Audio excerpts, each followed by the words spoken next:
Okay, before we get started, let me just make sure everything is good to go. Starting a couple minutes earlier, just so I can make sure everything is how it should be. Go mute that. Okay, checking in all my stuff before we get started. Where's that sound coming from?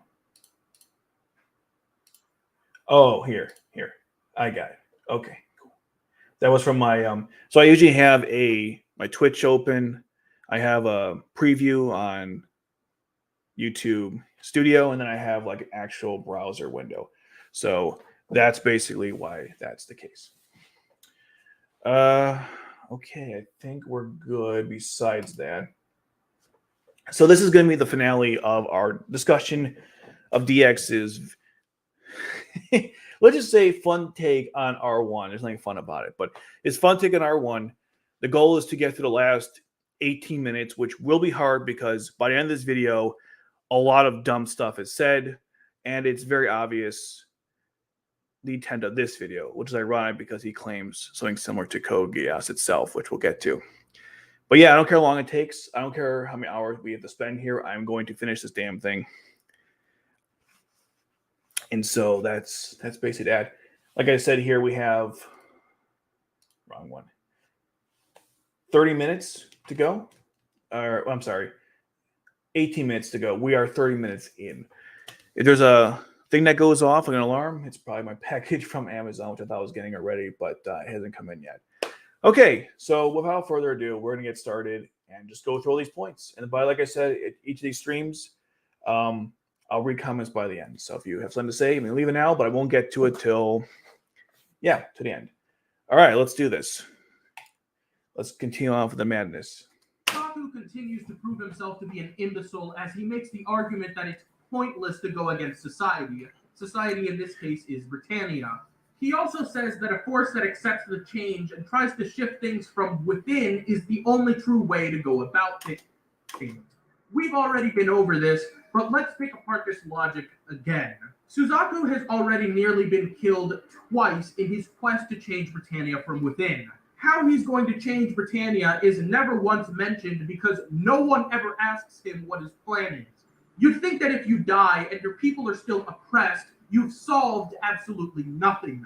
The series never asks this question of Suzaku. Instead, Suzaku just says he'd be glad to be dead because it's better to be dead than to break the rules. This is an Ouroboros of the most fucking awful reasoning and motivation I have ever seen. You want to change the blatantly corrupt Britannia from within by adapting to change. But if said blatantly corrupt Britannia kills you, you can't achieve said change. No one with a brain could be this stupid. I forgot to mention that Suzaku... I guess we could start with this. I was trying to get through parts of the video to go over certain points, but there's a lot to talk about here, and I mean a ton. Okay. First of all, like I said in the last two streams, and it's going to be said ad nauseum here, so get ready for this type of get ready for this point. You are consistently not including all the context behind what you're saying here. You are showing scenes and not showing the full context of the scenes themselves, and the conclusions you are coming up with are inaccurate. Here's an obvious one, right? You said no one ever asked Suzaku how he wants to do his plan. Well, in the very scene that you keep ignoring, the very scene, this one here, let's go back to it. Because, again, you keep it's this one right here, right? You keep showing this over and over and over again. And yet somehow you missed the most obvious line. And let me read to you the whole conversation so you can get a full context. Unlike DX here, I'm actually going to show you the entire context behind what is said between Todo and Suzaku, because it's actually kind of important, because it does explain what his intentions are. All right, let's take a look. What does he say? Let's see. He's using the subtitle, so I don't know. Okay, so here's the conversation from the dub. He says the following. Hope you guys can see this. You become a coward. This is what Toto says. You become a cowardly boy who is afraid of altering the status quo. Denying everything in our society is pointless. Once I make them trust me, I'll have the power to change it. You're serious? I'm dead serious. Then you must continue down this path. Regardless whether you win or lose, you'll achieve nothing unless you're prepared to sacrifice everything. That goes for countries as well as individuals. There's a lot to break down with this, but let's start with the most obvious thing. This line right here. Once I make them trust me, I have the power to change it. And think about what's been going on in the show. You see, he likes to point out the negatives about how Suzaku has failed. What about the positives? Okay, number one, he was appointed to a warrant officer, and then he became Euphemia's knight. So he actually did climb in the ranks, and eventually we know becomes a knight of 7. And then eventually, well, that's as far as he went, but he was going to become the knight of 1. So, yes, he went through some bad aspects. He also went through some good aspects. You should be honest and say that, yeah, they did try to kill him twice. They also promoted him twice. He also got a chance to nightmare frame because he was in the army. He got an opportunity to do that, and he made a name for himself by doing that. So it's not like these points he's making are outright false. Well, I mean, kind of, but he's not. He's ignoring the fact that there was some good that came out of Suzaku, not just the bad. That's what I don't like about this entire framing. How did you miss this one sentence? It's extremely obvious. Now, maybe you could argue, I like more information. Sure. I think Suzaku could have expanded upon that further. But to act like he's never said what he's trying to accomplish. Hold on. One second. Hold up. I made a premise early on that something might. 1 second. 1 second. All right. Anyways, to act like he never discussed it once is, I think, not. It's just not a fair point because clearly he did. To act like he didn't do anything to succeed in his goal, it's also not true based on this statement alone. So there's that. Now, he didn't say here the only way to do this is through changing it from within. He did not say only. That's a very important framing. Look what he says here. Listen to what he says here. To go about things. We've already been noticed to go against society. Society in this case is Britannia. He also says that a force that accepts the change and tries to shift things from within is the only true way to go about things. He didn't say that, though.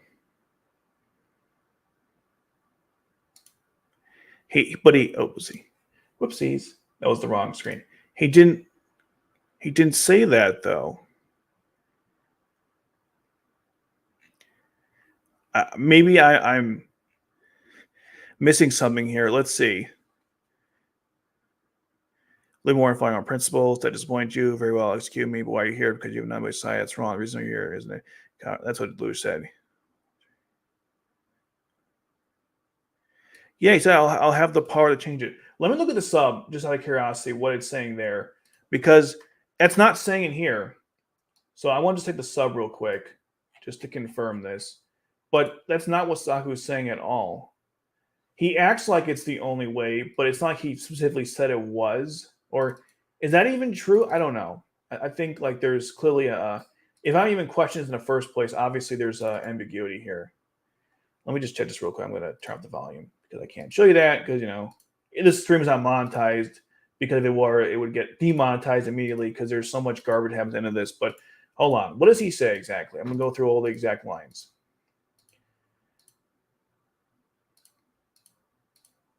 Okay.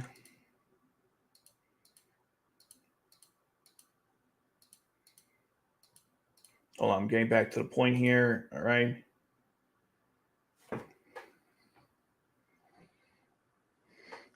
All right. Again, it's pretty much just the dub, but I'm just seeing any differences here before I go a full analysis on this.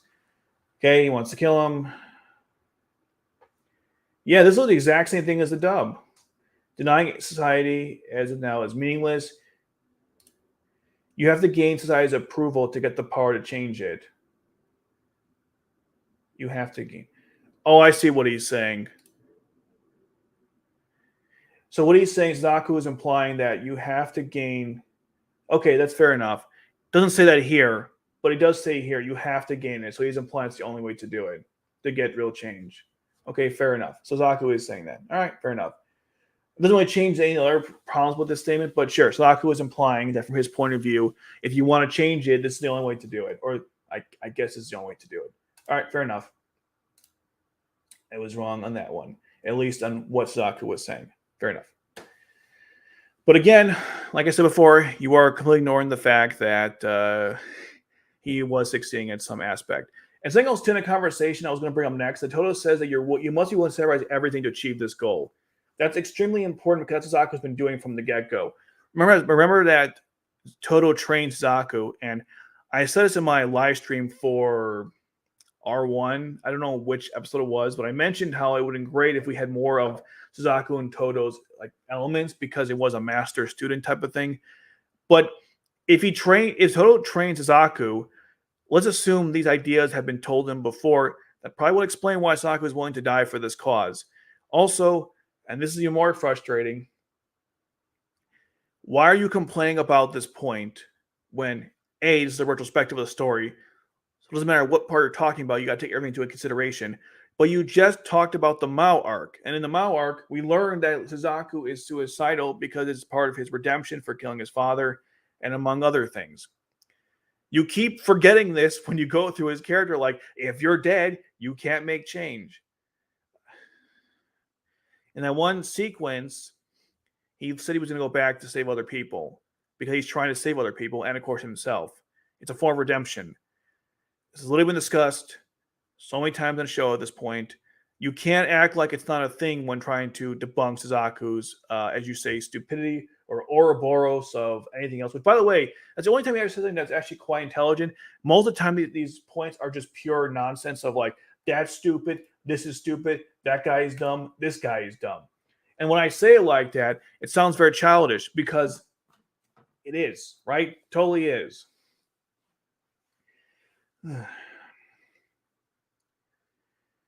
Now, the other thing too is, and I'm going to say this again because we're going to get to this point later on, but there are more than one way to solve this problem.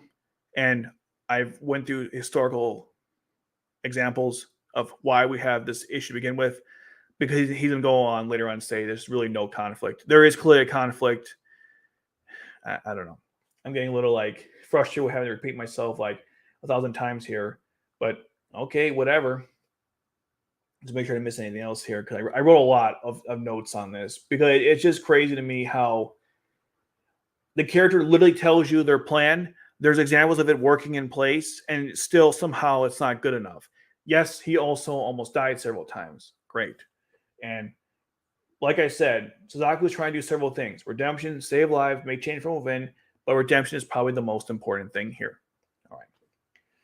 All right, let's continue on now to his dad. But yeah, this is garbage. We've already been over how he's still a president because it's better to be dead than to break the rules. No, incorrect. It's not dead to break the rules. It's better to die to redeem himself for his actions, or to save other people, or to stop the fighting, which is what he's been doing this whole time. I don't know how much easier I can make this. If the show is so dumb, like, how would you not, like, if you think about this, right? If the show is really this stupid, supposedly, then how is it you can't figure out basic concepts? Like, this show is dumb, right? It's pretentious. It has nothing meaningful to say. It doesn't really, it's basic, as you said several times. Yet somehow you can't pick up the most obvious things about this. Again, I watched your video like, I don't know, 3 or 4 years ago. I figured out half the problems or most of them from that point. Watching it again, I picked apart even more stuff from watching the show. So I don't know. Like, I'm still to this day shocked. I guess not shocked, but I'm frustrated. People like, I like Geass, but you made good points. What good points has he made so far? These are all based on misunderstandings of the story and pushing a narrative that's not even true. We're not even the worst part. Well, actually, we've kind of passed certain bad parts, but like, oh my God. It's very difficult for me to comprehend this nonsense. It's an Ouroboros of the most fucking awful reasoning and motivation I have ever seen. I don't know. People who have people who want to redeem from killing someone close, I mean, that seems like decent motivation. Someone trying to stop her from dying, I don't know what's wrong with. I guess that's bad motivation. I don't know. What would be good motivation then? I don't know. It's like trying to save lives, redeem my soul, save my country, I guess. I guess these are not good motivations. You can argue either way if Suzaku is doing this the right way. Okay, that's fine. But to be like, these are stupid motivations. I'm like, only if you misinterpret the story, I guess. You want to change the blatantly. All right, I don't want to listen to this again because it's just getting, it's so nauseating. That Suzaku actually killed his own father in the hopes that Japan could be a peaceful nation after surrendering to Britannia. Not only does this make him a massive hypocrite, but the series doesn't care, as we'll see later. This all comes to a head. Okay, what? Let's break down these points because again, everything this guy says, you literally have to break down and think about what he's saying here. All right, to make Japan a peaceful nation. This is somewhat true because yes, he killed his father to stop the fighting between the two sides. So it's not just peaceful between Japan, but peaceful also with Britannia. He wanted to end the war because he figured if he killed his father, the fighting would stop, and ultimately there would be, I guess, peace. The framing of it is a little odd, though, mainly because he's making it seem like Japan was the only aggressor here, and Britannia was also. Japan wouldn't surrender, which is important. Now, the next thing we're going to talk about, and this is perhaps the most frustrating, is that Suzaku was a hypocrite for killing his father. And the reason why, okay, is because he doesn't want to kill anyone in the army, right? That's why he's a hypocrite. He killed his dad, therefore, if he joins the army and kills other people, which he doesn't do often, but let's say he does, he's a hypocrite. He wants to save lives, but he took one, okay? So why does it make him a hypocrite? This has always been a kind of confusing aspect to it. If you want to say he's a hypocrite because he joined the military conqueror's nation, fine, whatever. I can understand that. But as far as I can tell, and again, I've only watched the show, I don't know, 20, 30 times maybe through like making videos and stuff from beginning to end, maybe 5 or 6 times. And I've gone further in other things too. The impression I get from Suzaku is that he is willing to kill as a last resort, but mostly he just wants to stop the fighting. If he can do that without killing, he'll take that approach. But he's not like inherently against the idea of people being killed in the army. The goal is to stop the fighting. I know that some people have misinterpreted to be like, well, that means that he's a hypocrite because how can you save the army if the army is supposed to kill people? Well, not necessarily. You don't have to do that. It's one of the things the army does. It's not the only thing it does. If you want an example, by the way, to prove this, you can literally watch the entire conflict at Port Yokozuka where they are taking out the JLF members. Now, when does Suzaku get angry about it? Because he's going to quote this scene like a billion times in this video. Something like that. And then he says, like, why are we shooting them? And then Cecile's like, you're a soldier, don't forget that. Now, notice in that sequence, he only gets upset when they're surrendering. And also the fact that it's slaughter, right? Because they can't defend themselves. If they were shooting back, he wouldn't have cared as much. But because it was an uneven fight and they were just killing them needlessly, that's why he got upset. If they threw nightmare frames in there and they're attacking them, they'd say, okay, fine, we'll go take them out. But he was upset because they were taking out innocent people he thought were, or at least people who had no weapons, right? That sort of defenseless. I was trying to think of the word. This is a very important distinction that is never made in this video. It's extremely important to discuss when Suzaku is willing to take a life and when he is not, when he supports it and when he does not. That's kind of the point. He doesn't want innocent people to get killed. Ironically, so does Lelouch. They're kind of similar in that regard. They're both fine with killing people on the battlefield if they have to, although Lelouch is more liberal about it than Suzaku is, but they're both willing to do it if they have to. Suzaku is in a very powerful nightmare frame, the Lancelot, which prevents him from having to do that. Prevents him from having to do that most of the time in conflicts because it's just so damn powerful. But he could if he wanted to, of course. He just chooses not to. The only counter example is when he killed Totoro Yoshida, who was in the Raiko. But I'm just getting sick of this crap because it's like I don't know. You watch the show, and it's very difficult for me to understand how you could. I mean, actually, that's not true because this is a common complaint with Suzaku. But if you're like this guy and you've been spending years on this video, you've been analyzing it, which I don't think you did. But let's say you did. I don't know how you can like not see a nuance in this, or at least at the very least explore it further instead of just being like, well, he did this, therefore that. I also think it's interesting that you're going to see in this video, by the way, a lot of R2 is going to come into this video, which is ridiculous because it's irrelevant, but he's going to bring up anyhow. And so if you're going to discuss R2 anyways, you should mention what Suzaku said in Turn 20, where he gave the full like reasoning behind his actions. Does he discuss that in this video? No, but I mean, if you're going to bring up R2 anyways, you might as well do it. All right. Let's keep going. And like I said, this is really a problem for him. This is not like a problem with the story. And that's another thing too. We're gonna go through a bunch of arguments he makes, and I'm literally gonna be stopping here wondering, like, what is the problem with this point, or what are you trying to say exactly? But we'll get to that in a second. When Suzaku has Zero captured, and Britannian officials decide to bomb the entire area to get rid of Zero. This would kill Suzaku as well, and Lelouch cannot comprehend how Suzaku can be this stupid as to obey the rules when they'll just end in his own death. To be fair, I don't think anyone could comprehend this. This leads to Lelouch having to Geass Suzaku to want to stay alive. Think about that. Suzaku is such a stupid, suicidal piece of shit that he has to be forced into wanting to live. If the series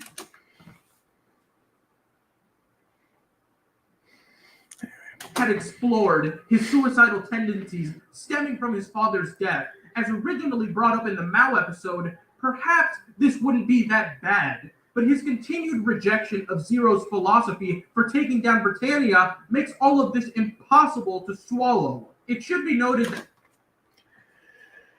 that... Okay, well, let's get the most obvious thing out of the way. If let's get the most obvious thing out of the way. If Suzaku is suicidal, suicidal is not like people who are suicidal, generally speaking. I mean, I would assume it'd be every case, but I don't know. They're not rational. There's something wrong there.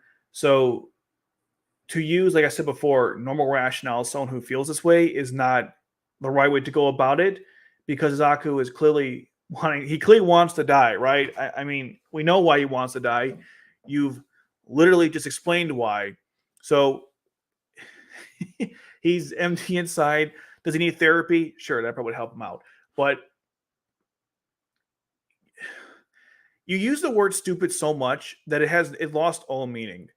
Yes, from a rational, normal person, wanting to die is stupid. But when you are in Suzaku's situation where you're acting irrationally based on problems you have, including, childhood trauma, which was never really addressed in his life, then yeah, it makes sense why he'd feel this way.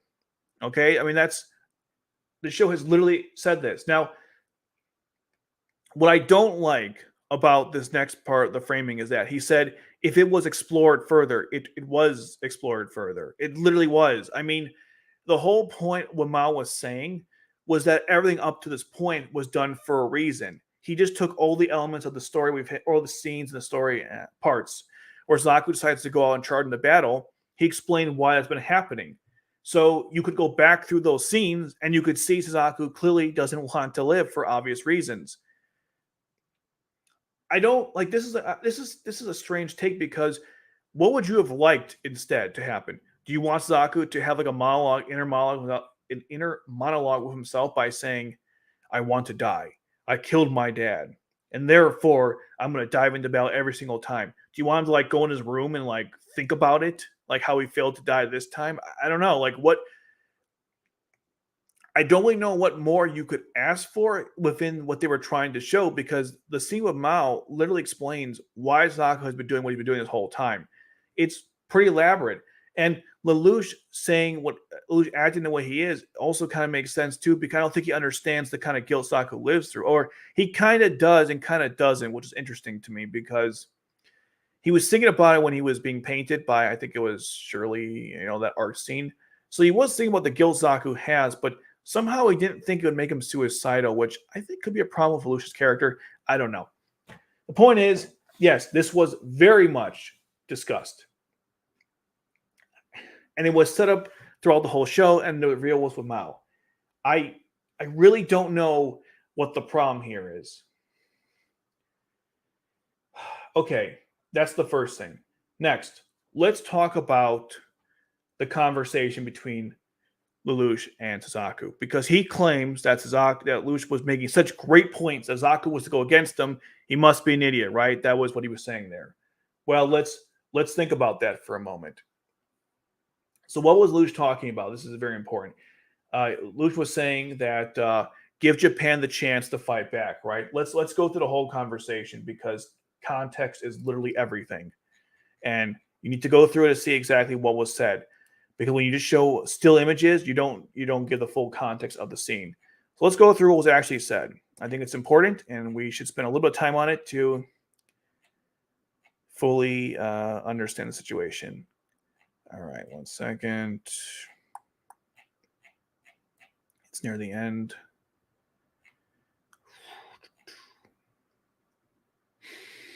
Okay. Here we go. I want you to join me. Is that a threat? You can forget it. I already told you results gained through content means be worthless to me. So we described the peace now as worthless. If Japan resisted the very last breath 7 years ago, what do you think would have happened? The Chinese and EU would have stepped in, split Japan in 3. There'd be fighting given now. Our current peace result is Japan's immediate and unconditional surrender. And Suzaku said, that's right. I've been fighting to preserve my father's peace ever since it began. Then he says, Prime Minister actually didn't choose murder. He was selfishly killed by, or made by his killer. The government was thrown into chaos, and murder became the only logical choice. So the will of people was stolen by them with some criminal agenda. He's referring to, of course, Suzaku here. He goes, how do you know that? There's no way to tone now. You must present Japan with a choice they weren't made to make them fight. Britannia goes, fighting that again. It's an option worth exploring. Would you rather drag the masses towards a future dictated by your own egotism? You call that peace. And I believe, yeah. Now, why is this important? Because literally what Suzaku is saying here is that I'm trying to preserve this peace, and I don't want to go into a conflict. That's literally why this is in the first place. So for Lelouch to say, Lelouch tried to manipulate Suzaku by suggesting, you did this, you're wrong, whatever. They didn't get a choice. And so he said, well, we should fight them anyways. Which is ironic, because Lelouch also said if they had fought to the very end, they would have lost anyways. They would have stepped in and split in 3. So I don't it's just weird, because I don't know, that could be, maybe it's just a bad writing issue, but literally the point of Zero's issues with Suzaku's issues with Zero is that he doesn't want to start the fighting again. He wants to preserve what we currently have and work within that. Just because Zero calls it egotism, he calls it selfishness, fine, whatever. Suzaku is totally fine with that. There's really no problem with that. And the thing I don't like is that Zero isn't even entirely correct here, because on some level it was kind of a pointless affair. It's fighting is probably pointless. It could be. That's why Suzaku's like, this is not really the right way to go about. That's why Suzaku keeps saying, we can't fight what's currently there. We have to go with what we have now. And to some extent, there's a lot of truth to that in many other contexts and in different stories. Or even in real life, rather. I'm not going to go through certain examples due to time, but I mean, just think about any group of people who have fought within the system instead of fighting the whole country or the government itself to make change and how we've improved. I guess one example I'll bring up is the civil rights, but there's plenty more examples like that. So I just, that's the frustrating part here. But for some reason, it's for some reason, Zero's always presenting this video as the right answer for this conflict. There's no conflict in the story, right? He keeps saying it over and over again. There is no conflict. Zero is right, Suzaku is wrong. This is the constant thing that he keeps beating the head with, the freaking club. Like a club, rather. It doesn't, and basically the bottom line here is, I don't care how Zero portrays Suzaku's action in killing his father. At the end of the day, it doesn't change the fact that Suzaku has an argument to make that fighting to keep the peace that his father died for is still a valid form of action. You may not agree with that, but to suggest that it's just complete stupidity, like everything else in this damn video, is wrong. It's just wrong. And that's the problem I have with the framing of this. You have to go through the context of the whole conversation and then come to that conclusion. And for some reason, he doesn't do that in this entire video. And it really matters because we've already spent, 30 minutes already? Jesus. And just going through these parts because it's so crucial to understand what's happening in the sequence before you make a judgment call that's outright wrong. And when we get to the end of the video, you're going to see this is all pointless anyways. But anyhow. They're stuck in place here because of a device called the Geass disturber, and it basically stops nightmares from working. When the bombs are about to drop on Lelouch and Suzaku, Kallen says that she has to save Zero, but is warned that if she goes down there, the Geass disturber will freeze her too. So, what would a By the way, those are missiles, not bombs. It doesn't matter, but just saying they're missiles. Rational person do, and what would a competent writer do in this scenario? If you answered, Kallen should shoot the Geass disturber to free Zero and Suzaku so they're clear of the bomb radius, you're wrong. If you answered, Kallen should go into the zone just to be disabled and killed, you're right. This is only done so Kallen can serve opposite to Suzaku in the next episode where they're all washed ashore on a deserted island. Had Lelouch not Geassed Suzaku, they both have been killed, and Kallen killed or injured for no other reason than her own stupidity. Because this series... Okay.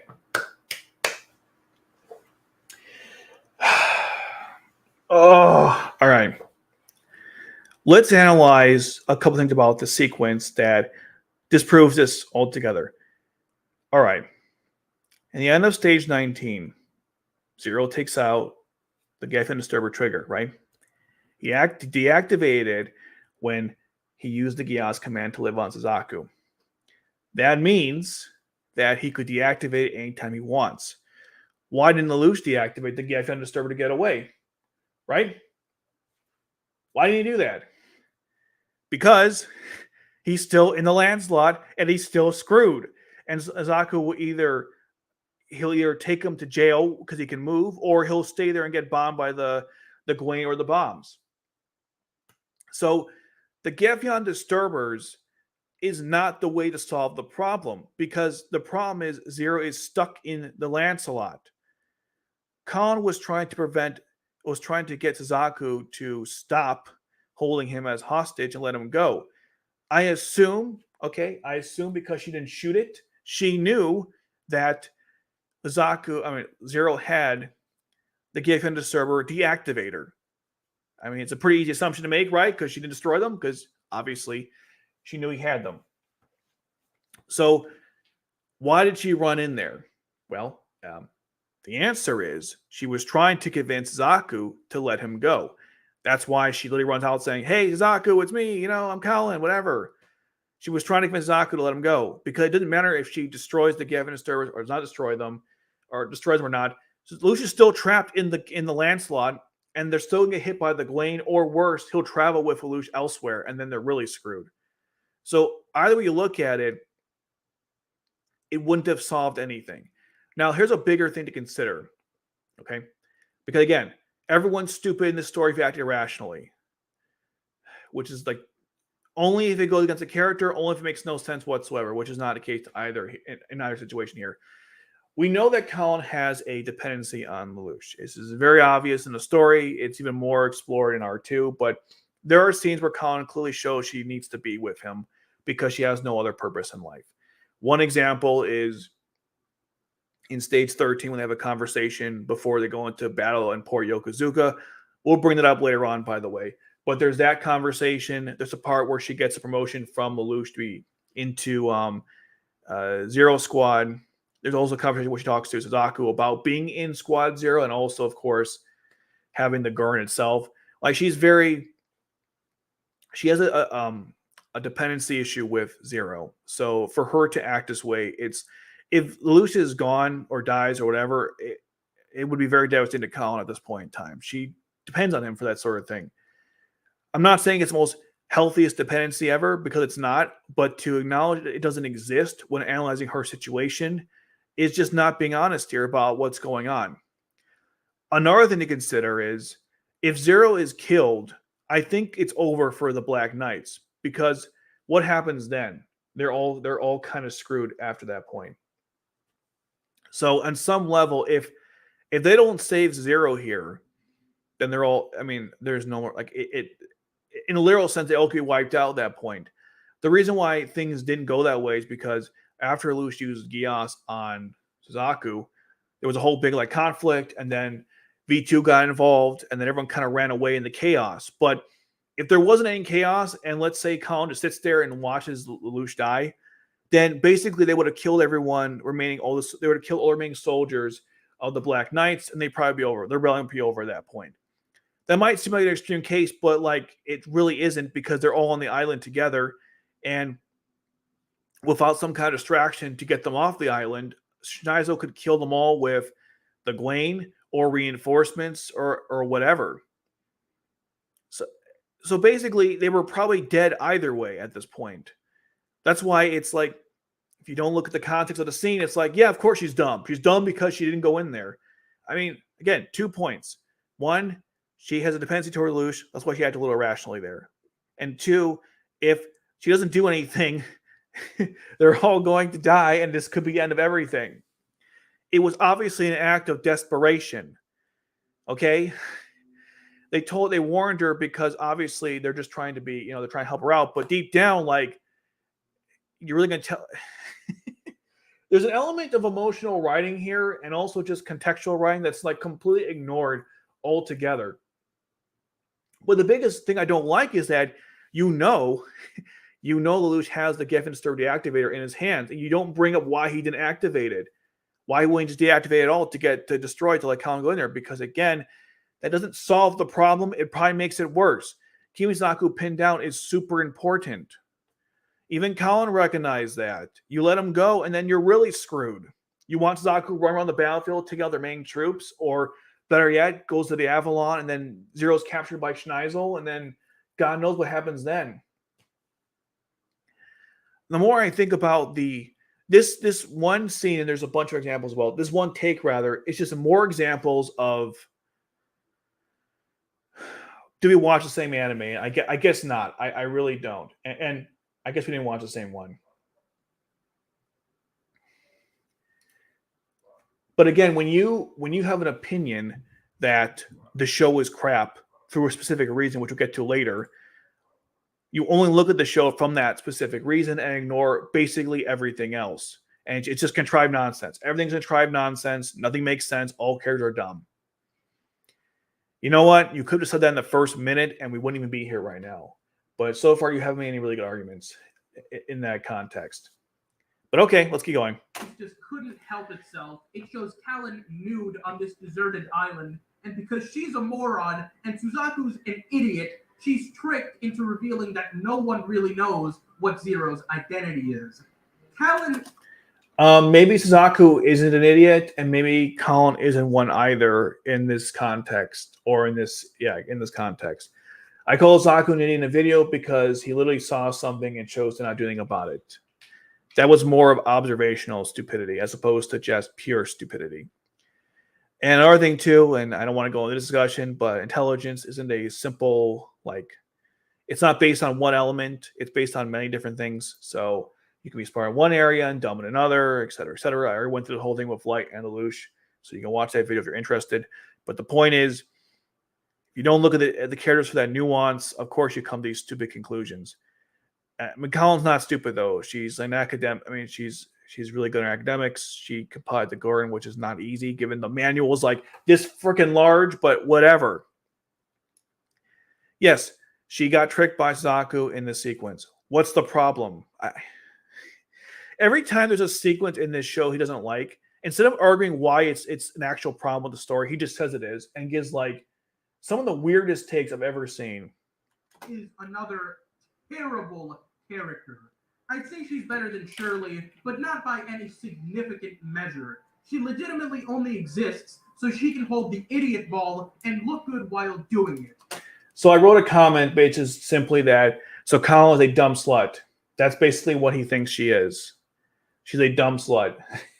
Just say that, dude. I mean, you've said things like suck its own, you've used the S word, you used the C word, you've used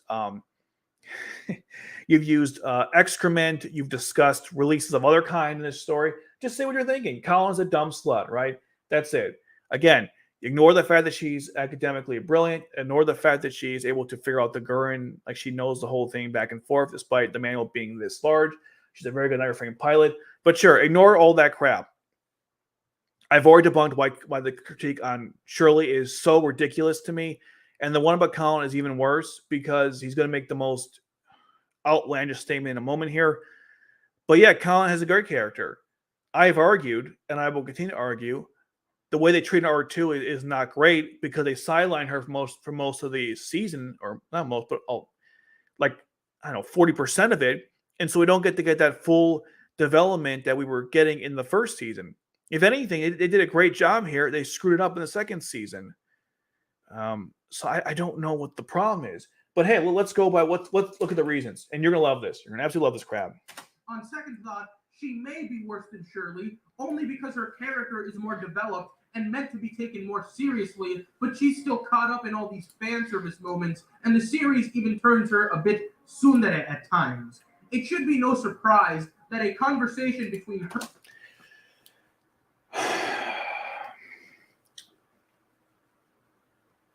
I keep sighing. I should probably stop, but okay. We have to really break this down because there is a bunch of reasons as to why Kallen, so let's go to the premise of the argument. You can't take Kallen seriously because of the fan service moments.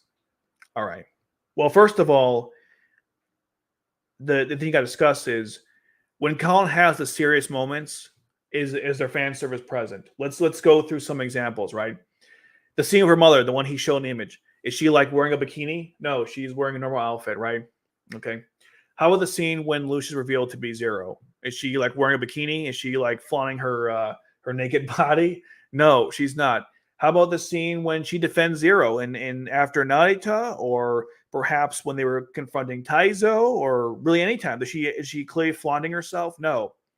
How about the scene in Stage 17 when she gets her promotion to be captain of the Zero Squad?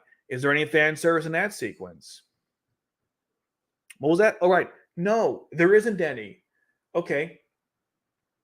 I mean, you could go down the list, right? How many serious moments in the story is there no fan service? How about when she rescues her mother from the refrain dealership? Most of the scenes in school. That conflict. Which one was it? When they cheered on Arthur, that wasn't that serious. But when she argued with Shirley, there wasn't much there. When she helps rescue Suzaku in Stage 4, no fan service that I can think of. Most of the time that Kallen is shown to be a serious character, she's not doing anything to ruin the seriousness of the sequence. There are some exceptions, and he brings those up. But here's the thing, though, and this is probably the most important thing, which I said twice. There isn't a lot of fans of Kallen in R1. If you have to actually quantify it, and take this for how you like, or for what it is. When I did the funny video where I did the biggest bust in Geass, it was just a joke, obviously, the tier list.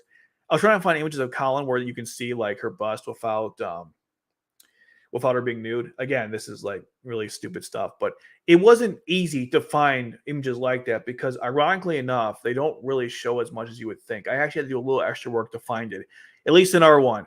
R2 is a whole nother thing. And even in this video, he only points to the same 4 or 5 examples. So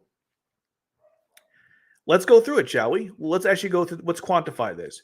So for fan service, we're going to count it as any time where the show has Kallen almost no clothing, or there's some kind of sexual thing going on, either otherwise or intentional or unintentional, or intentional or unintentional. We're going to go with that as our baseline. We're not going to discuss any time where Kallen wears a tight shirt where you can kind of see a framing of her bust. That's just stupid. There are so many shows that do this. It doesn't mean anything. And I don't think he would agree to that either. All right. So let's go through it, okay? Stage 3, you have the bathroom sequence. That's it. That's all we got for that.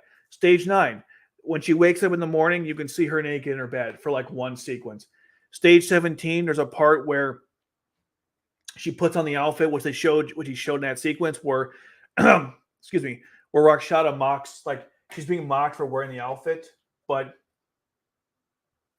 sorry, I gotta drink some water. We're only like almost an hour in. My voice is dying. Damn it.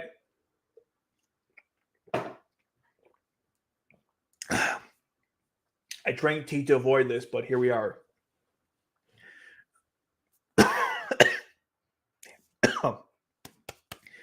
Okay.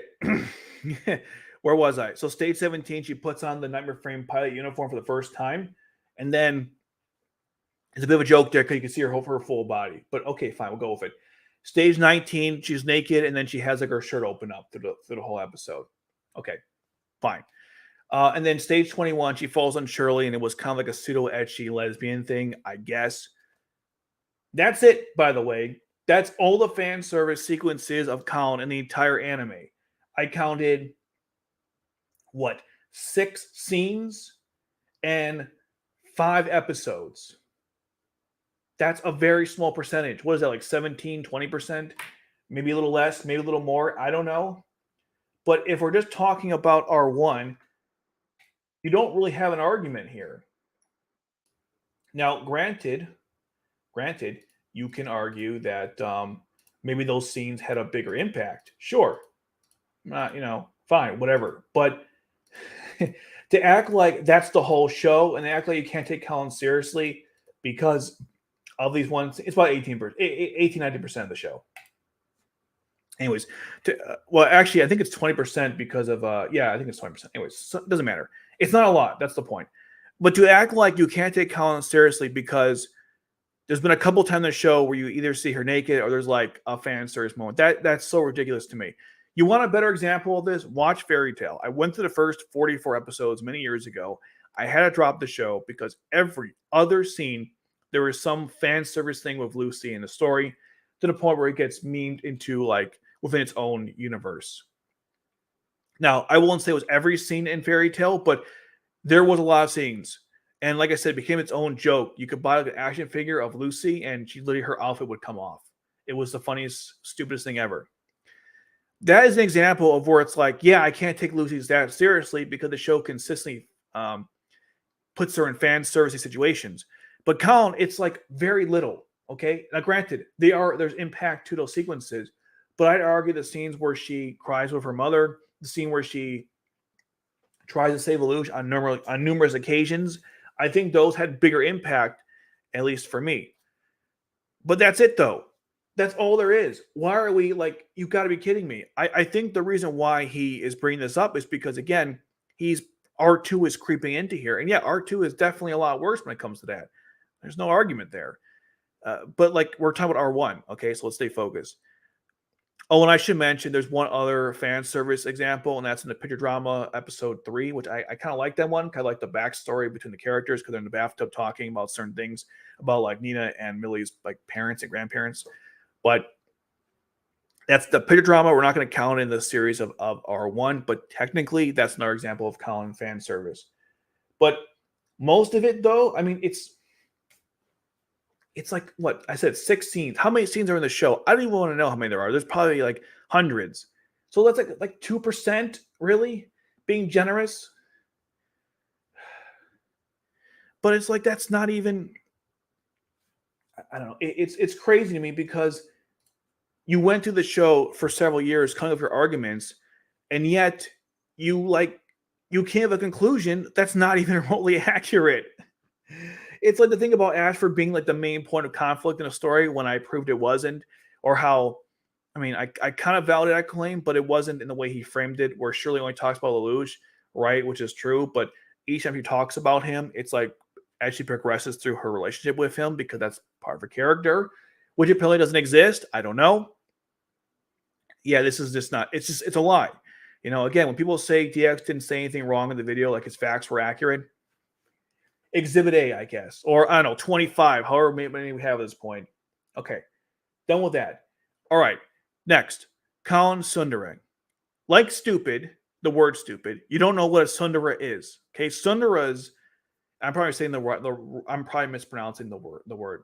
But generally speaking, Sunuras tend to be aggressive towards everybody in the story.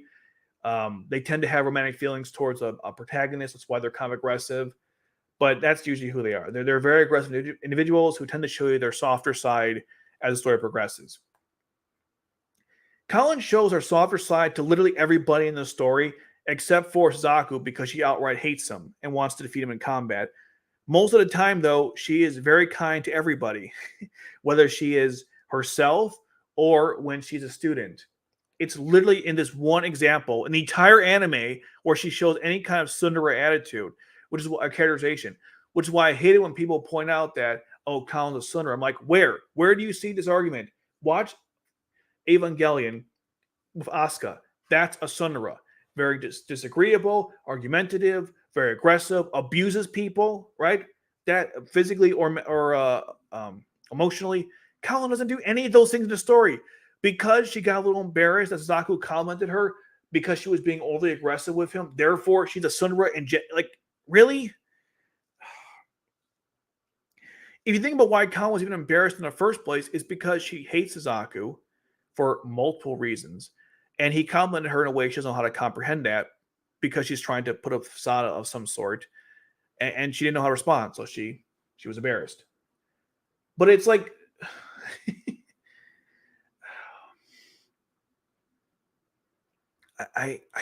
this is such a strange take.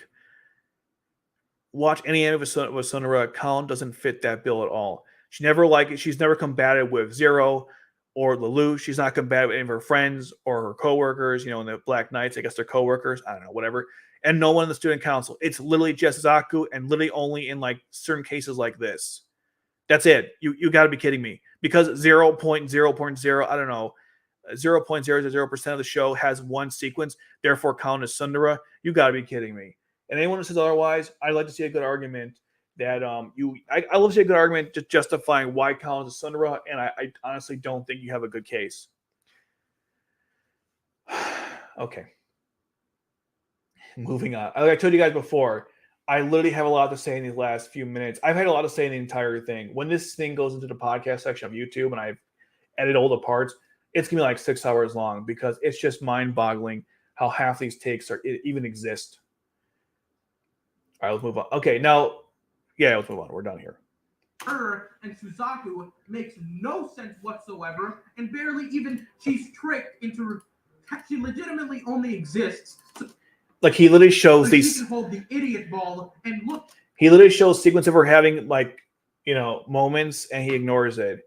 And by the way, even the scene which is the nightmare frame, for the most part, it's pretty tame. There are a couple angles for sure, but most of it's pretty tame when they show her perspective. But then again, Toto has a couple, so does Asahina, so does Nagisa, so it's not just a Kallen thing. Service moments, and the series even turns her a bit tsundere. You don't know what tsundere is, Jesus Christ. It should be no surprise that a conversation. Okay, this part, like, I'm triggered through the whole video, but like this part, oh my god. Her and Suzaku makes no sense whatsoever and barely even sounds like a conversation in the sense that it's two characters with conflicting ideologies pleading their cases against one another. But one side is clearly wrong, one side is clearly right. Again, that's not true. It's not true. All right. He made a bold statement. He said, this isn't a conversation. Does it feel like a conversation? Okay. Let's entertain the idea. Let's entertain it, all right? Okay. What makes a good conversation? Now, I'm not an author. I'm not a writer, except for my scripts, which are awful. But generally speaking, I'm not a writer. Now, I watched a video on it from a writer, and here's what he said about good conversation, okay? Here's a couple things he mentioned. He said that it has to be consistent with the characters. It has to have attacking and defending. It can't have unnatural breaks or tone shifts. Those are the basic aspect of good dialogue. A character will attack someone else for their opinions. They'll go back and forth to, learn more about each other. Characters don't act out of character. You know what I mean? And the tone is pretty consistent throughout. That's what good dialogue is. Watch any Tarantino movie and you would see that. So let's go with that. All right. So what happens then in the sequence, right? What happens in the sequence? Suzaku and Kallen go back and forth about how to make change in the system. While they're eating, after Suzaku warms up, he warms up to Kallen, and she's like, okay, you don't sound like a bad guy. He's like, okay, now that you kind of, now we're kind of close. Let me tell you to stop, lead the Black Knights. And he explains why he thinks she should lead the Black Knights. And of course, they go back and forth about what's the right way to make change in the system. Is Suzaku correct? Is she correct? That sort of thing. They're attacking, defending each other. They're bringing up counter arguments, and the tone is pretty consistent. Kallen is acting, she always does in a situation like this. She can be a little aggressive when her beliefs are challenged. I mean, I think a lot of people would be that way. And Suzaku, of course, his tone and attitude is also the same. So there's really no problem here. I don't know why this doesn't sound like a natural conversation. They're both acting how they always act. If you want to have an unnatural conversation, go watch The Room. There's plenty of examples where characters just have weird, like it's just completely out of the what's the word? It doesn't make any sense. Those are weird conversations. Okay, like I said, there's attack and defense. They're learning about each other. They're spreading their beliefs. It's a back and forth conversation. There's no obvious statements like Kallen doesn't say anything that Suzaku already knows because he doesn't know much about what she's doing this. The reason why I bring all this up is because if you're going to say that this isn't a real conversation, you have to explain what is a real conversation so we can measure accordingly, right? If this is a bad conversation, show me a good conversation and explain why it's a good conversation. If you're not willing to do that in the video, then you have no right to make this statement either way because you're not giving me an example of why it is or isn't. This is a pointless, a baseless statement, like most of this damn video. And like I said, the conflict is a real one. It's not this person's right and that person's wrong. There is nuance to discussion. I've already dealt with it. Like I said before I started the stream, I will say this 1,000 times over and over again, which is that the conflict does exist between the two parties. It's not a one-sided affair. If you don't watch the story, fine, whatever. There's even more things here that are frustrating, but we'll get to it when we get to it. But the side that's right just gives up and stops pressing the other side for no real reason. This is a point A and point B sort of problem. If point A is Kallen doesn't understand Suzaku's ideology and motives, and point B is Kallen understands Suzaku's ideology and motives, how do you get from point A to point B? Unfortunately, this is impossible given the current status of this character. Okay, we'll get to this crap in a second, but we have to first go through this point. All right. Does Kallen give up? No, absolutely not. She simply ends the conversation. In fact, her last point is a big emotional 1-2 punch to Suzaku. Think about how this conversation goes down, right? Suzaku brings up his father as a reason for her to lead the Black Knights, how he was an awful person, just like Zero is, and that type of attitude or that position or, I don't know, opinion, whatever the case may be, it doesn't go anywhere. It's a bad approach to take. I killed him. I felt regret my entire life for it. It will ruin your life. Don't go down this path. I'm trying to help you out. We're clearly friends now, sort of. Don't do this. Then Kallen says, okay, but why did my brother have to die then? Where's the logic in that? If things are better now, why did he die? Okay? She didn't say, yeah, you're right. I'm an idiot. I'll go join you tomorrow. You know what I mean? That's not what she said. She gave a counter argument and she went to sleep. Now, here's something that if you watch the show, okay, you would know this, but apparently not. Okay. Remember that conversation in stage 13, the one I told you to remember early on the stream? Kallen is talking to Lelouch about the whole situation of the Black Knights, her role in it. She said, I'm okay with the killing as long as it's going to lead to a good outcome. Remember that? Here, let's go, let's go to it. I'll show you the full context. I'm not here to deceive you. I'm here to show you what actually happened in the story. You make your own conclusions. And unlike And unlike DX, I actually legitimately believe that. Okay, let's hear. Well, let me go through what Kallen says here, because it's very important. I thought the goal was justice. And by the way, I also put this quote in one of my videos because that's how much I really like this quote here. I thought the goal was justice. The only reason I fought until now is because I thought it was the right thing to do. So I could live with the killing. But now, tell me, is this real? Is what we're doing here going to really change the world for the better? And then Lelouch is like, I won't force you, Kallen. You wish to turn back now. The time he goes, I made my choice. I'll fight at the very end. Okay. So what happened in that sequence that Kallen is beginning to think about the morality of her actions. She also thinks about it early on too with stage 9 when it came to the refrain dealership, which again, if you watch the show, you would have seen this.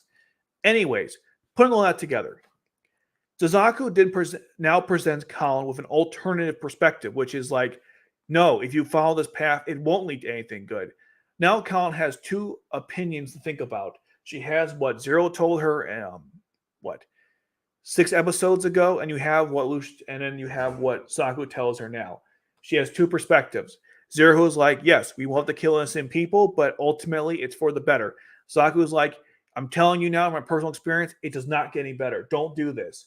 So when Kallen falls over, she's thinking about this because these are two very rational opinions to an extent. They're two solid arguments. To act like they are not is being disingenuous in the sequence. But the point I make is if you watch the show, you know Kallen has been contemplating this stuff. But I guess when you think she's a dumb slut, you wouldn't know this stuff. I guess when you consider her just a moron, then you wouldn't look at this far into the series. Scenes exist for a reason. Dialogue exists for a reason. But if you want to ignore it just to promote your own stupid agenda of the series, here we are. And the last part of this video is the most sickening, which we'll get to later.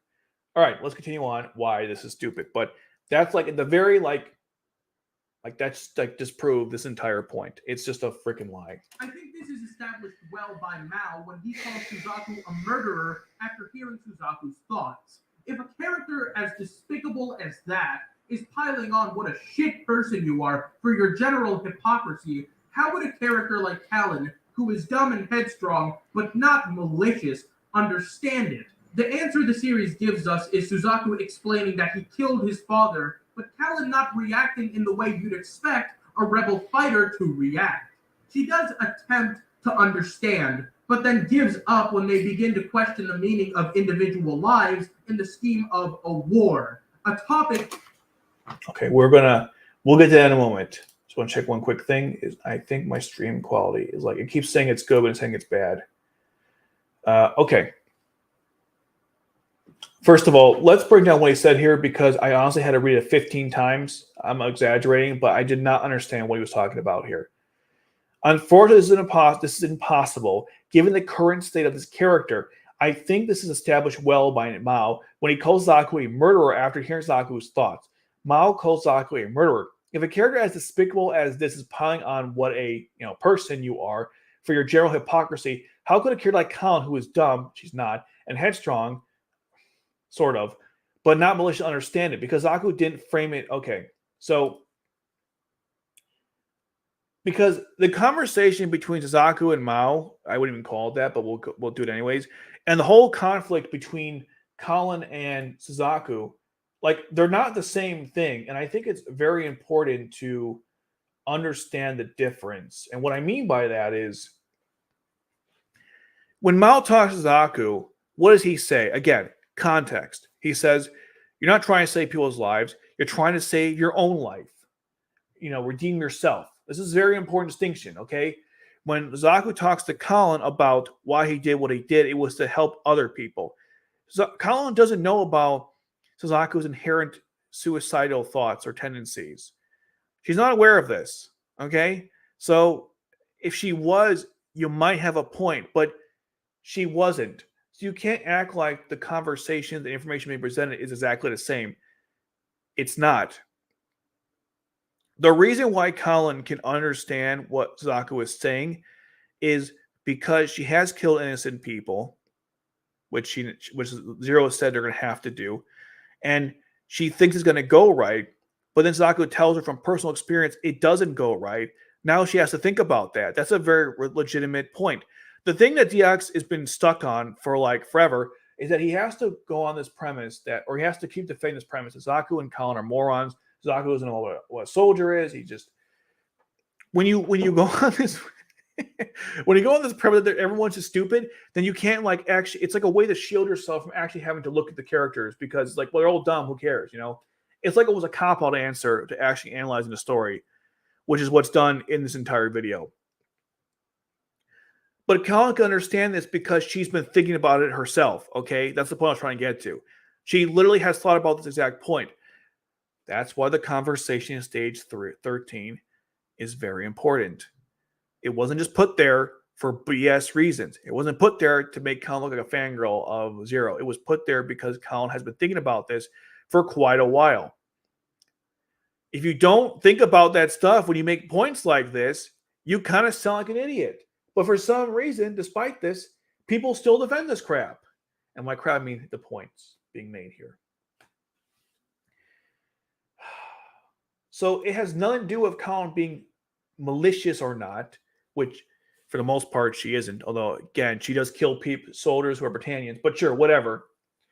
The real reason is that they are going back and forth about if this is the right way to go about it. And Kallen is discussing that this is not peace and things aren't going to go well. And Suzaku even said, like, listen, you're right. I mean, he doesn't even, it's funny because he says that Kallen gave up, but Suzaku was the one who kind of was giving in. He was saying, like, listen, I don't want you to stop fighting. I just want you to think about what you're doing. Okay? I was down that road. I've done some messed up stuff. You don't want to go down that road. That was the whole conversation. And it only came about because Suzaku and Kallen were starting to get a little closer on the island. And he's like, listen, I care about you. And just, think about what you're doing. That's it. Just think about it. I don't know why this is so complicated for anyone to understand. This is pretty basic dialogue. I don't know. I just don't know. Oh, okay. Let's just keep going on. But like, I've discussed these last like 5 points in like 40 minutes because it's like, it's so important because these are blatant character attacks that are just wrong, outright wrong. And you have to really break them down to understand why. Suzaku should already be versed in, but always resets his brain on the topic. Idiot. No, my friend, you're the idiot. Suzaku's lunacy only continues in later episodes when he tries telling former Japanese officials who try waging war on Britannia how to behave. Here's this repulsive cunt who knows nothing of war, barely knows what it means to be a soldier, and constantly has to be reminded of what it means, trying to give advice and cast judgment on former members of the Japanese cabinet. After Lelouch... Okay, all right. Let's go through all this crap because, like everything else, I mean, we're stopping every 5 seconds. I mean, every minute. That's how crazy this is. Okay, does Suzaku know anything about war and being a soldier? Well, let's see. He was only trained a soldier for most of his life. Before he joined the army, Toto was training him. So I think he knows a little bit about being a soldier. Okay? Suzaku was the son, or is the son, of Prime Minister or former Prime Minister Genbu Kodarugi.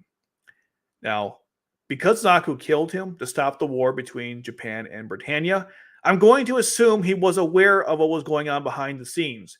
He literally tells Kallen that Genbu wouldn't stop. In turn 20, again, we're bringing R2 stuff because he's doing it. He mentioned how Genbu wouldn't stop and he had killed him to stop the fighting. If Suzaku was aware of this, it means that he was probably involved in the scenes or the meetings that Genbu was in, or he overheard them. We don't have to see that. It's kind of obvious by the way he discusses things. So to suggest that he doesn't know anything about war is lunacy, because he killed Genbu to stop a conflict that he was aware of was happening. He killed him for specific reasons, which means he was aware that was going on in the conflict. Now, granted, he was a child back then. He even admits the action was childish to an extent. But you don't make a decision like that if you don't understand what's going on in a war. Now, he was obviously young, okay, like I said before. So he is aware, by the way, of conflict and war. He was literally living with someone who was leading a whole army. I assume there must have been tons of stuff that happened behind the scenes we're not aware of.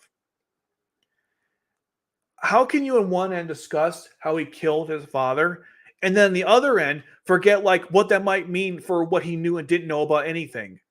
It's just like, what the hell is going on here? This is ridiculous.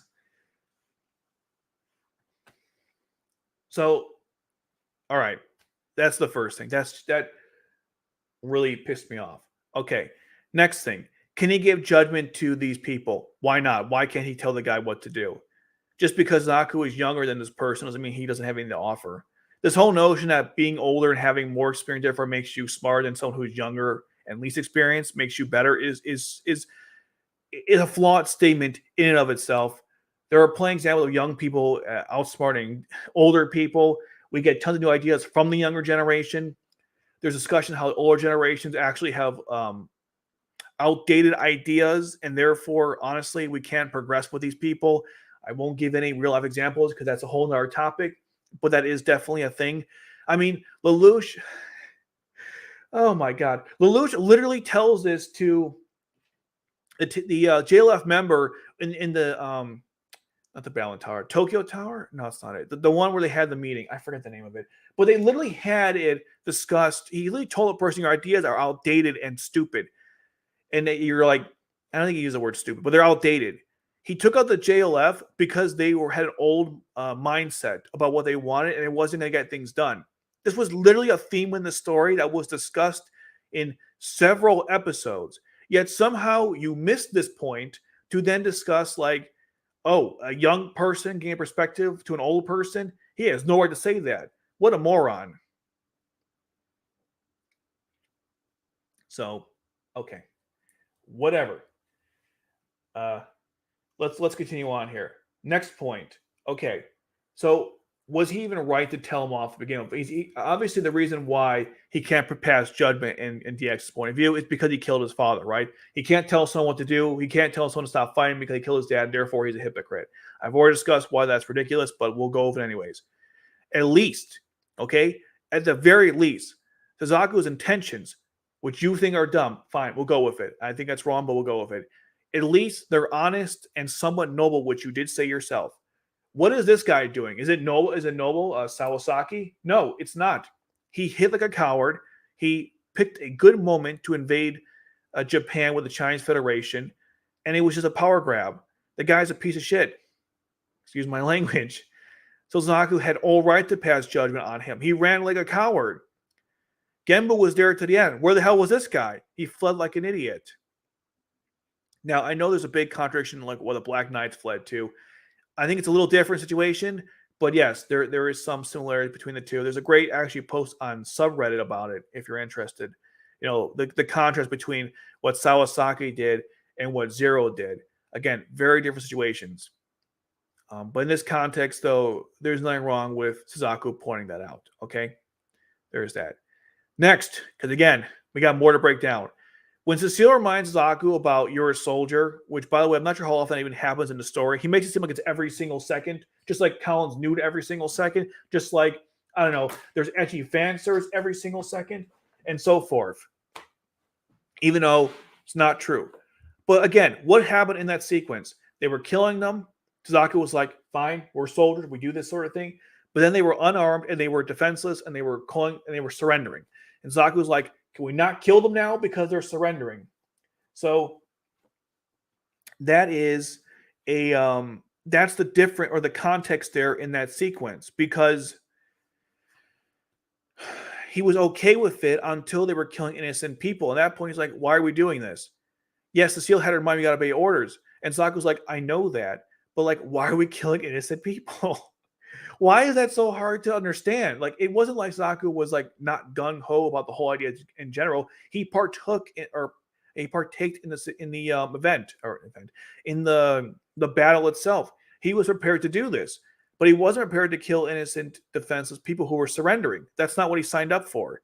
At least he didn't sign up for that, because soldiers don't necessarily have to be killing innocent people, and generally speaking, soldiers don't kill innocent people.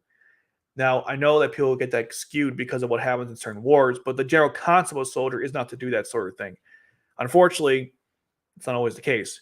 Britannia does kill innocent people, which is very true. Understandable. That doesn't mean Suzaku is a hypocrite for wanting to change that or not partake in those sort of things. Also understand that in this current society, which I forgot to mention, this is like another point I need to mention. It's a little off topic, but I just thought of something that I need to point out. The reason Suzaku takes his whole approach to rise in the ranks of the military is because in Britannian society, it's a absolute monarchy. So the only way you can get real power is you have to be born in it, or I guess become a noble of some sort. Like family lineage is all that matters. So if you're a commoner, your only real way to make any headway is to do it in the military. I don't see another way for Suzaku to even get progress or to make progress in the story or in the society. There aren't really politicians, as it were, like in our society. And the strongest people that are respected, I don't think Bismarck had any I could be wrong. I don't think he was a noble. I know that Gino's family was a noble, but I don't think his was. I don't think Bradley was a noble. And they rose really high in the rank because they just were the best soldiers. This is a very old style, again, absolute monarchy. So obviously, the only way you could do this, again, I say obvious, but I guess it's not. You have to kind of rise in the military. That's like your only path to this point. Does the story have to outright tell you this? I mean, again, I guess so, but whatever. All right. Bottom line here is, yes, Suzaku, maybe you could argue, doesn't have a right to tell these people whatever, to not do this. But at least, at the very least, he's not a coward like these people are. But whatever. But of course, exactly the same, right? Exactly the same. Suzaku are done wanking each other's pencil-thin cocks, and we've gotten 2 straight episodes. Okay, so this is a stupid statement. He loves to, like, don't get me wrong, Clamp's art is very it's not controversial, but a lot of people don't like it. And that's fine. Again, it's fine. Clamped art is not the greatest at times. Yeah, there are certain lengthy bodies that they're kind of weird, no doubt, right? But like, come on, dude, really? If you said in the beginning of this video, this is supposed to be like start a conversation with the anime, how are you starting any conversation when you make dumb statements like this? It's so unproductive, sophomoric. Like it, dude. I have something to say about this at the very end, but like, F off with your premise of the video. You have really contradicted it several times. Episodes of serious topics. The anime cools things down with a school festival episode because the direction in this show is. Okay, they literally explained why the school festival was existing. Millie tells Lelouch we had to have these moments to like relax because there was a lot of tension going on. Now you might say, well, the show is justifying it, therefore it's not good. If an explanation exists and I don't like it, it's a bad explanation. I have to laugh because I can't think of the other way. It's like the show explained why there was a school festival, but because it like I don't like it, I guess, therefore it's stupid. Also, by the way, let me notice this in the picture. The kids will take a photo of the landslide. It's kind of cute. But whatever, it's whatever. It's stupid, right? It's all dumb. It's so dumb.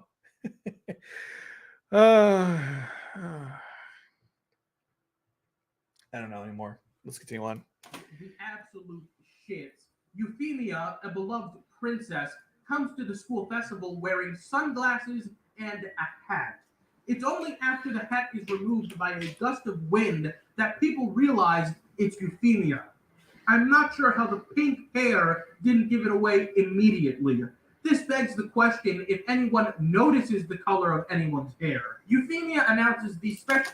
Now, is this a fair point? Sure. It's a nitpick. It's irrelevant. You could obviously you could have rewrote it to have her change her hairstyle like in Lost Stories. Like, here, I'll show you an example of it. They could have done. Give me a second here. You could have done this if theoretically.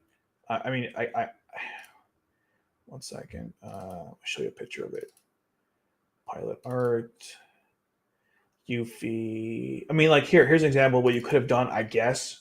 So here's one art style Euphemia you could have used. Here we go. So her hair is kind of rolled up, so it's hard to tell it's her. You could have used this one.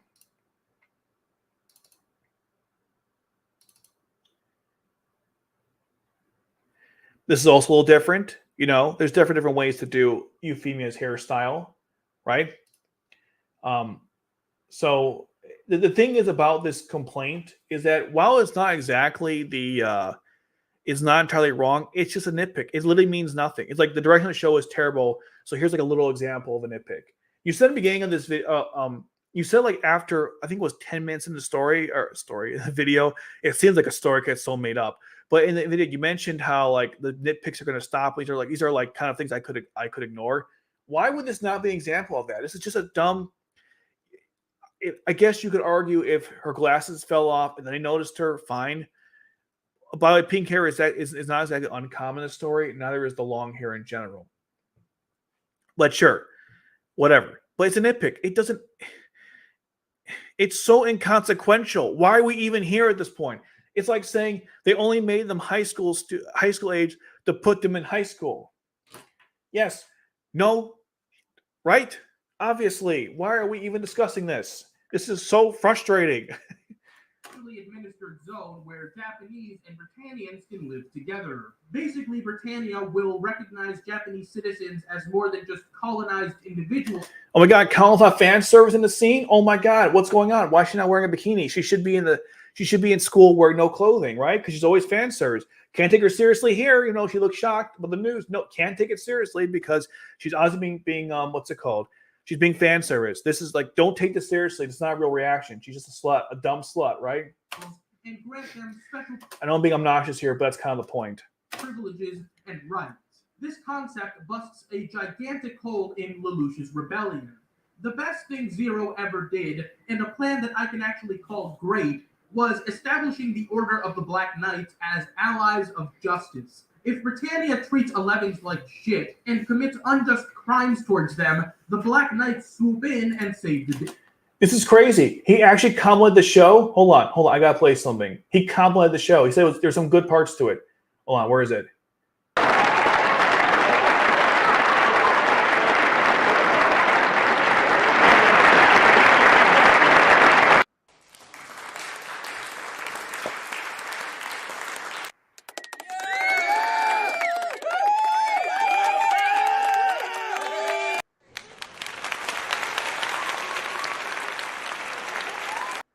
Okay.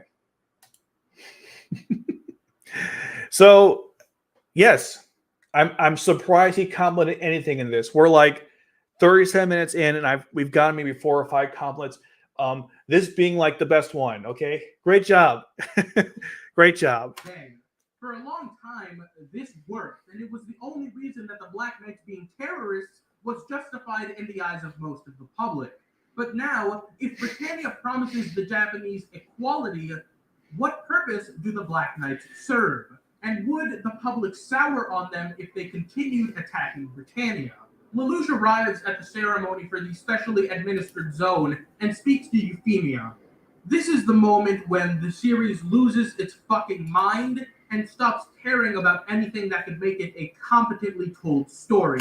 Didn't you say in like the episode with Suzaku and how he wanted to like die and not join Zero? Didn't you say that was the moment of no return? Which is it, my friend? Is this the moment of no return? Was that the moment of no return? Is every moment a no return? You've be consistent, buddy. This is a script you worked on for 3 years. I expect more continuity in your own writing. But sure, criticize Geass's continuity when you clearly don't have it in your own. Oh, okay. Lelouch says he plans on getting Euphemia to shoot him in order to turn the public against her and bring them back to Zero's side. Euphemia then tells Lelouch that she's giving up her name and her right to succeed the throne. Lelouch becomes convinced of her resolve to help the Japanese people and admits loss to Euphemia. Not entirely true, because it was for Nunnally. Because she wants to hang out with him and Nunnally. She never talked about the Japanese people in this particular scene. That's why Lelouch went forward with it. You got to be careful. Like, I know that this is like a nitpick to an extent, but it's very important because we're going to discuss later on why it's important. But see, Yuffie discussed how if this goes well, they can all live together. That's what she really wanted. And then, of course, stop fighting with people in general. But Lelouch gives in because of Nunnally. That's why. He only... Come on, please, let me talk for 5 minutes. He only cares about helping her in the grand scheme. That's the top priority of Lelouch's list of things he wants. of his priorities, Nully is number one. That's why he goes along with this. All right, let's continue on. But you're gonna love this one because everyone always craps on this scene. It's so easy at this point. And then he jokes that if he really wanted to, he could have made her shoot him. He also jokes that if he told her to kill all the Japanese, she'd have done it. And there it is. Lelouch's Geass finally reaches its critical point after being used too much, and she has to obey that command. She orders total genocide against the Japanese, and the army carries it out. This was foreshadowed with Mao, but it happens at such a ridiculously convenient time that there's no way but to consider it contrived bullshit. Just as Lelouch admitted loss, and everyone perhaps would have had a happy ending, his Geass consumes him. And not only that, but it consumes him in a way to where you... Okay, we have to again, more thing to talk about here. First of all, it was discussed. It was hinted to before. So at least he admits that. Not good enough though, because contrived, right? Let me tell you a story, okay? This is a real life story. It's actually happened. I didn't make this up. You don't have. People can testify to this. I will never bring them into the stream because they don't. Then it would be impossible. But this actually happened, okay? All right, it's a real story. We got coworker A, who's the person who told me this story. It's about him, and coworker B. The story is about coworker B. Well, it's about both of them. Okay, here we go. Coworker A and coworker B need to go to a place for training. Okay. Coworker B has an issue. His wife is going to give birth to twins in about, I think it was like 5 months from the event. So 5 months from the training they wanted to schedule. Okay, has to give birth to twins, or she's going to give birth to twins, and he's seen the doctor. He's taking her to the doctor every Wednesday, I think Wednesday or Thursday. I'm not sure. One of those, once a week, anyways. And the reason why is because it could be a complicated pregnancy. Okay, now because of that, they can't go to training for a whole week. They have to pick a couple days. So they go back and forth to find those specific days they want to do. They do that. They find 2 days in the beginning of a week. Wednesday, so they don't go on Wednesday, so the person could take his wife to go get her checked out and get for the pregnancy. Okay. So again, they're both signed to go training on this certain week at the certain time. So coworker B can still take his wife to get her checked because her pregnancy could be complicated. All right. Okay. The whole scheduling was done to accommodate this person's situation. All right. Now what happens? Well, a few days before the trip, unfortunately, this is the coworker B's wife goes into labor too early. The first kid is born still, and the other one doesn't live much longer outside the womb. So as a result, and it's yeah, I'm not like, well, when I was told, when the person told me this, I was thinking that's like it's really awful. So I'm not like insulting a person's situation by this. I'm just trying to bring up like a really awful situation that happened. Okay, so a few days before the trip, the woman's her coworker B's wife loses both kids, so he doesn't go on the trip, obviously, right?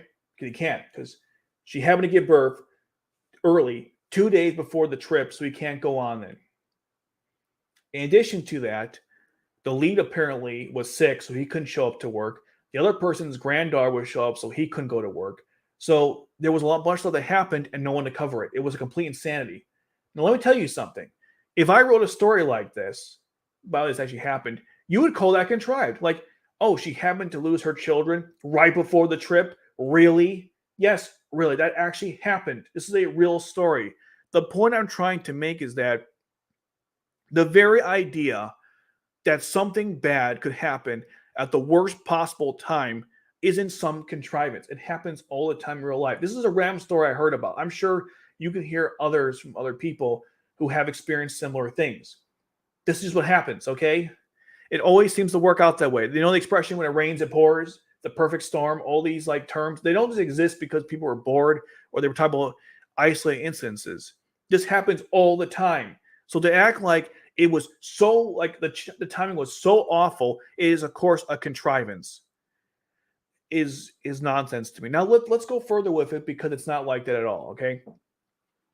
First of all, well, I know I'm like saying first of all and this and that. I'm trying best to like stay passionate, but not let like blind my or ruin my vocabulary, I guess.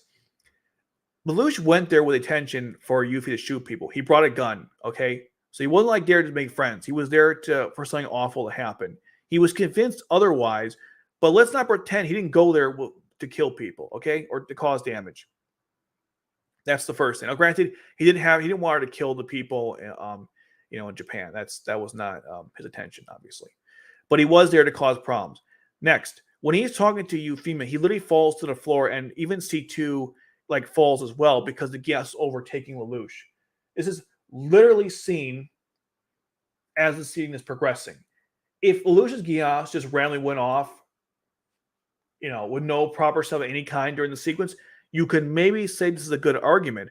But they both fall over, and he's literally covering his eye, and then it goes off, or goes on, I should say. They literally told you this was about to happen, okay? Now, yes, that I'm not going to go about the timing. I already discussed that point. But, like, they literally showed that. I don't know. I don't know, to be honest, why that's a problem. Now, yes, did it all work out the way Lelouch thought? Sure. There's a video going through it from Rare. I keep saying a Rare replay. That was an Xbox game that came out on the Xbox One. I'm talking about replay value. He went through the whole thing. I thought it was a pretty good take on the situation, how it goes through the character evolution and what was happening before and after. You don't have to even go that far. There was setup to the event. There was little foreshadowing within the scene itself that was going to happen. And then even Lelouch was kind of joking about it, meaning he might have considered doing it as well, right? Obviously, Lelouch likes Euphemia, of course, but part of him was going to, he was really pissed off at her. He was going to use her for his own despicable means, okay? You don't like this because you actively root against the show. This is an example where let me speak personally because I can definitely test to this. When I watched Breaking Bad, I watched a couple episodes, and I was rooting against Walter White because I just didn't like the show. I'm going to give it a second chance because I heard it's actually pretty good. But when I was watching it, I was rooting against Walter White to lose. I don't like the show. So when good things happen to him, like, this piece of crap, I hate this. And so my entire perspective of the show was skewed because I was angry with it. When you approach a show from that perspective, these takes become disingenuous and they're wrong outright because of it. You don't want Lelouch to win, even though like you think he's right. It's really weird. This dichotomy in like writing here. But because it all worked out in a way that would benefit Lelouch, again, he probably planned this out to begin with before Yuffie like changed his opinion on it. But besides that, he planned this out. So to act like it all worked out, yeah, that was kind of the point. Now, there's something else I wanted to say, but let me see if he covered before I continue here. Euphemia ends up doing exactly what the plot needed, turning her against the public and setting up the Black Knights to be saviors. Lelouch against his people. Okay, that's what I thought. Now, initially, this was Lelouch's plan, right? That's why he brought the gun into the G1 base. It was for this to happen. So, yes, it would make sense why it would still happen. That's the first thing. The next thing to talk about, and this is not something the show actively discusses because we don't have a counterexample except for Lost Colors, but I'm not sure if you can count that as like a good counterexample. Anyways, we don't know for sure if the agreement that Zero and Yuffie agreed to was going to like actually work or not. The SAS is one of those things where it's like, would it succeed? Would it not have? I'd like to cover in a future video, but one key point I was thinking about, which is, again, 5 minutes, please. I noted in my other live stream when it came to this episode was I found it interesting that when Yuffie told all the Britannian soldiers to kill the Japanese people, they did it without thinking. They didn't even question it. The only person who thought it was a bad idea was Dalton. Everyone else just did it without thinking. She literally told them to do it, and they went right towards it. They didn't fight her on it. They didn't disobey orders. They agreed to do it. that means that would this actually have lasted? Probably not, because I think most of the people were only doing it because Yuffie told them to. That's the first thing I'd like to point out, that we don't know if Britannia would have even gone along with this for a very long period of time. The next thing to mention is that if you remember in the episode prior, I think it was the episode, they were talking about if they should give in to the SAS, the Black Knights. And one of the problems was they'd have to disarm. Just because Lelouch agreed to this doesn't mean the Black Knights would, right? This is a very important distinction. It's very possible that, let's say there's no massacre, Zero goes to the Black Knights and said, I surrender to Yuffie, we'll work together on this. And they're like, we don't want to do this because we don't trust her. We don't trust Britannia. We don't want to disarm. There could have been a whole rebellion. Or they could just say, how come you didn't discuss this with us? You surrendered to her without discussing with your own army. We don't believe in you. We're not going to follow anymore. We'll follow Toto. We'll follow Ogi. We'll follow somebody else. That could have happened too, because it sounded like they didn't want to cooperate with this. Remember what Toto said when they were hiding in the bushes? He thought that Lelouch was going to kill Yuffie. He didn't think they were going to make some kind of deal. He thought he was going to kill her because he assumed that this was not going to work out. Toto's been alive a long time. He's seen a lot of awful things. I'm sure he would know more than most about the situation. Now, I would have loved to have seen a post-SAS world where that's exactly what happens. It starts off great at first, and then ultimately it goes completely bad, haywire, involving Yuffie's death and a Black Rebellion. That could have been cool. I'm not against them going this direction, although I would have been more interesting to have shown the other approach.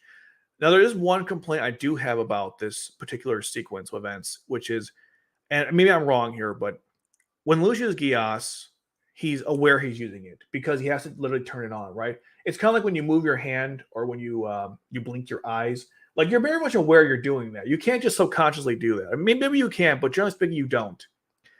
Geass isn't like a heartbeat. You have to control it. You have to turn it on and turn it off, which means if Lelouch is turning it on and turning it off, he must be aware when it's on or off. So the question you have to ask is, in the sequence with Euphemia, was he not aware that it was on? That's the thing I've never understood. Because everything we've seen to up to this point, he has always been aware when his gas is on or off because he literally controls it. Which means that if it was on full time, how did he not realize it was on? That is always something that bothered me. And again, my voice is dying out. Again, I drank tea, but it wasn't enough.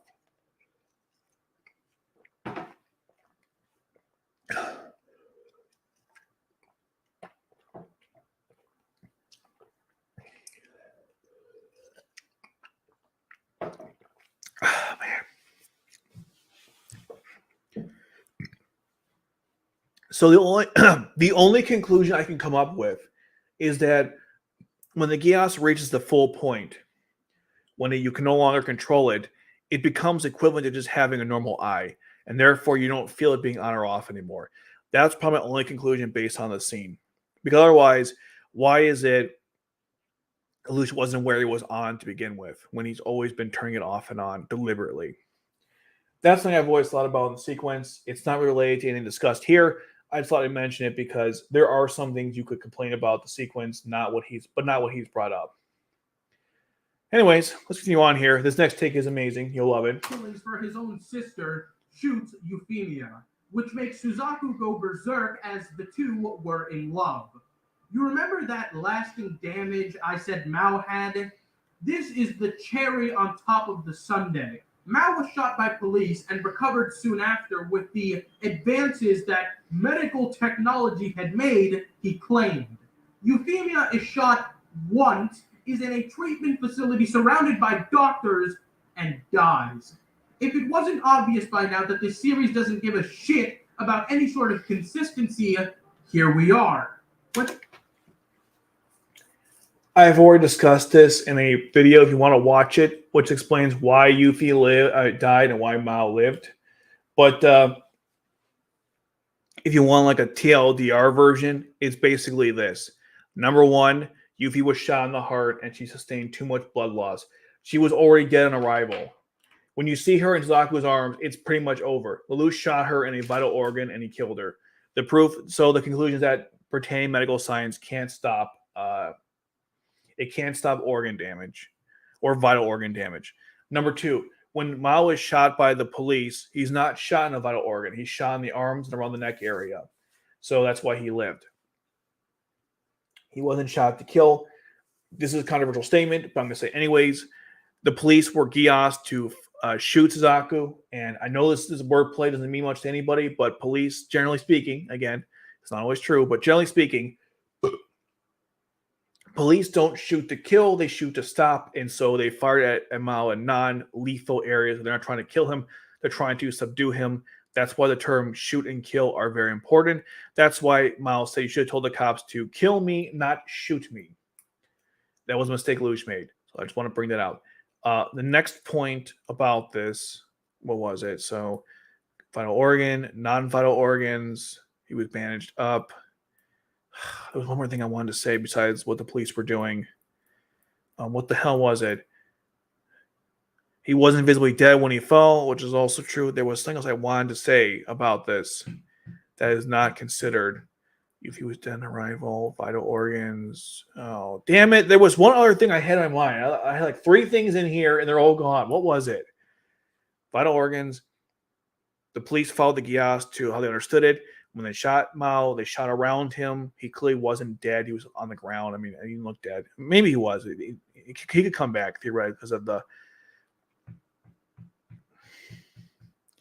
Was there something else I was missing? I'm sure if it comes back to me, I'll mention it. But that's where the key distinction is, where they were shot, and that's really it, and why they were shot. Lelouch shot to kill, and the police shot to subdue.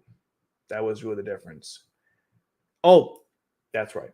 There are also people in real life, because again, this is one thing DX said in the video, which is very true, by the way. Stories are based on real life, right? Okay.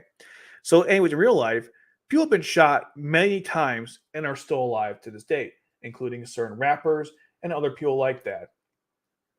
So you can actually look online right now, people who've been shot multiple times and are still alive today.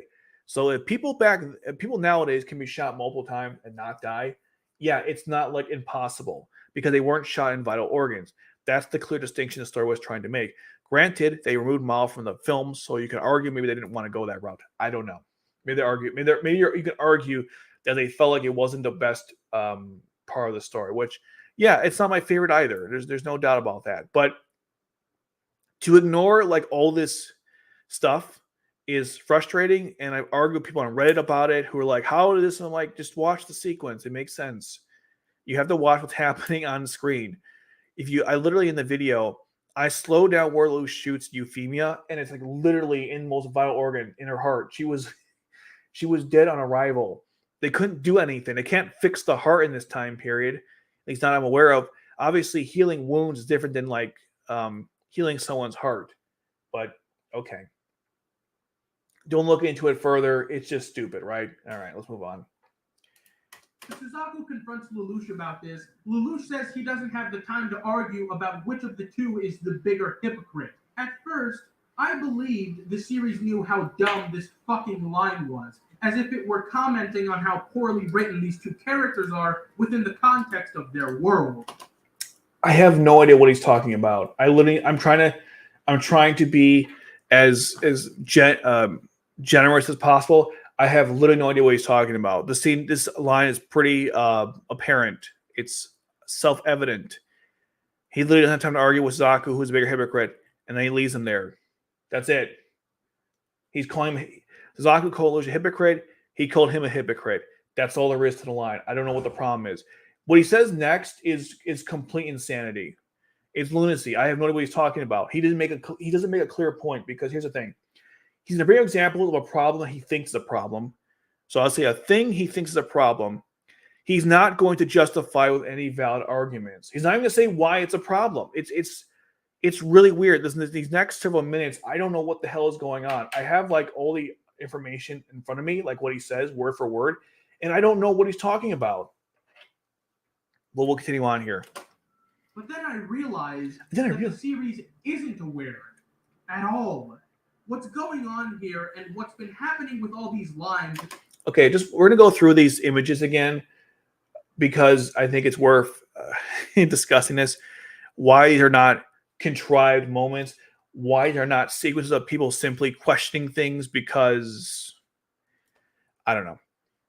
Like the idea that if you question what's going on in the scene, the writers are covering their own asses, and we'll get into why that was. There's a huge hypocrisy in this video itself. But okay, so in this scene here, Valletta is simply telling Jeremiah that, listen, fine, we'll go with your plan. Just keep in mind there might be people who might want to save Suzaku because of who he is. That's literally not the same thing as Lelouch and Suzaku argue about who's the bigger hypocrite. One is someone giving a suggestion to her boss about how she believes the approach they're taking is not the best one. And by the way, she doesn't even say it's stupid, which is funny because you literally said that the only thing are factual here is what the characters say and happen and what happens in the story. But she never said he was stupid. She never implied it. Her tone is about as calm as you can get. She respects Jeremiah, which is something we know in the story because of how she's defended him in the past. So no, she doesn't think she doesn't think this is a stupid plan. She's just trying to make sure he's thought of everything. And notice that when she brings it up, he says, you know what? I already have it figured out. I got nightmare frames and I'll take the person out myself. So he thought about it. Just saying, like, they're not the same things. Ugh. It seemed like a character will point out something obviously wrong or... And go back. What the hell? Okay. Like I said before in the previous stream, the context behind this is that there's a faction of Britannians who don't want this system to be in place. That's the purebloods. They were fighting to stop this. This wasn't a generic thing that all Britannians shared. After all, Cecile is Britannian and she's not okay with this. Okay, that's the point. They were trying to bring up, there's a, not an hypocrisy, as he's pointing out, but there's clearly a feud going on between the purebloods and Northern Britannians. And that feud is about how to handle the Honor Britannian system. They don't believe in it, and obviously she does as a Northern Britannian. This is very important. It is not the show saying, like, we're dumb, but we're going to cover our butts by putting a statement here, which is so, like, it's so juvenile as a thought to begin with. It is merely pointing out that there's infighting within Britannia itself. That was the point of what's going on in that sequence. It is not about saying, like, well, I mean, if he can't do it, what's the point of the system? Yes, exactly. She can't... They're trying to get rid of it. There isn't a point. They're trying to end it. That was the point. It's not like the show pointing out stupidity in its own writing. It's pointing out there's a feud between two factions within the Britannian hierarchy. If you watch the show, you would know this. I don't know how we're here right now, but okay, let's continue on. Let's keep debunking these stupid statements. And like I said before, this is not even remotely similar to Suzaku and Lelouch commenting on who is the bigger hypocrite.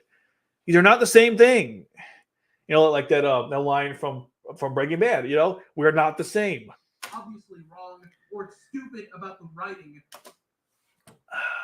Well, you see, this is what Lloyd says, I believe, right? Now, the thing about Lloyd is that he's a sociopath. He's also a freaking troll. So he tends to attack people in a very condescending way. Okay? Remember, Lloyd is the same person who said that he abandoned his own heart because he's a sociopath. You can't really take his statements as like the show saying that the writing is bad, because Lloyd himself doesn't understand, like, he doesn't have an emotional attachment to anything right now because, again, he's a sociopath and he's looking at it from a sociopathic perspective when that's not how Suzaku operates, or most people in general. So this is not the story compensating for its own bad writing. This is just Lloyd being a troll like he always is, okay? If he's always right, why is it he constantly gets berated by Cecile on how wrong he is? Or even Suzaku, for that matter. If you're going to bring up these points, you got to mention the counter argument, which you're not doing. But if you never watched Geass, or you haven't watched it in years, you would look at this and be like, yeah, this is a good point. Very true. I understand. But, like, it's not. It's not a good point. All right, moving on. Is that the series thinks that it isn't an issue. The series makes sure to cover its bases by acknowledging that there may be an issue or that someone may be a moron, but it always gets justified in one way or another.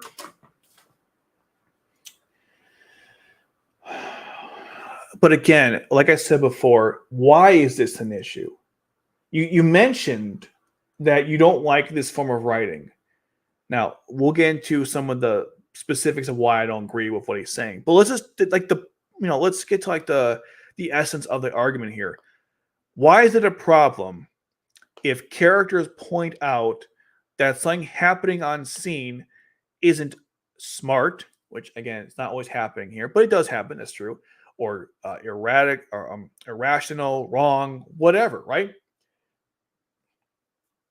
What is the point? What is wrong with that? There are so many stories, and of course, in real life, where people do this. They will question what's happening. What is the problem inherently with that as a writing tool if you want to use it, right? That's the problem I don't understand here. You've said you don't like this, and that's fine.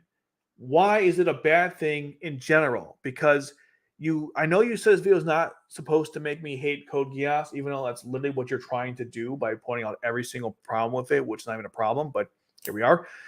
But you have to explain to me why is an issue. Now you mentioned a couple of things we should go further into, like the story justifies it, or the story doesn't think it's a problem. And I'm like, again, why is it a problem?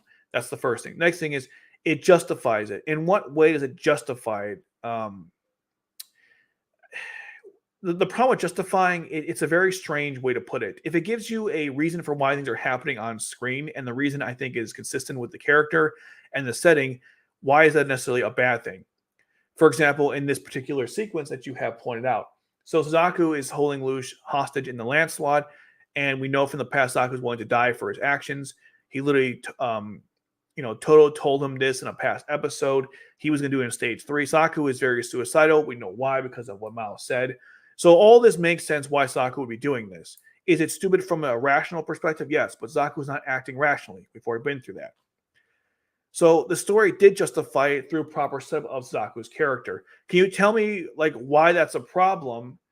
And I'm willing to listen, but you're just saying the story justifies it. Like every other story does, Every story justifies why actions happen or don't happen. Should you not watch? I hate to be very, what's the word? Oh, fudge. What is that word? Ugh. It means when you take an argument and you have the weakest version of it, or the simplistic, which is wrong. That's what the word means. I forgot what it is. Reductive. There we go. I might be a little reductive here, but I don't see how this situation is different than any other time in a story where things happen that, quote unquote, might be dumb, or characters are, quote unquote, explain why something isn't good and the story justifying it.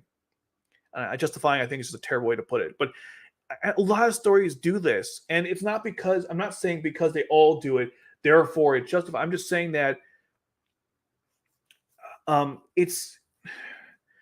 feel like it's a fundamental aspect of writing when you justify actions of certain characters, or you make the story justify actions of certain characters so things keep moving along.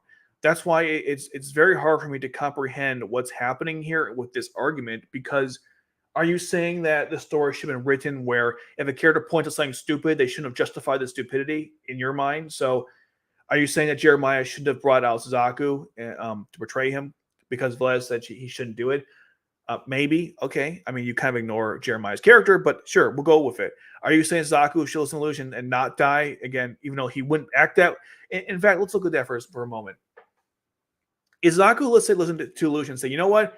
You're right. I shouldn't die. Let's work together. That'd be really, really weird, because that's not what Suzaku would normally do. Because that's not what we've established of his character. That would actually be really contrived, honestly. If Suzaku was to randomly give in to Lelouch and say, you know what? Like in this situation here, you're right. Dying sucks. Let's work together to stop Britannia. I was wrong the whole time. That wouldn't make any sense given the trauma he has and what he's been going through. That would be a 180 turn out of nowhere. Suzaku changes to work with Zero after he killed everyone with the Flare warhead. The reason why that was super important is because he crossed a line he didn't think he would ever cross. He killed arguably more people than he probably will ever save in his life. And at that point, it was like, well, I have no leg to stand anymore, and therefore I can't really follow this path because I failed. It took a very serious moment for Suzaku to make the change. Having him do it in a random conversation to, I guess, not justify his stupidity would have been in itself stupidity. If you think about it. Like, imagine if the opposite happened, where Lelouch is like, you know what, Suzaku, you're right. I'll join your side. Like, that would be so ridiculous. It has to be meaningful within the story. Right? I mean, I thought that was... I thought it was kind of obvious. One more thing I want to mention before I change my battery. What is it? The whole idea that the writers are covering their asses with this. I mean, if you approach the story from a hateful perspective based on baseless accusations, sure, I can see that. But it's not like the writers justified it by breaking the plot or setting up the story or making characters act out of character to make this happen. In fact, they established the characters having they characterize people in a certain way, and they continue to act that way even while doing certain things that you consider stupid. So I don't know how they're covering their asses. People discussing things in a story about their opinions on something happens in real life. The irony about this is going to come full circle when we get to the end of this video. But yeah, I don't know. I'm going to shut my battery real quick, and then we will be back. I just need to...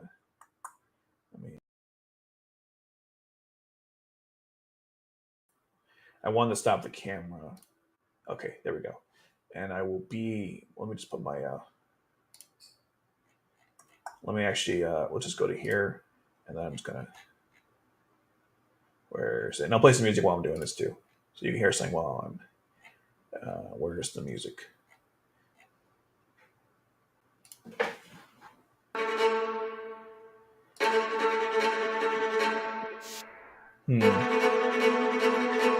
Where's the... Oh, hold on.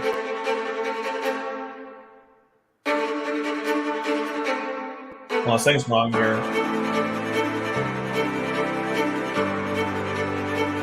There we go. Where is it?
I'm not gonna lie, it's my favorite song, but it's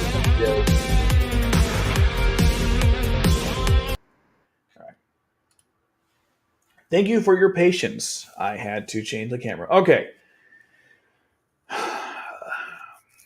Like I said before, the writers are not covering their butts. And like I said before, I've already discussed the lack of situation. I've already discussed why it's not contrived writing. You have to, when you make an argument like this, the burden is on you to justify why it's a problem. If you cannot do that, you cannot just go off and say whatever the hell you want and act like it's some kind of brilliant argument. Kind of like how you mentioned the dialogue between Kallen and Suzaku was terrible, but you didn't define what real dialogue is. One thing I forgot to mention that sequence, he said that Kallen's reaction to learning Suzaku killed Genmu was unnatural, but he didn't state what would have been a natural response. You know, again, if you're going to state something, you should state what you were expecting and what you got instead. So there we go. Now, listen to how he justifies this next part is it's going to hurt people. Prepare for the pain. Here it comes. For Jeremiah, it was him being arrogant and obsessed with the limelight. When Cecile comments, for Jeremiah, it was him being arrogant and obsessed with the limelight. There's also the idea of just trying to send a message to everyone else because Jeremiah was a little crazy in that respect. He also had a little bit of a power grab he thought about. Because remember when Clovis died, he moved up a little bit on the ladder. Remember that? And he was talking to I think it was Detard about that. But anyways, okay. So what is the problem here? Are you saying people can't have flaws? Are you saying people can't act? How do I put this? Not do the most intelligent plan, I guess, possible. And like I said before, when discussing this in depth, is his plan. Yes, it was kind of dumb. Well, no, it wasn't. I'm sorry, it wasn't. His this video is hurting my brain. It wasn't dumb. It only failed because he fought against someone he didn't know existed. He couldn't anticipate somebody he didn't know was a problem because Geass isn't a thing that everyone knows about. Contrary to what Turn 19 made everyone think. That's very important. That's a very important distinction. Okay, so it was only stupid in his mind is because it had to make Lelouch's life easier. I have already argued that one, the plan itself was brilliant and he only had a short amount of time to come up with it. And two, if it was a different situation, like Suzaku was transported underground, Lelouch could have found another way to do it. He simply looked at the board and he chose the best option available, like he always does. Bad, smart or dumb, in your opinion, not mine. That's what he's been doing since day one. I don't know. Let's continue on here. Don't worry, it gets even worse. Like this is like somewhat understandable, quotation marks. This one though, holy crap. When Cecile comments on what a carefree school these characters go to, where they have welcoming parties for cats, it's all done after school, so they're still technically learning. And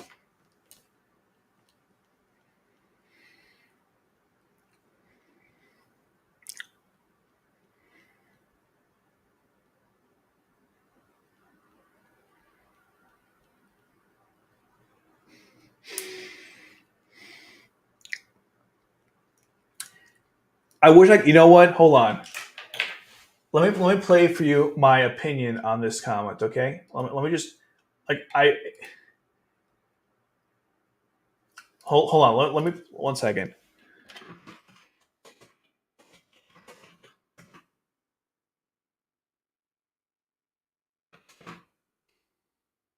There's a famous clip. If I can find it, I'll play it. If I cannot, oh my god, does no one have it when he said this? It was really funny.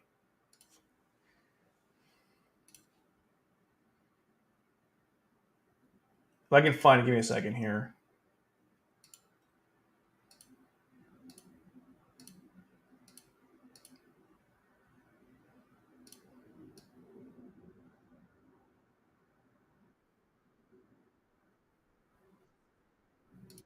Hold on. See if I can find it. Well, I it's really where is it?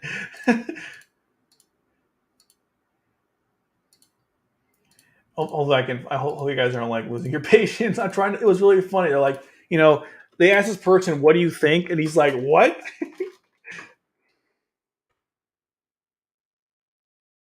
You gotta be kidding. Where is that? It was so funny.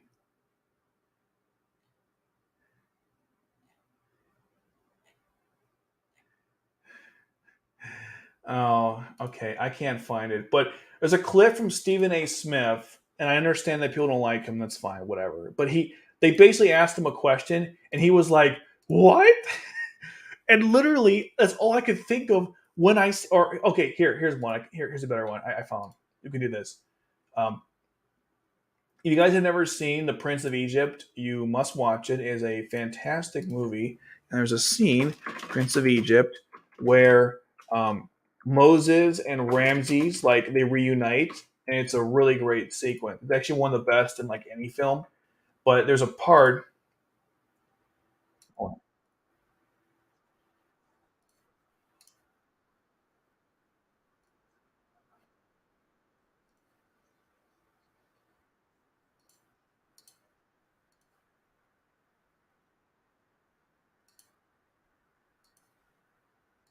Okay, here we go. Ready?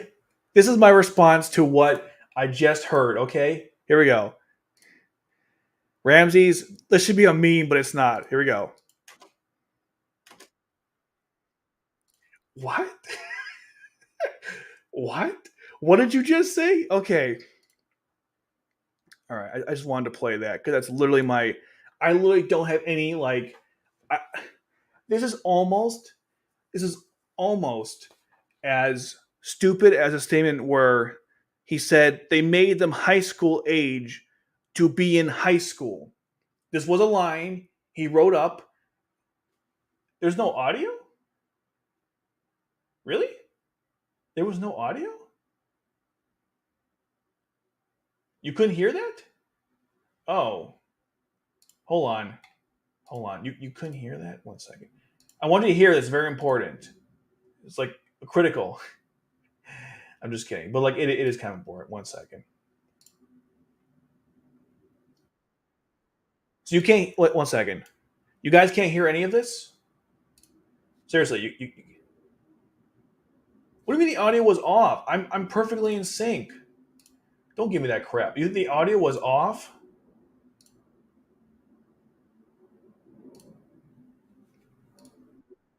You can't hear this? Like legitimate, you cannot hear any of this?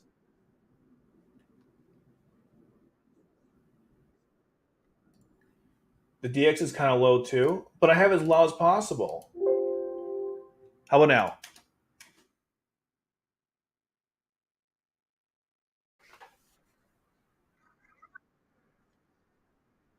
How about now?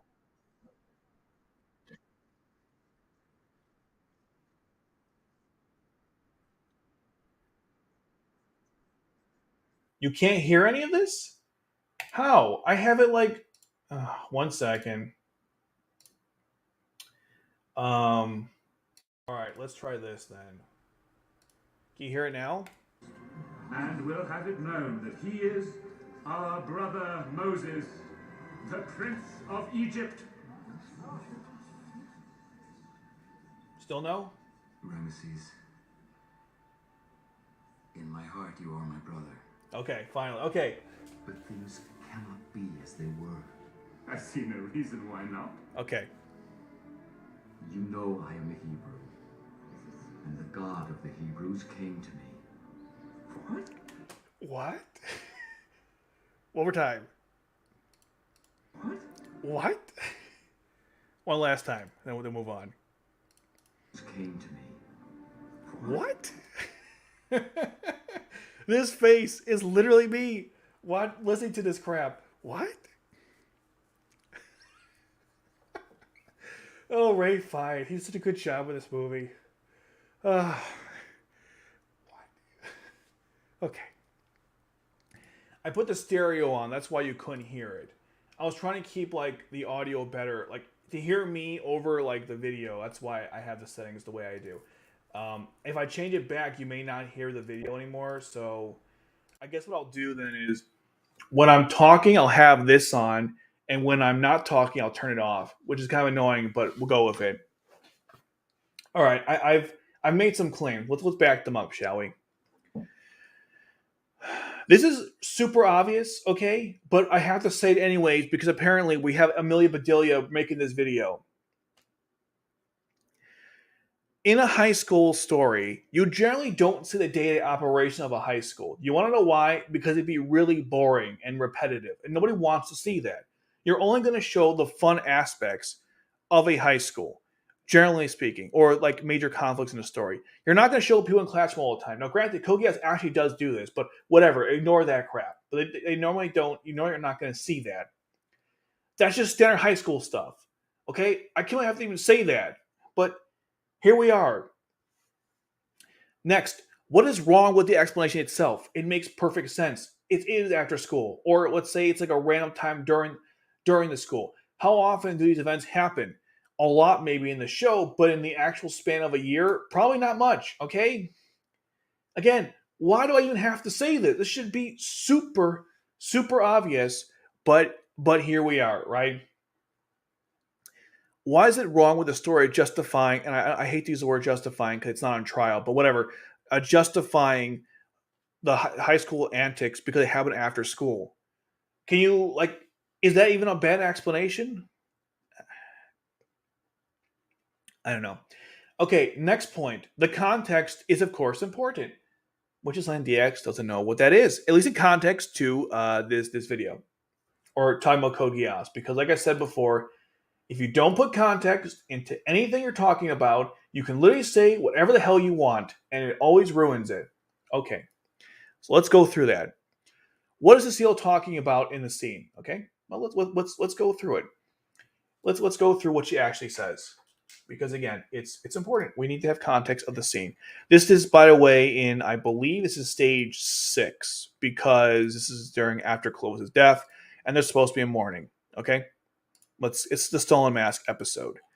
Now, Cecile says, while they're chasing the cat, let's take a look. Because again, if you don't know the context, you can say whatever the hell you want. Let's take a look at what she said. Okay. The school seems so laid back, in spite of the fact they are in mourning. You suppose Suzaku would still be all right in here.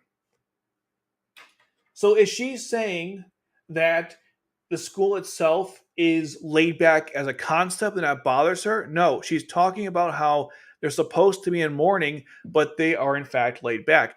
Let's not forget that Cecile told Suzaku the school was liberal by nature. Remember that in a previous episode? Actually, I think it was in this. Was it this episode or? Hold on.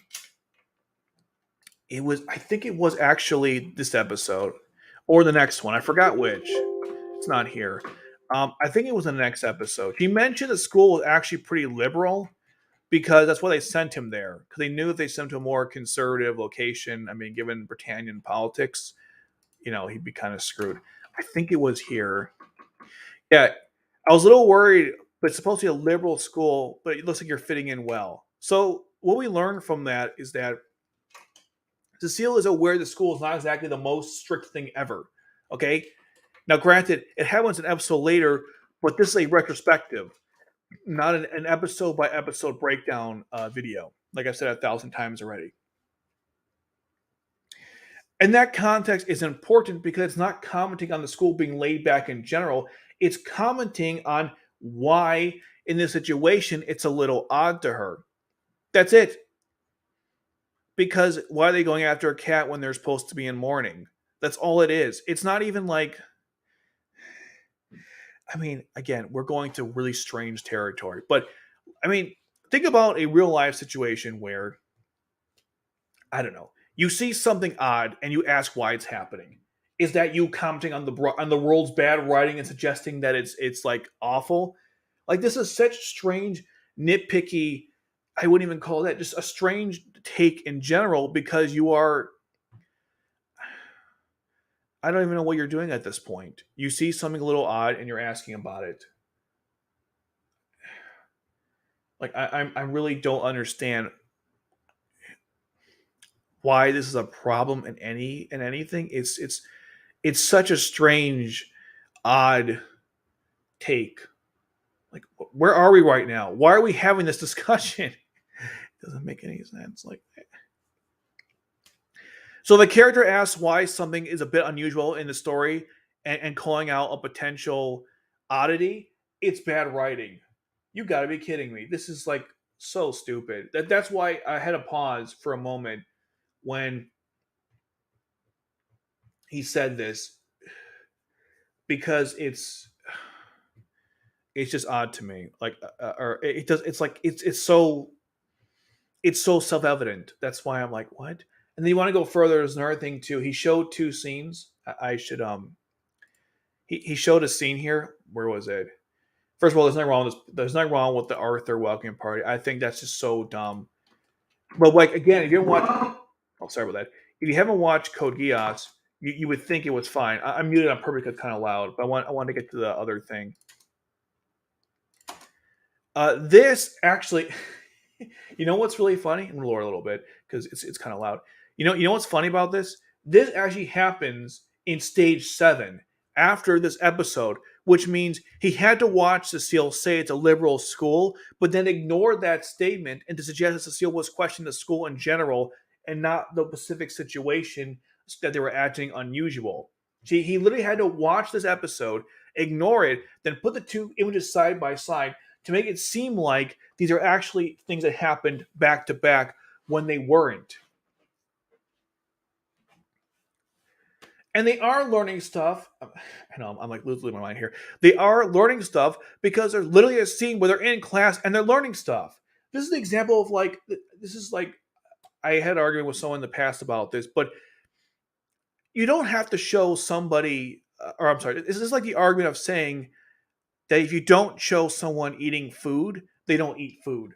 I'm like, of course they eat food. You don't have to show someone doing it. It's self-evident. You don't have to show someone using a bathroom or getting up in the morning and changing or taking a shower. These are things people generally do. The only exception of this is if like the story is about homeless people or someone who's like in a desert or a situation where that wouldn't be common. But in a situation like this, you don't have to show that. And the same goes with the classes. You don't have to show them learning in school to know they're learning in school. Why are we even here right now? Okay. All right. Anyways, I think I got the point across here. This is like really stupid. But again, 300,000 views and people think these are good ideas. I don't know what to do anymore. I'm not sure how you take with that as you will. After school, so they're still technically learning.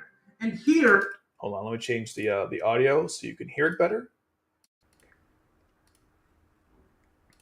When Lelouch acknowledges that they're both hypocrites, the series legitimately believes there's no issue at all with Suzaku's ass-backwards ideology that resets itself whenever necessary.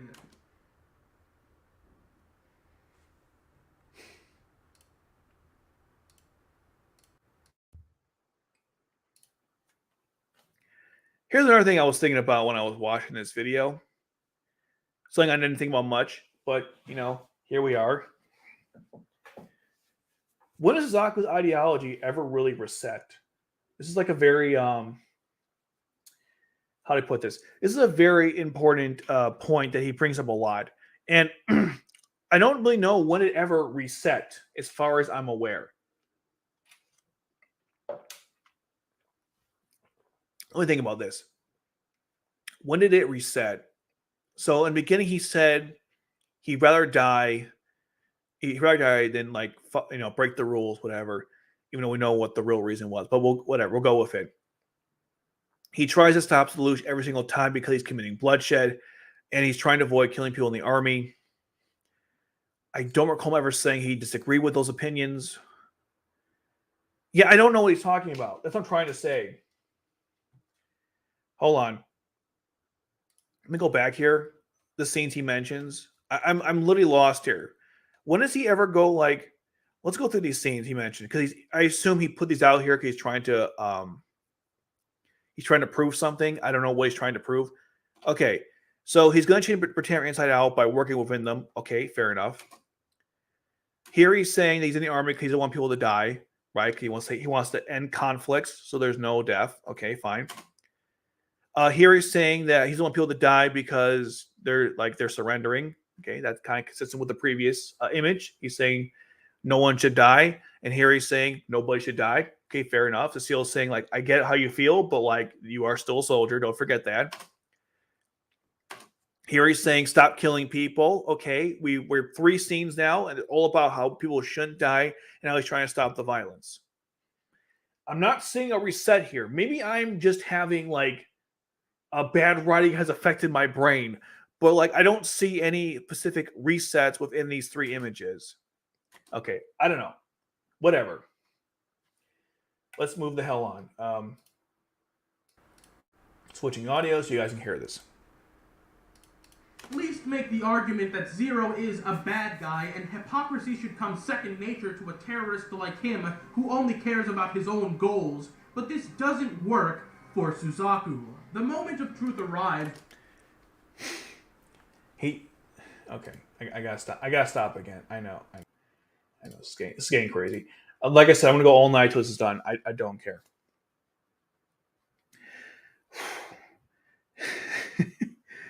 One thing I'm about to mention is that, like, earlier on with this, because he throws so much garbage, it's, like, hard to, like, make sense of all of it. But he said here, I just want to go back real quick. Both hypocrites. The series legitimately believes there's no issue at all with Suzaku's ass backwards ideology. Okay, what is he talking about at all? If Lelouch is saying that his ideas are bad, how is that an indication of the story is saying they are good? Do you see what I mean? I'm using his own language. You see what I mean? How dumb this is? Let's go back for that one more time, okay? One more time, because I'm still lost here. Both hypocrites. The series legitimately believes there's no issue at all with. If he is saying he's a hypocrite, isn't that an acknowledgement of an issue? Wouldn't the argument be if Lelouch said, you know what, Suzaku, you're right and I'm wrong, and therefore I'm justifying your actions or something.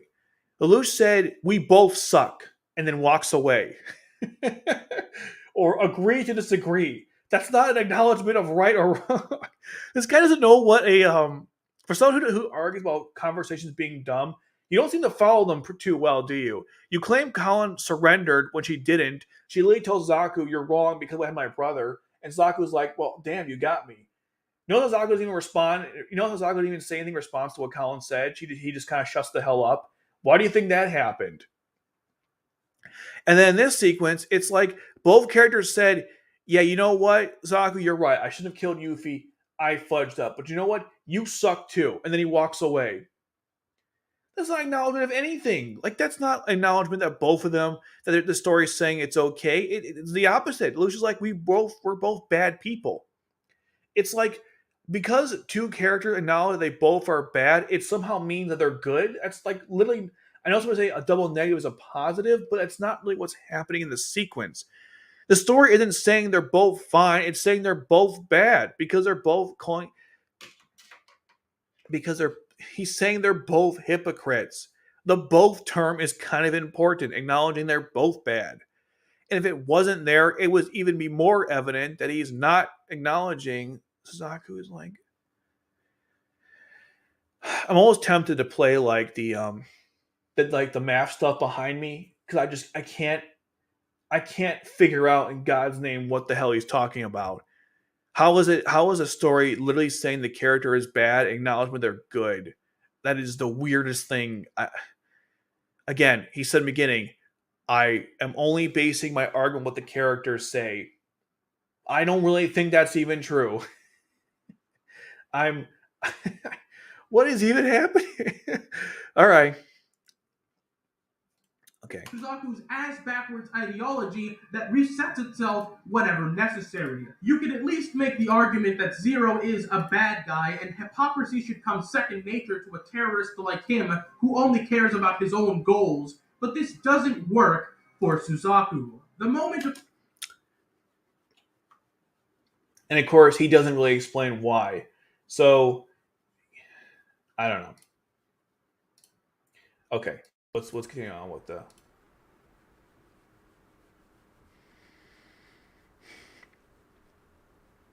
I wrote something else. What was it? I don't know. Anyway, I think I mentioned here also like Suzaku explained his.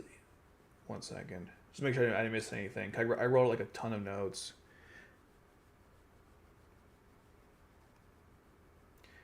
Oh yeah, here's my point I was going to say. Let me just change my audio real quickly. Okay. Suzaku, basically what he's saying, I could be wrong here, but he's saying that Suzaku flip-flops, which isn't true, but we'll go over it anyways. Therefore, when Lelouch calls him a hypocrite, it doesn't work. And my thought is, why doesn't it work? It's never really explained. But whatever, we'll continue on. We're going to get to the coup de grace very shortly, and it is quite a coup de grace. It is absolutely insane. Nature to a terrorist elect. The moment of truth arrives when Suzaku finally finds out that Zero is Lelouch. This is the reason that Code Geass is such an absolutely horrendous anime. Based on nothing.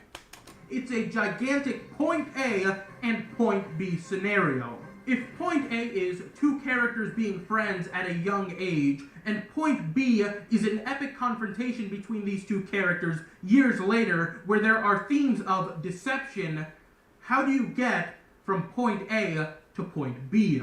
Every single contrivance has led us to this moment in R1 because the bridge from point A to point B shouldn't exist.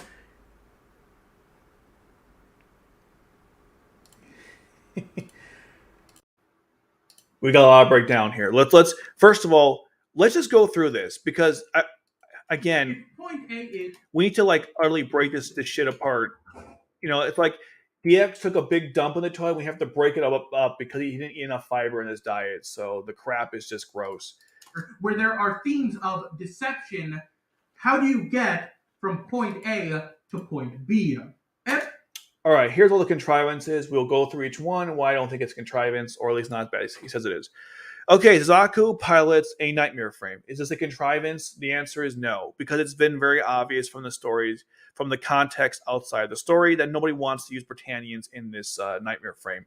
How do we know this? Because when Lloyd presents the idea to Clovis of even interfering, they told him to F off.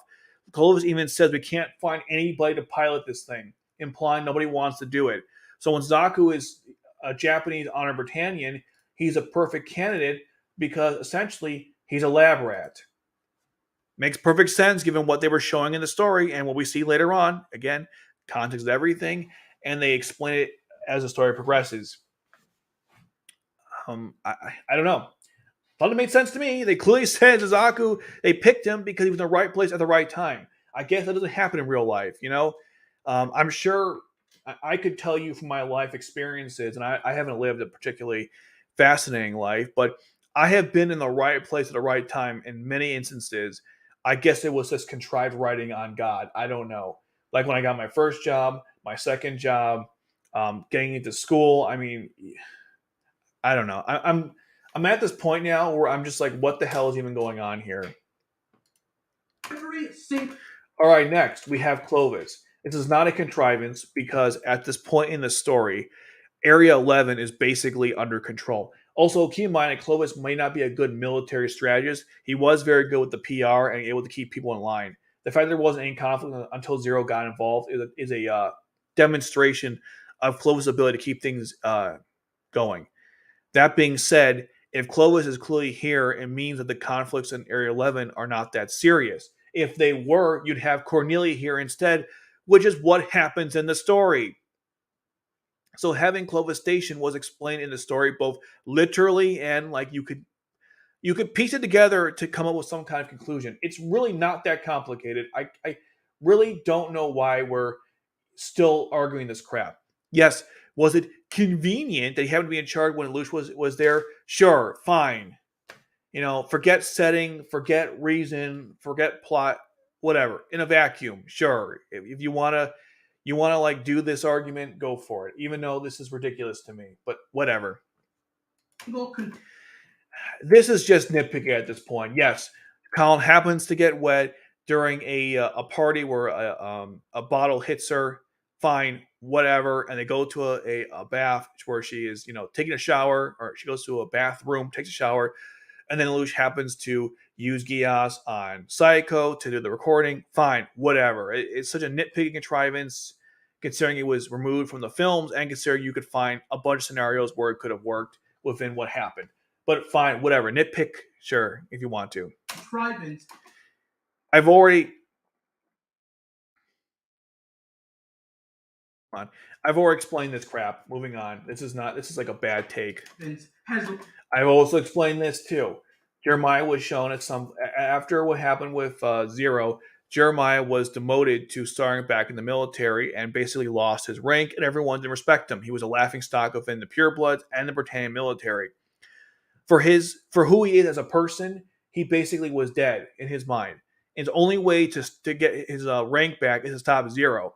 So if he can't stop Zero, he might as well be dead. That was kind of the point of his character during that part in the story.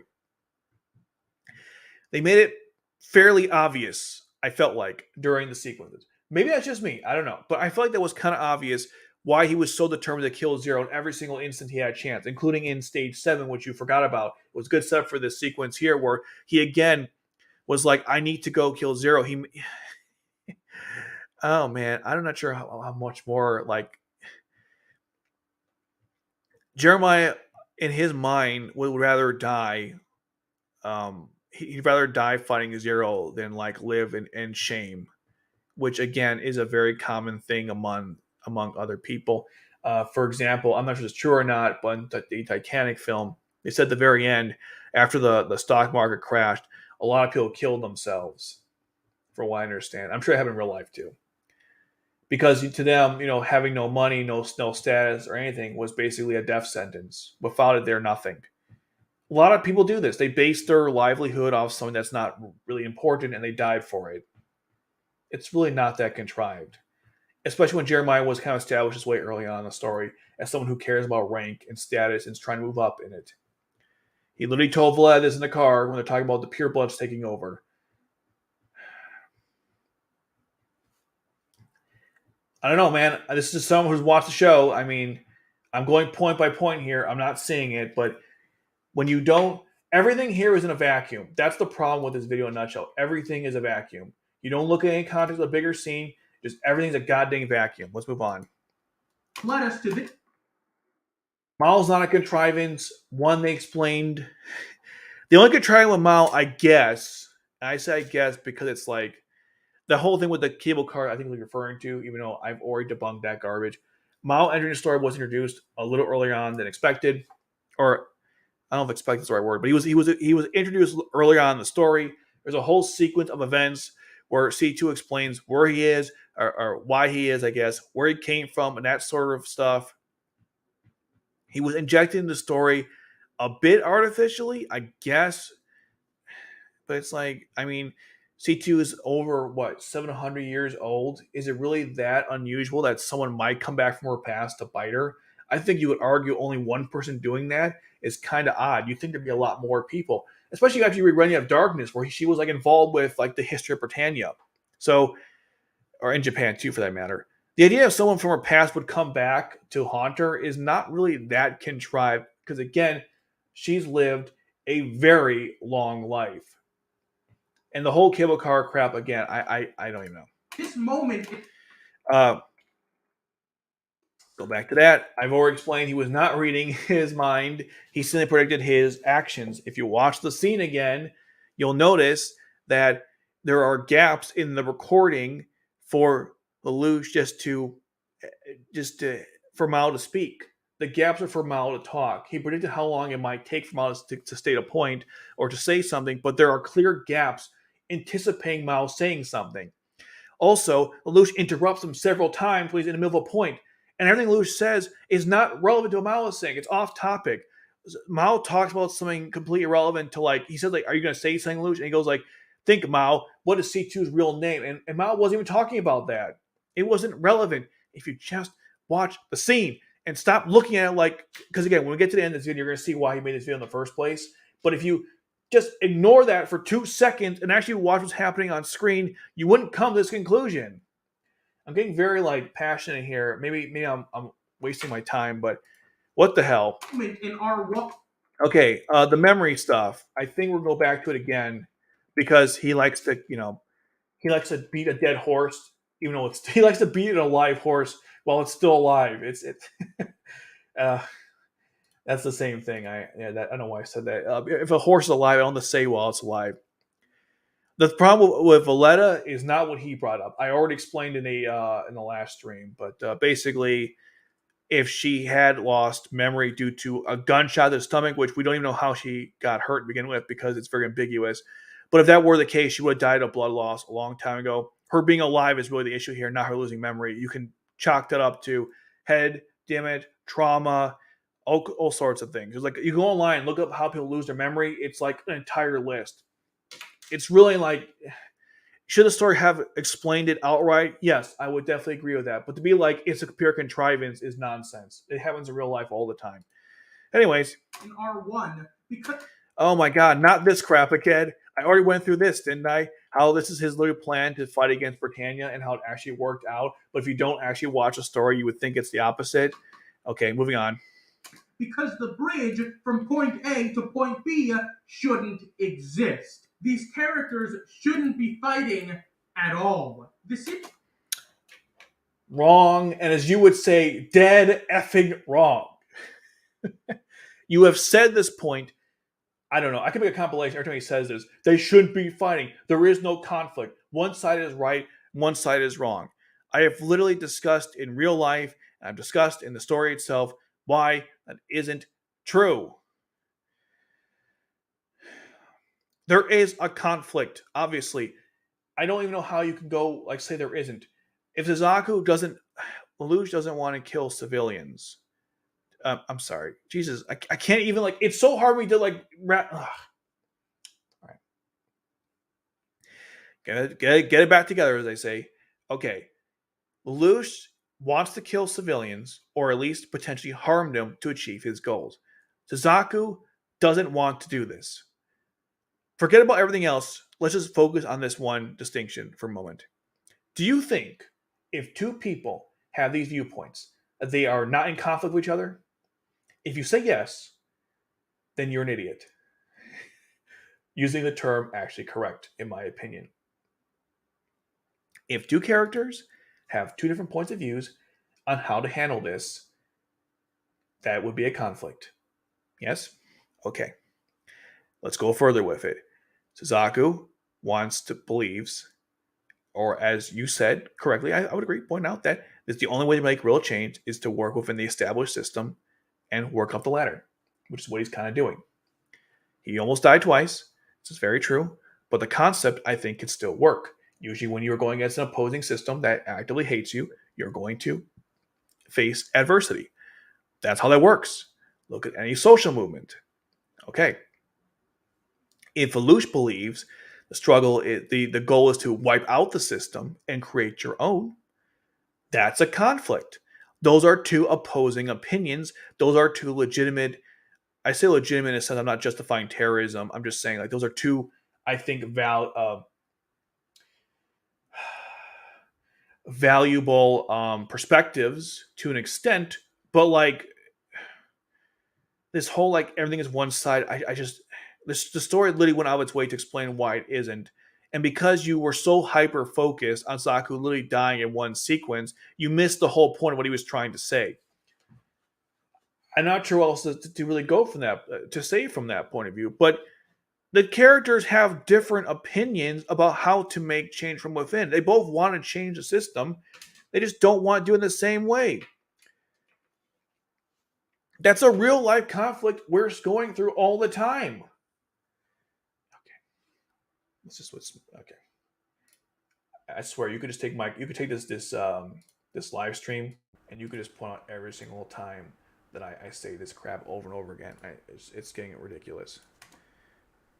The series' main conflict hinges so much on this particular character being stupid, and so many other ridiculous circumstances that get them to conflict, from sticking them in the same school, military officials being inept, regular individuals being idiots, characters' memories being wiped, and ultra-convenient timing of special powers that the entire story is a load of fucking shit. No, your arguments are. How am I supposed to take any of this seriously? Okay, let's. I'll try to repeat myself. I'm sure people are getting annoyed with the constant repetition, and I apologize for the constant repeating myself because that's what he's doing. This whole video is like one big circle jerk one after another. Okay. So what'd he say? The conflicts were forced, right? And what were they forced by? And so many other ridiculous circumstances that get them to conflict from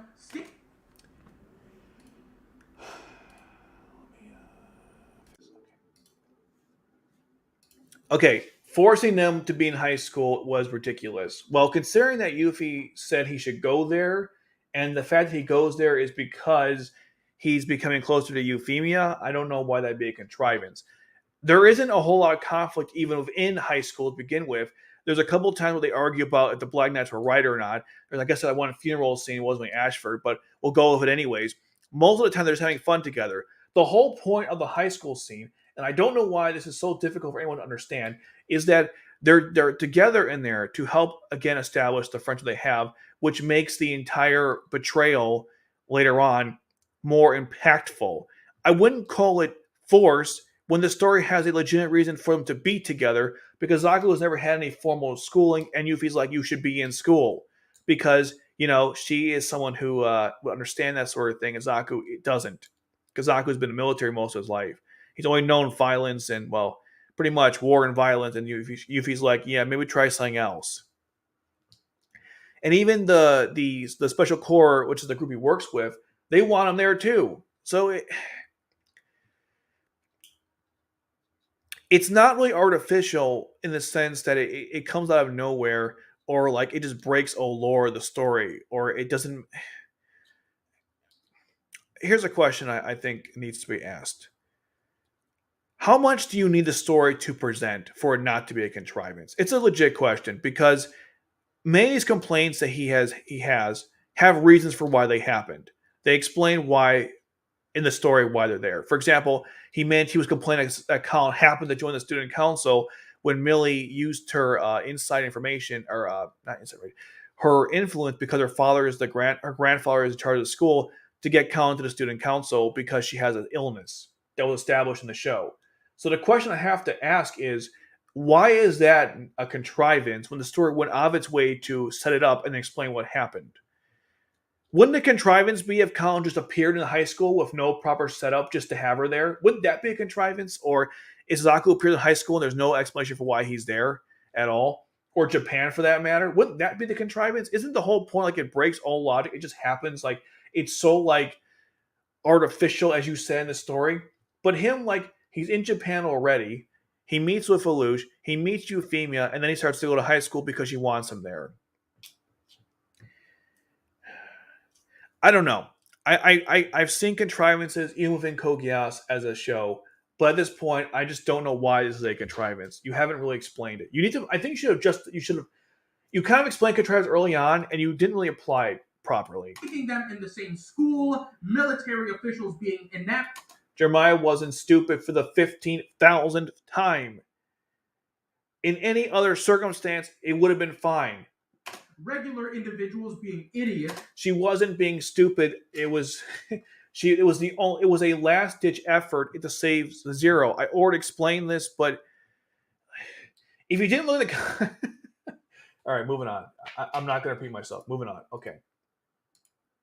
She's not stupid. That's all I was trying to say. Characters' memories being wiped, or explain. And ultra-convenient timing of special powers that the entire story is a load of fucking shit. Okay. I've already explained all that. I'm not going through it again. You already know. Before we're done here, I want to mention that C2 kissed Lelouch before sacrificing herself to kill Jeremiah. Why bring this up? I have no idea. Who was trying to kill Zero. And that Kallen also found out that Lelouch was Zero and had a mental breakdown because Zero was just using them. Except It was already revealed that Zero wasn't Japanese many episodes ago. Zero was said to be a true enemy of Britannia, but he wasn't Japanese. So what is the conclusion that any sound person should come to? Obviously, he's using the Black Knights to further his own goals, as he isn't Japanese and doesn't share in their particular conflict against Britannia. Now, both...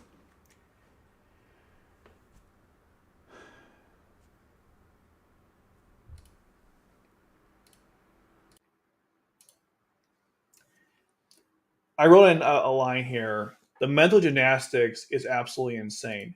So basically, what he is doing is he's saying that if somebody, okay, this is the statement he's making, which is not true, by the way, but if someone who is not the same race, ethnicity, gender, whatever, works for you to help your cause for your ethnicity, gender, whatever, if they're doing that, it must be through their own mutual benefit or something. They don't care about you. Or I'm sorry, it's for their own selfish reason and they're using you for their own goals. Okay? If two people have a common enemy working together, there's no way it could be a mutual relationship. It has to be someone using the other. That's the conclusion he's making here. Now, the reason why this falls apart is because if you don't look at the... I've said conflict like 50,000 times. All right. Okay. Here's the thing, right? Did Zero ever, like... he said that Zero wasn't really, like, invested in the Japanese conflict because he wasn't involved. It wasn't really about him. If this is so true, then why was he so hell-bent on establishing the new United States of Japan? Why was he so hell-bent on recreating this nation? Why would he be doing any of that if he didn't care about the Japanese people? If he only cared about destroying Britannia, wouldn't the goals only be oriented towards that direction? He was pretty convenient. He even told Kallen that, hey, you're going to get your own country back because of it, and we even made a brand new one. I added that extra part to it, but I think you can read between the lines there. So, with that being said, he clearly was involved in this more than someone who's just kind of using them for his own means. Another thing to consider also is that Lelouch doesn't even need the Black Knights in the day. Because if you really want to be a nitpicky asshole, which this guy doesn't apparently realize, but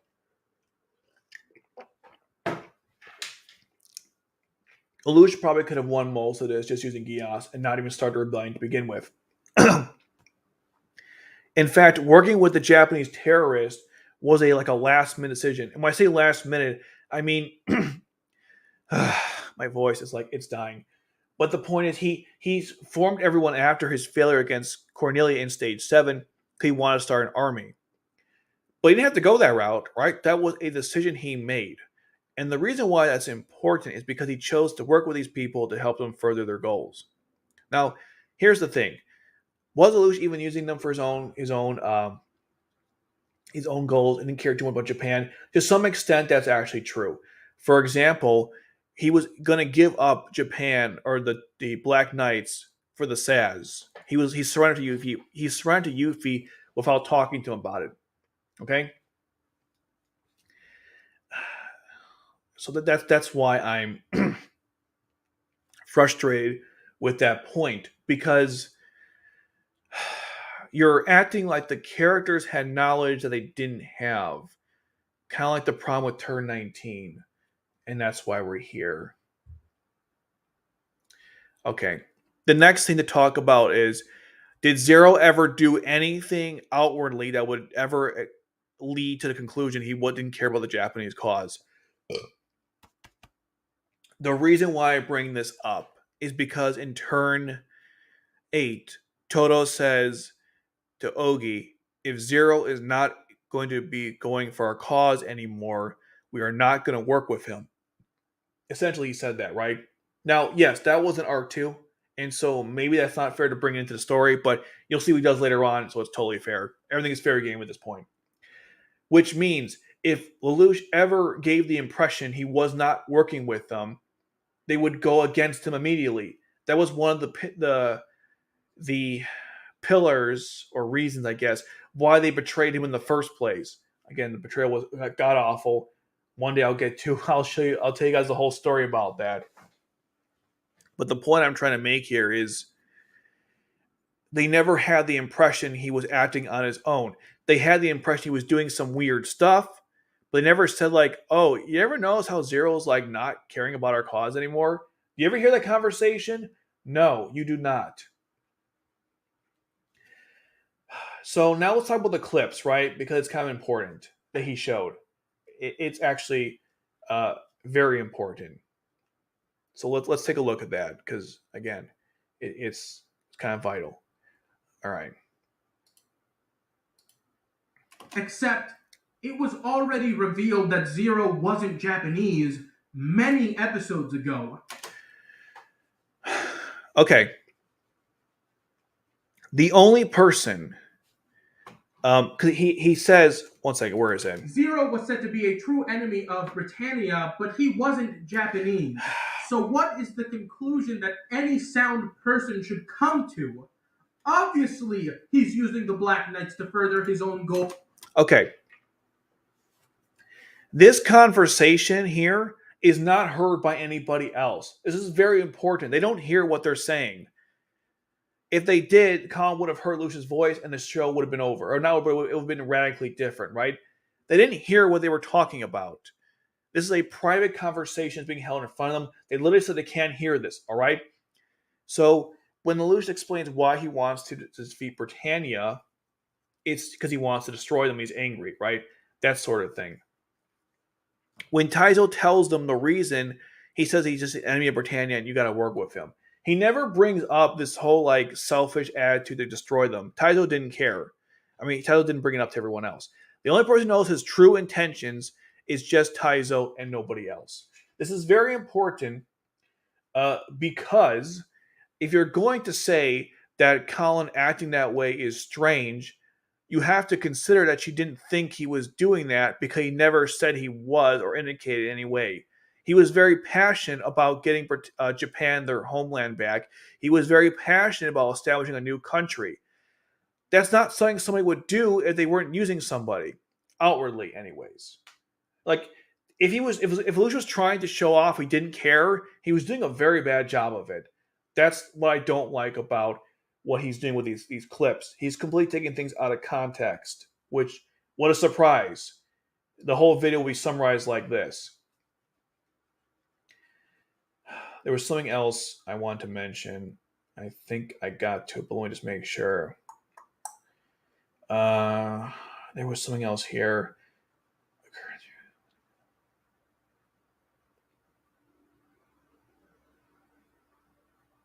Okay. Now, so why did I minimize that? Jesus. Okay.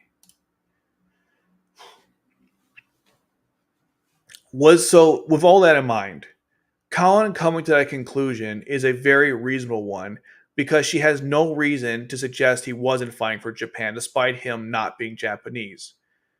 Lelouch even said that during the meeting when Nagisa's like, why is D-Tard here even though he's not Japanese? And Zero is like, well, I'm not Japanese either, so it's totally fine. D-Tard even said in the sub, we have people from different backgrounds all working together because of Zero, implying that a bunch of people are in here may not be Japanese. Or if not Japanese, they're not like the same wavelength. The whole point is, it's been established that everyone's working together despite potentially not having the same cause or the same interests, or not interests, but morality, opinions, whatever. Yet somehow that's all working correctly. So that was a bit of a tangent, maybe a little off topic. Point I'm trying to make is Zero never indicated he felt this way. I know I'm taking like forever to come to a point because it's just so hard to conceptualize this when I felt like it was super obvious. Colin was betrayed not because she didn't know he wasn't Japanese. She was betrayed because she found out everything he said was a lie and he was using him just for his own selfish gains. Something that was never obvious to anybody, especially the way he talked about stuff. Even Ogi said before they even ran the Taizo, remember what he said?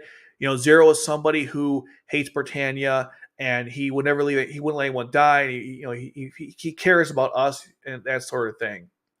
Ogi even said that in Naruto in stage 11. Okay, that was their perception of Zero at the time. It wasn't his perception of like, I'm kind of suspicious he wants to help us out, even though he's not Japanese. That did happen in an earlier episode, but they literally went by it. So if you're making this statement, you're ignoring the entire show, essentially. But as they say, it's another day in the office. Kallen's reaction also, I'm seeing a comment. I think I should mention this because he does, because DX mentioned his notes, which we'll probably get to in a future live stream. But Kallen was not acting over dramatic, and I'll tell you why.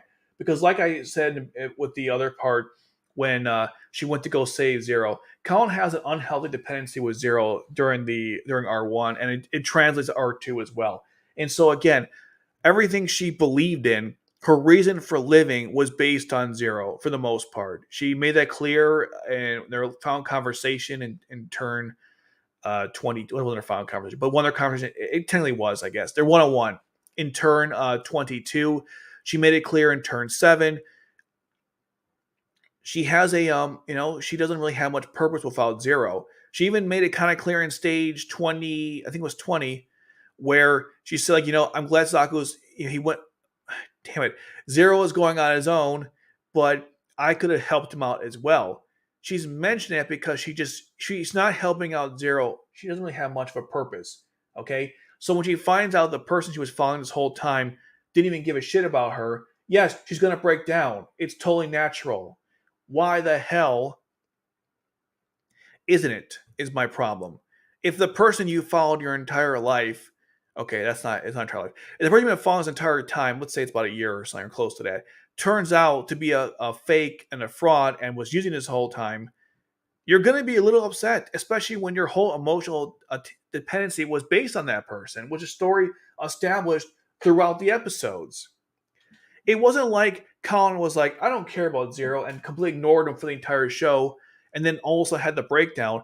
In almost every sequence where she's with Zero, she defends him. She tries to have a personal conversation with him. They've shared many philosophical discussions. Well, really just one in stage 13. She's been his biggest supporter for the most part, and she generally believes in him. A lot of people don't. Like, the JLF is kind of like sketchy.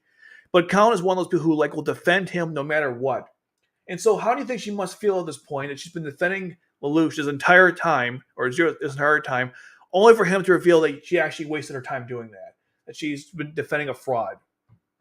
That would mentally break anybody. And what's so frustrating too is I felt like that was really well set up. One of the better setups, I think, in R1 was that betrayal for Kallen as it was for Suzaku. It was actually really good. Whatever. Maybe I just don't know good writing. I wouldn't be surprised. As he is against, or better, against Britannia. Now, believe it or not, Kallen is actually... I have to change audio every time. Okay. The biggest reason I hate this show, or better said, the concept of a character like Kallen is. Poorly written shows come and go. Code Geass is certainly no exception. I think it could only be worse if it was written by Reki Kawahara and directed by Masato Matsune, but I could let that all pass. It'd still be a terrible anime critically, but I wouldn't...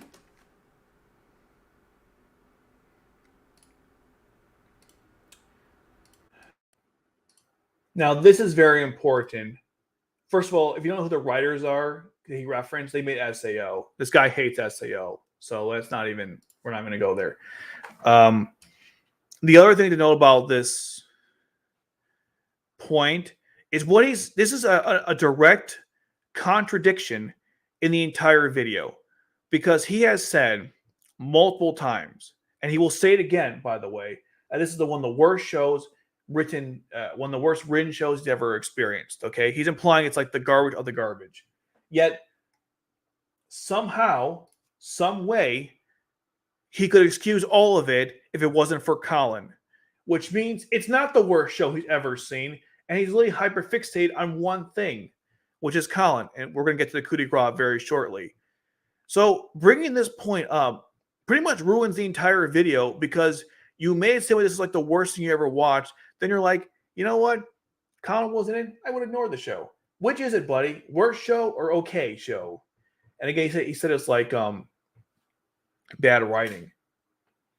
I've been with you guys now for those who've been partaking and those who just started. Thanks, by the way, I appreciate it.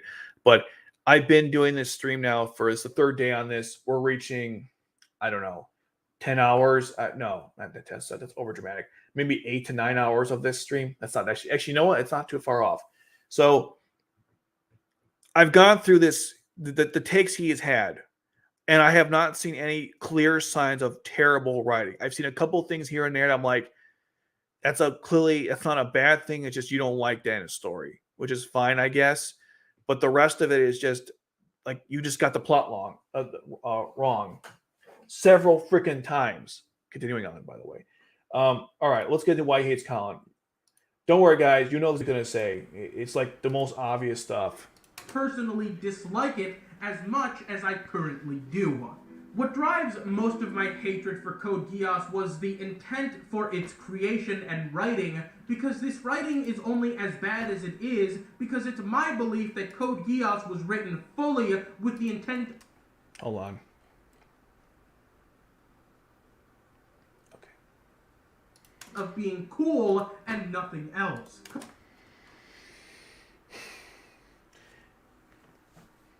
The other thing we have to break, this is, I have to go into another like little mini rant here. Change the audio. Okay. The other thing you have to consider, he said in the very beginning of this video, I'm actually, where are we at now? 4407? Okay. Listen to this part right here. It's very important, okay? It's very important. ...in life mech battles, and a series dubbed our Geass's massive puppet quite some time now. Anyone who I've known, we were pretty flabbergasted for less than a year. And while I knew I wasn't ready to take, I feel confident in my ability to illustrate exactly what I think is so bad about this series.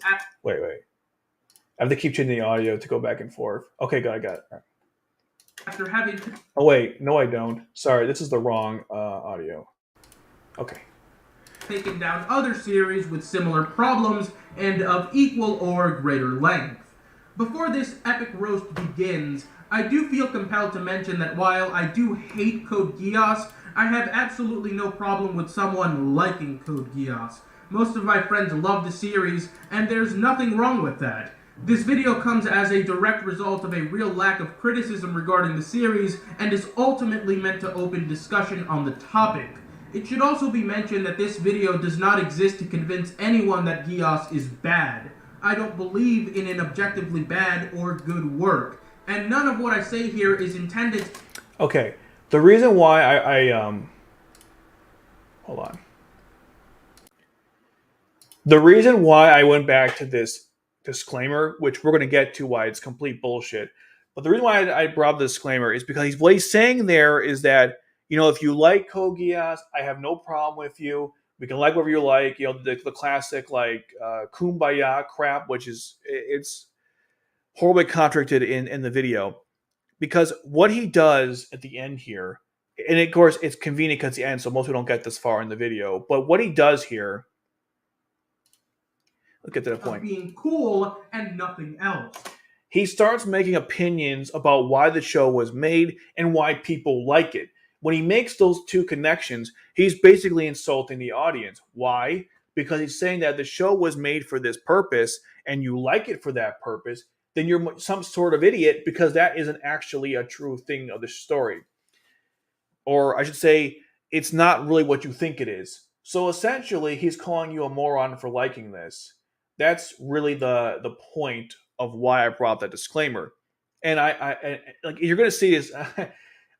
I'm tempted to like just let it all play out, but I kind of stop every so often to bring the point home. But okay. Code Geass is about politics as much as it's about mechs, which is to say it's not about either.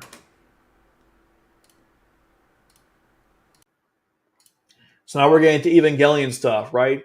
You know how like Evangelion's not really about the mechs and stuff. It's really it's really about you know, the grander thing going on. Even though Code Geass was influenced by Evangelion, which we'll get to later. But the thing is, how can you say that when like those are two key components of the story? And he will give his reasons. I think it's really ridiculous. But he basically implying because Code Geass has like it doesn't spend a lot of time on the mechs, even though it kind of does. Now, does it explain the science behind they all work? It explains a little bit the liquid saccharide, right, and some of that aspects. It doesn't go into full detail. Sure, okay. It does explain the political situation pretty well to an extent. So I don't like since politics is a big part of Code Geass, I have a very hard time believing it's not about that, considering it literally actions taken by the characters are kind of dictated by politics, whether it be, racial or of course like the actual the absolute monarchy, like that type of those political systems. I'm not gonna make a whole lot of sense for the last hour of this stream because my brain is fried. But you get the point I'm trying to make here is if the show spends time on those two aspects, you can't say it's not about those two aspects. Suggesting you're like, well, nothing is objective and everything is subjective is like a fancy way of saying, like, guys, it's just my opinion. And sometimes you can say that. In this case, you really cannot. Let's keep going on here. This is where it gets really insulting to the audience. When boiled down to its most basic element, R1 is a revenge story that drops us into its world at a point of interest. Previously there was a war, and now there will be a rebellion. There's a world chock full of characters with pre-established motives and stories, and now they're going to come together and face new threats, all while entangled in the plans of an outside source, that being Zero. I believe that, given the way the writing portrays these characters and their designs, that Code Geass is meant to do nothing but dazzle its audience with its edgy characters and cool fights. This is the reason most people love it, but the reason I hate it.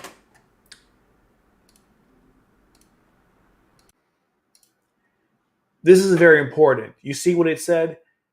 What he said? They want to dazzle on with edgy characters and cool fights. That's why most people like it and why I hate it. That's not a true statement. Have you gone on Reddit and asked why people like the show? Have you gone on Mal and asked why people like the show? The answer is no, because you didn't do any research before making this video. You watched the show once or twice, knowing your attitude. Probably that's it. Didn't look into anything further and came to conclusions that you can't actually base with any kind of evidence of any kind. You could have done at the very where can we post a thing back then? Probably not. You could have looked on, I don't know, maybe do another kind of poll for it. I don't know. Those are reasons for sure, but it's not the only reason people like the story. I wrote a bunch of reasons just to give you some perspective. The lore of Geass, the mech battles, the romance, the high school elements, the characters themselves. I don't know, the philosophical discussions that are happening between the characters, the political intrigue.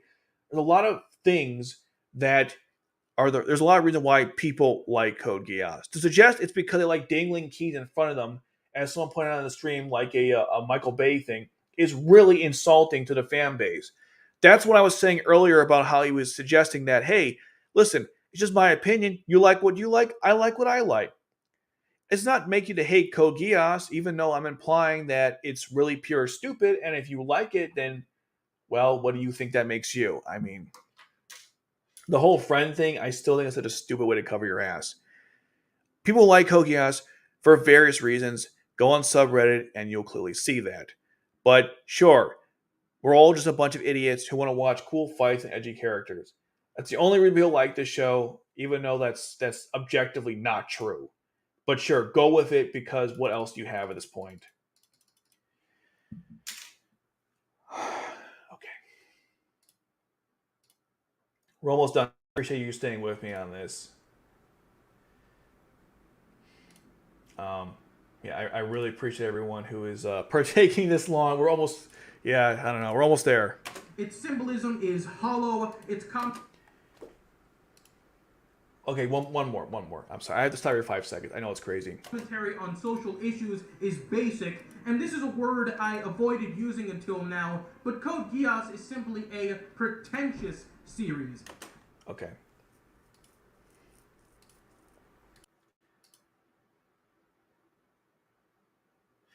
All right. First of all, if this is like a anecdotal, but we'll go over it anyways. If the show's themes are hollow, then how is it that Kato can make like a a 8 to 16 minute video breaking down the themes of Code Geass, specifically with the chess and Lucia's character. If the show was that hollow, are you saying he's making all of it up on his own? Because I've watched his videos breaking down Zero's character, or Luce Zero, and it's actually pretty smart. It's one of his best videos he ever made. It's really got 1 million views. It's pretty damn good.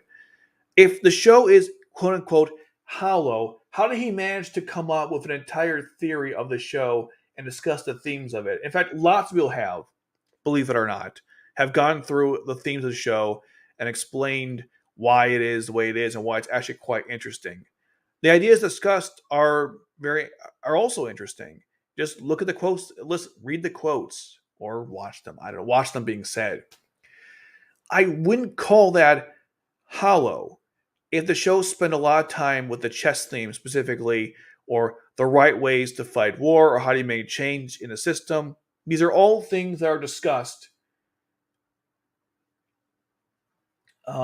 in the story. Like,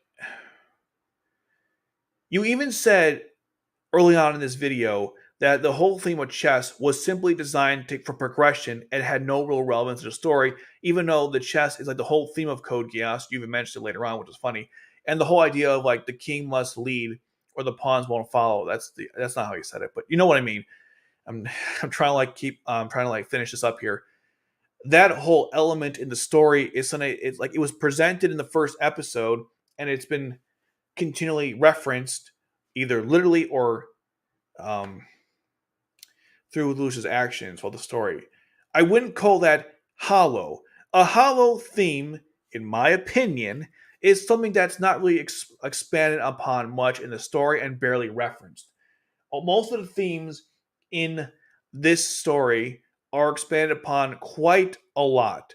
Maybe too much at times, but they are definitely expanded upon. They aren't referenced once and then ignored. We get a lot of it throughout the story. So that's not true. Okay. Next point. The themes about... I'm sorry, what did he say? He said, what was it? But the reason I'm using until now, its symbolism is hollow, its commentary on social issues is basic.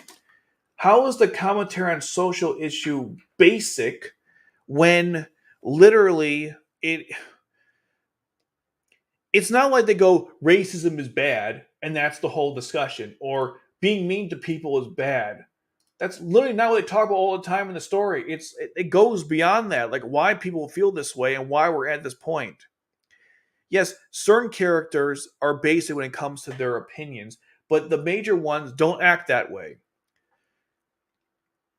Nina, for example, is one of those characters. I know people don't like her, but still, she's one of those where the show tries to show you nuance in the whole hatred towards another race, even though people hate Nina's character, so I guess it's irrelevant what she does. It's not basic. Absolutely not.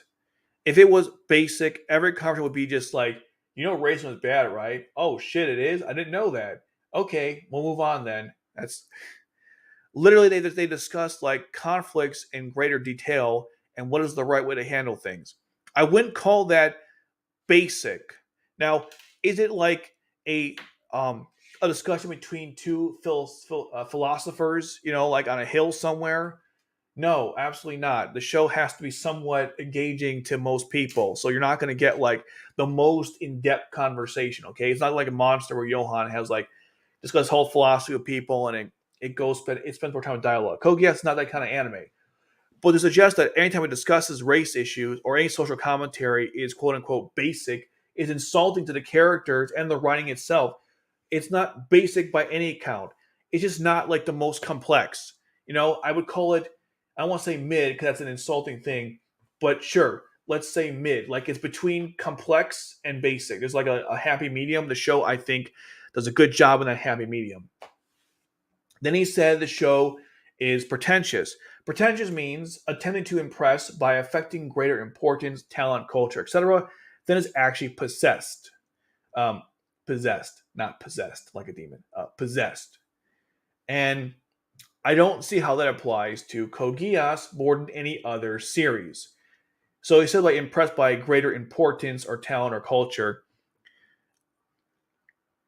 I think what he's saying, because again, that's a lot, it's a kind of a loaded statement there, but I think what he is saying is that Code Geass is so over the top and stupid that it's actually it's less important what it's trying to indicate that it is, because he believes that the part of the story isn't to really tell a good story, it's to do something else, which is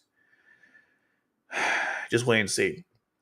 Since that is based on things that he has not proven in the video, I don't see how you could make that argument. Also, the show's popularity, while maybe not the best argument you can have, demonstrates the opposite, that people do consider this show quite good and interesting and of greater importance. So, how do you, like, if everyone is kind of going one direction when it comes to the opinion of the show, you have to question why that's the case. Now, sure, some people are just dumb seals, like some of the let's see, some of the people who have like watched Code Geass certainly don't think it's pretentious, but they don't understand it either. So that's a whole nother thing. The point is, I don't know. I don't agree with the statement outright, because to me, the show doesn't seem like it's trying to be more important than what it actually is. It tells a very interesting story, which you've laid out when you weren't trying to be a complete jackass, and when you try analyzing it, I don't see how it's more important than what it actually is, or less important. I haven't really gotten any evidence to suggest otherwise, especially the way you handling this. But whatever. Okay. And this is a word I avoided using until now, but Code Geass is simply a pretentious series. And oddly, but appropriately enough, this is the reason that Kallen has such large breasts. Taking a look at any official Code Geass art book... Wait. Hold on.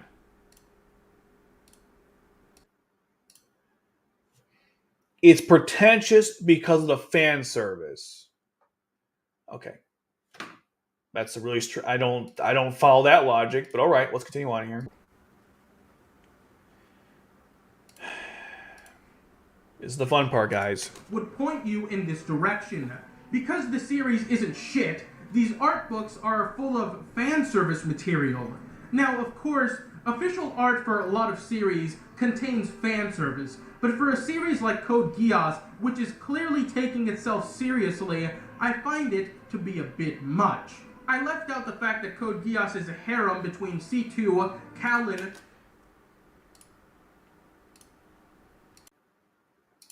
Code Geass is not a harem. I've already debunked this in a video. If you guys want to watch it, it's on the channel. But TLDR, when Shirley likes Lelouch, nobody else does. When Kallen likes Lelouch, Shirley's out of the story. Nobody cares what Kaguya thinks. She's literally irrelevant to anything. When she tries to bring up her own points about it, people just don't take her seriously. And then C2 with Lelouch is not even really a defined couple at all. She doesn't fight with anyone else for any kind of romantic feelings toward Lelouch. When when Shirley shows interest early on in the series, C2 is more curious than jealous. I already broke that down in a previous video. You can watch that as well. But essentially, the harem would only exist if all characters were going after Lelouch at the same time, which just isn't true. By the way, we're getting to R2 now for some reason, but yeah, it's not a harem. I've already debunked this. This is really ridiculous at this point. It's like literally not. You can look. Just because the official art indicates as such, doesn't mean it actually is ending with the story. So no, DX, it's not a harem. Just like Clan, it's not a harem. You know what a harem is. You've reviewed it in your own show. You got to be kidding me at this point. We're actually here. But don't worry.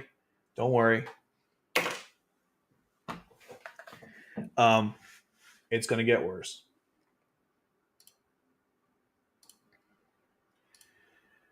Okay, switching the audio. All right. Surely, and towards the end, the scarily young-looking Princess Kaguya. I left it out, but these books certainly didn't. I especially like the Code Geass art that promotes incest between Euphemia and Cornelia, the art that promotes incest between Lelouch and Cornelia, or the art that promotes incest between Lelouch and his own mother. The most depraved shit I've found is this blatant lolly bait between Princess Kaguya and Tianzi from R2. Keep in mind, this is all official art from the series, some of it commissioned out to other artists, but all packaged into either official Code Geass art books or, I would assume, made for Dakimakuras. I could understand a terrible light novel adaptation having this much erotic art, but for a series like this, it only really says one thing. And that's that Code Geass is a totally empty, black as night asshole of a series, and just like with all those other terrible light novel adaptations that tried to be something, or tried to convince people that they were something, Code Geass deserves nothing but my ridicule. This has been 3 years coming, but I'm...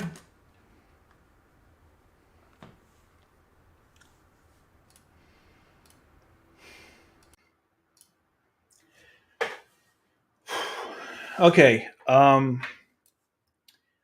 lot to break down here. First of all, all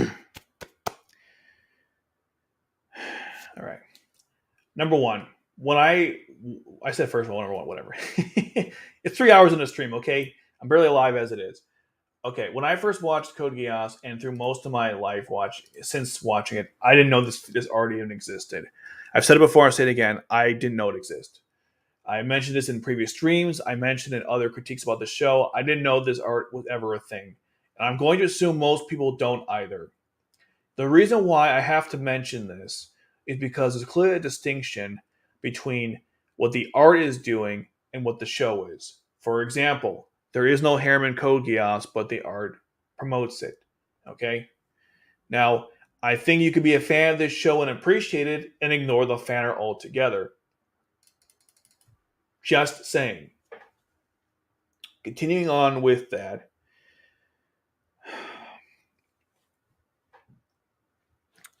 Well, actually, my notes are done. I'm going to close out my notepad. I thought I would finish off just off the cuff because at this point, I don't think there's any reason to not.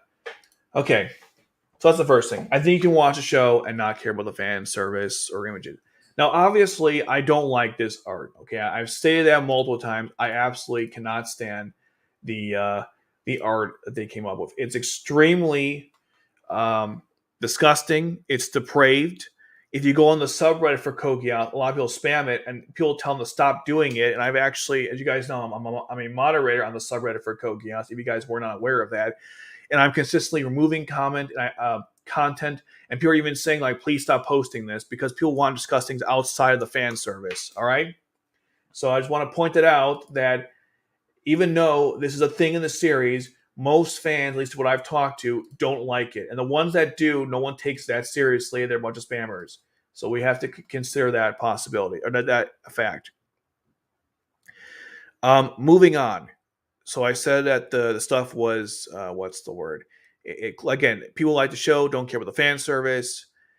It's obviously depraved. No one's saying otherwise. I think there's some thematic reasons why they went the approach they did, but we'll ignore that for the moment. One of the premises he stated here was that Code Geass was made specifically for the fan service. He was saying that it was complete and utter. It's a hollow, crappy show. I mean, he used every adjective under the book to describe like why this fan art shouldn't work because the show's trying to take itself seriously, so the fan art ruins it. Or official art. I keep saying fan art, official art. Again, it doesn't because official art is for a specific demographic of people that nobody cares about. So it doesn't really bother me too much that it exists. A lot of depraved shit happens. Bleach is an anime I really like. Not the 1,000-Year Blood War arc, but as an anime I really enjoyed. But I won't deny the fact that there's a lot of fan service in that show. A lot of characters are really attractive looking, and they show them in kind of like, interesting situations. Now, granted, I think it's a little more... the official art is not as depraved as Code Geass, no doubt about that. But still, it's an example of a show that has a lot of art that it's a little questionable at times. But again, you can always separate the two out. The impression that Geass is making, or the art he's making, is that people who watch Code Geass, and this is why I was really angry with the video when I first watched it. If he is suggesting, You know what? Let me hold that point. I want to finish this because that's actually a bigger issue he brings up later on. I don't have much time left, but believe it or not, we got more thing to talk about. That's how bad this video is. Okay, so where the hell was I? Right. We don't. The art is not important. We can move on. We don't have to. I'm not pretending art doesn't exist, but to act like because it exists, therefore you can't take shows seriously, it isn't really a fair complaint. Yes, it does indicate why they did in the first place. One thing you have to consider is that when Geass first came out, it was designed to appeal to multiple demographics. You even mentioned DX will say at the end of his video, which okay, and so to argue it was only made for fan service isn't true. It was also made to sell mechs or Nightmare frames, which toy Nightmare frame, which it does sell, by the way. There's tons of merchandise where there's ton of merchandise that has nothing to do with Code Geass. And then if you want to go further with the art, I want to bring up Janissary Code and Lost Stories for a second here, because I think it's a really important distinction. Janissary Code made very depraved art, and I've called it out pretty much since I started playing the game. But Lost Stories doesn't do that. And the reason why that's an important distinction is that not every single time they do official art of Code Geass, it's completely depraved. There are examples, of course, but Lost Stories keeps it pretty clean, except for a couple things with Kallen, but it's very clean. The other thing, too, I find interesting is that he particularly he picks on Kallen for the fan service stuff, but like it also exists for other characters in that art. Everyone got sexualized at some point, okay? It's really strange to be hyperfixated on Kallen for whatever reason. And he's angry. Basically, the entire video didn't have to be 48 minutes long. The video should have been this: I hate the fan service in Code Geass, and make that the whole video. Because he basically negated his whole point by saying, you know what? If Kallen didn't exist and the fan service didn't exist, then I wouldn't be so angry at this show. That's what he literally said. We have it, like, you can go back to the video and see that. So it was never about the show itself. It was about like the fan service, the outside part of the show. And that's really frustrating because it makes the video a waste of time for anyone who's watching it, which is A. And B, he had to make up crap to get to this point. The entire video was working backwards to this conclusion. He had to go through the whole story to bring us to the fact that the real reason he hates it is because of Kallen's, the way she's dressed or designed. The whole video was designed to go backwards and come to this conclusion. That's why he has to make up so much garbage along the way, because he has to prove this point, even though it's not really valid into why Code Geass as a show R1 is bad. You can argue Code Geass as an IP is bad. Remember the point of this video. It's really critical. The point of this video was to discuss R1, not discuss Code Geass as an IP, not discuss R2, R1, just R1. And somehow the video scope was never about R1. It was about the fan service in Code Geass. See why this video is complete crap? Because he literally, he spent time when he didn't have to come to the conclusion that, where are we right now? I don't know. Let's continue on. There's one more thing to go over, and it's very critical.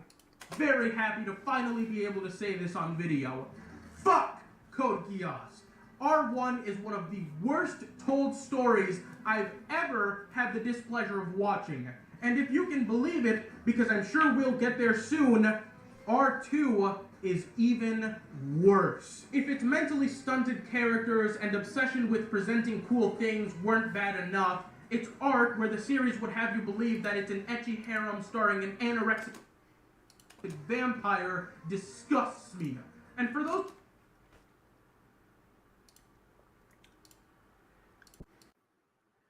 I like how he has to keep using the same clips over and over and over again because the fan service problem in Code Geass R1 is barely present in the story. He has to keep bringing the same images over and over again. If it was such a problem, couldn't he find tons of examples? Why does he keep going to the same ones over and over and over again? Because there aren't many examples. It wasn't that present in the story. You're presenting a false narrative to anyone watching this video. Unbelievable. Literally unbelievable at this point. Stunted characters? Oh, piss off already. Anorexic vampire? Yeah, okay. Great Great line, buddy. That's the kind of thing as a writer, I mean, as a scriptwriter myself, that's the kind of line you write and you're like, man, this makes you really smart. And you realize when you write and it actually comes out that like it's not smart at all. But as someone writes scripts, I will occasionally go like, that's a great line. And after I watch the video, I'm like, no, that was garbage. You're an idiot. Okay. This is crazy. We're in, but don't worry. We're about to get to the triggering line. Here it comes. Those of you who like Code Geass, we still don't have a problem. I get it. Without any sarcasm or malicious intent, I sincerely understand why people would like this series. But me?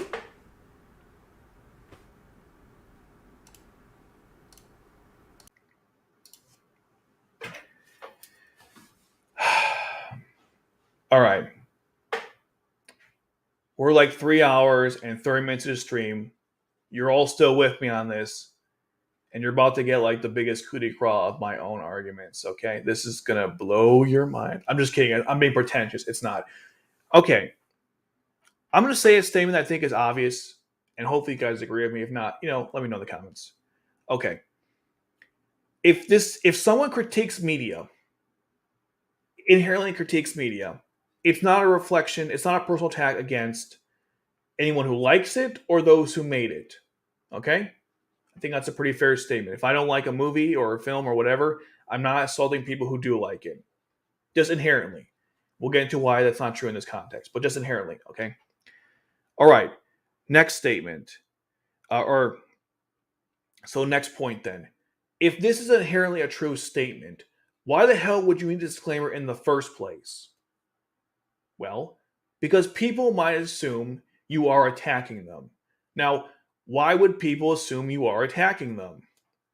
Because you're saying very malicious statements about the show and every single facet. You have broken this thing down in the most sophomoric, disgusting way possible. Ironically, the show is disgusting. Maybe that's on point. I don't know. But you have demonstrate how this show is dumb. The characters are dumb. The plot is dumb. The fan service is over the top.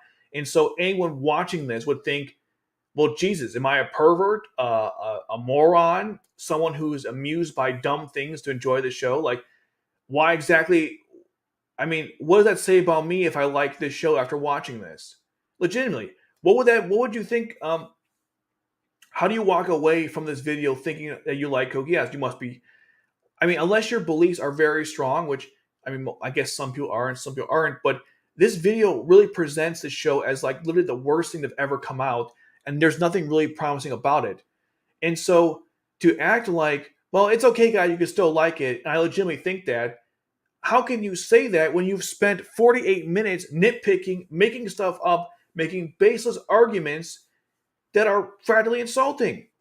You discussed how you think Code Geass was designed basically for fan service. So does that mean everyone who likes the show are perverts? You were saying that Code Geass was designed to be cool and edgy. Are you saying that people like the show are only like cool and edgy things? You see like how this can be misinterpreted to be aggressive. And so what he is doing is he's trying to cover his ass by saying, listen, I legitimately understand people like this show. Let me just, like, I know I'm repeating myself, but let's just think about that for a moment. I understand why people would like this show, because they like perverted, flashy, edgy stuff.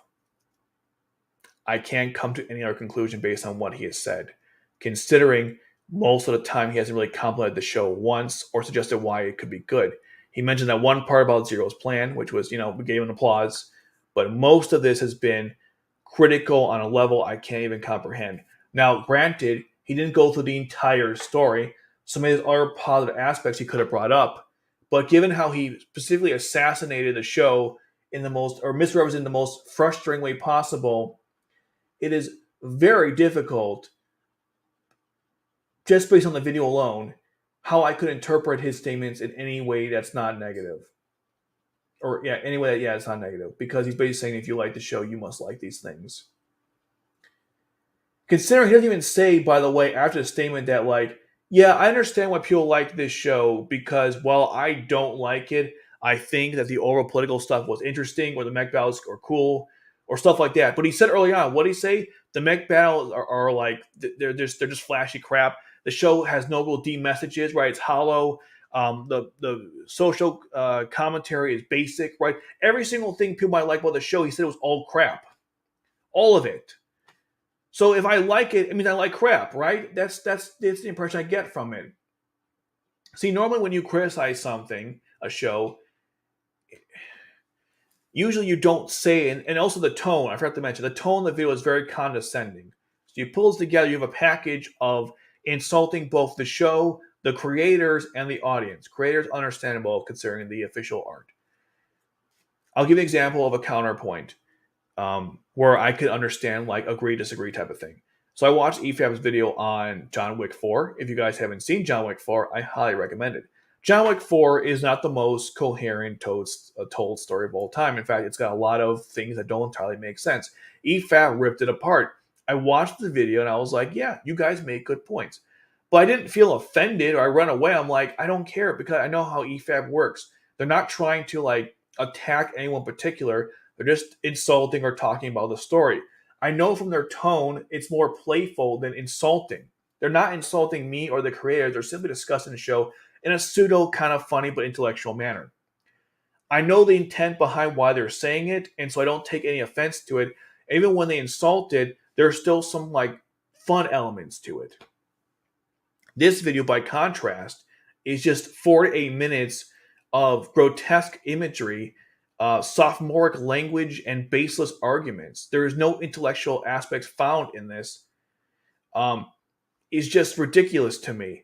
And the whole irony about this, if you guys haven't figured out already, because the whole irony to this, he said what?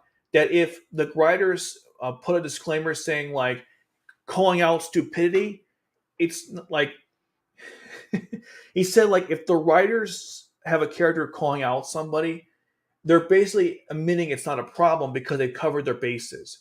But it is a problem, right? Here we go. Irony 101. What are you doing in this entire video? You called out and saying that like you're literally saying that I'm not trying to make you hate Code Geass. It's okay to like it. Yet in the entire video, you have done quite the opposite. And so this disclaimer you probably made was to cover your ass and be like, well, hey, I'm not really admitting it. It's not really a problem because, I put a cover here. It's ironic because that's why you hate Code Geass, because it does that. You're doing the exact same thing the show you hate is doing, yet for some reason it's fine if you do it, but it's not fine if the show does it. The hypocrisy here is on levels I can't even comprehend. If the show can't put like a character disclaiming something stupid, which I don't think it was, but we'll go with your interpretation, then why is it okay if you do it? Here's the thing, right? This video was not made to have a conversation with anybody. The tone already indicates otherwise. The bad arguments comes next. If I was making a video like this, and I never would, because F this type of format. I think it's the most unproductive way. But if I was to make the video, here's what I would say in it. And this is what he should have said. I don't care what you think. I hate this anime. I'm going to rant about it in multiple ways. I may make up stuff. I may not make up stuff. This is going to be my complete but my complete unadulterated rant. Expect lots of swear words and jarring language and whatever you want. I don't care. I don't want to have a conversation with you because if you like this show, you clearly don't understand what good writing is. And that's it, okay? I'm mad at this show. I've been mad at it for years. I've wanted to discuss it for a while. That's what this rant is. I really don't care what you think. I don't care what you think of me. I hate all of you.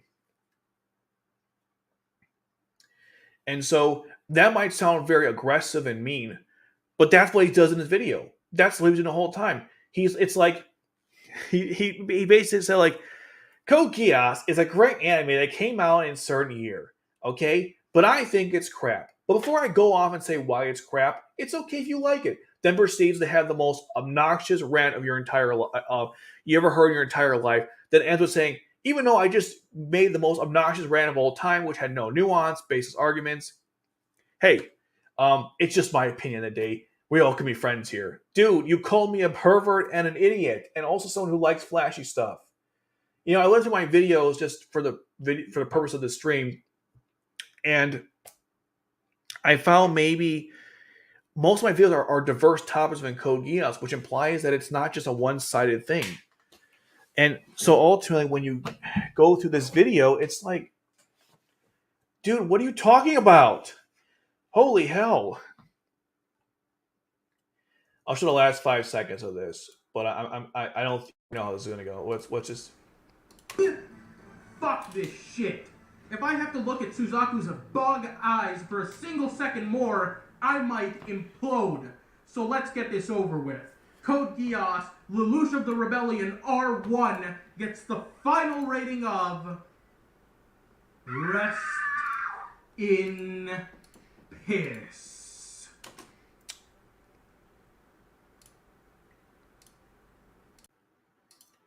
I think the way he ends his video is indicative of the entire video itself.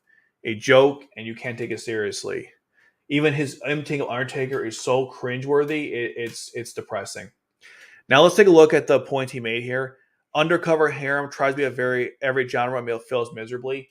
Yet somehow you forgot this analysis when you actually went to the video itself, because Code Geass, like I mentioned, I don't think I mentioned this, but it wasn't meant to succeed. It was surprising it did when it did, and it was appeal multiple genre, which means it had more gold than besides fan service. There's no harem in the anime, you piece of shit. I'm sorry, I shouldn't have said that. There's no harem, you very nasty person. I already debunked that crap. The writing suffered in the series tried to tell epic, cool story because only interesting, cool characters, drama, large-breasted fan service.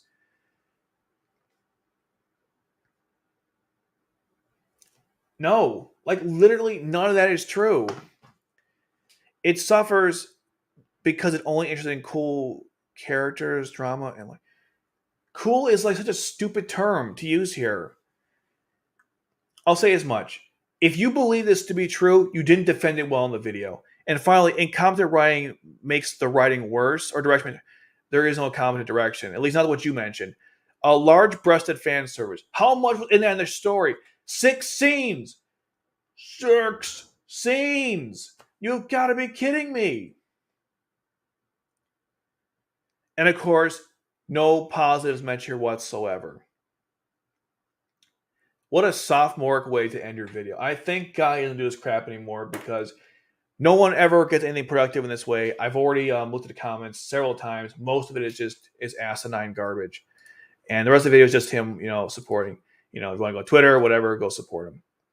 That's the whole effing video. Okay, let's hang on. I'll read some comments. I'm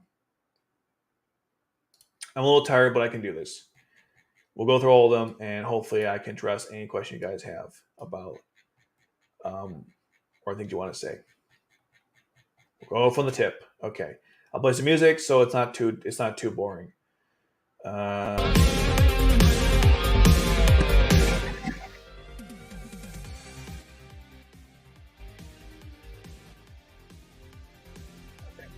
If it's too loud, let me know. C2 from Code Geass versus Kurosei Makise Kurosei from Steins Gate, but I character romance relation is better. I think Kurosei Oroku is a little better because they actually commit to it. Fair development. C2's. I think Kurosei more of like kind of static for the most of the show. Maybe I'm wrong. It's been once I watched Steins Gate. I can't really give a definitive answer on that. So I would say I don't know. I haven't watched it in a while. I don't want to say one thing wrong. I'm pure tired. He did actually. He almost did an R2 as well, but don't count that. He did succeed, yeah, exactly. But don't worry, he didn't though. He almost died.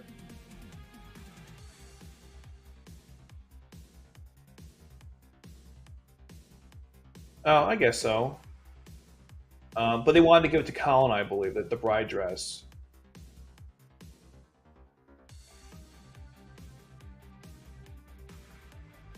Suzaku was the one that made Euphemia start her character arc, and that made her the Saz, and Suzaku would have there if it happened. Probably. I mean,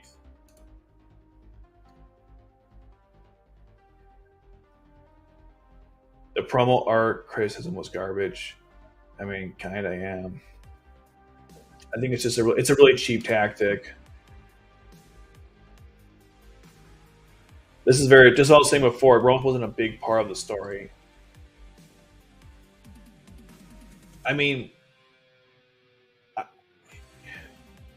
kinda. That's why I had to go through it to show you the full story. And it's depressing because people who watch the video don't know the content and assume he's right. That's why I hate when Geass fans say he makes good.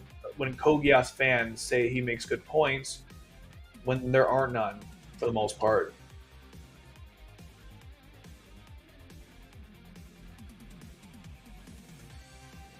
They were kind of centered. Well, Kursei definitely was.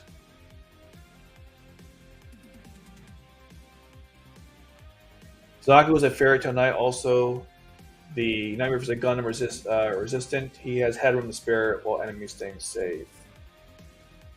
What was the context here? Was it about like Lelouch keeping him attractive? I'm not sure. It's okay. I'm a little tired. Did they explore? Oh yeah, but the suicide stuff, they totally did. I know. Like I don't understand. Wasn't it obvious? I don't know. Maybe not. It's like the whole point of the mouth part was to show how it's always been the case since like day one. Whatever. Yeah, I know. I thought I was bad sometimes, but like, yeah, damn. I don't know. I thought it was obvious. They clearly stated several times in the story.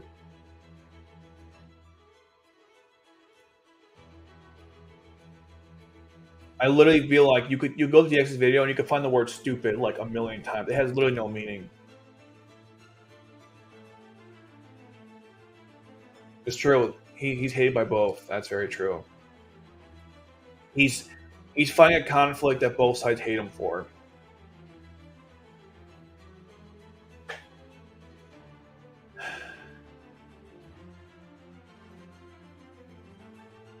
That's the point. It wasn't like a one-sided conversation.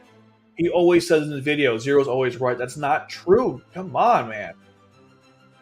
I'm going to start doing the live stream on Thursday for Power of the King. I'll probably do it on Thursday night going forward, or Wednesday. One of those two. We'll vote on it. I'll have people vote. I'm not voting. You guys vote on it.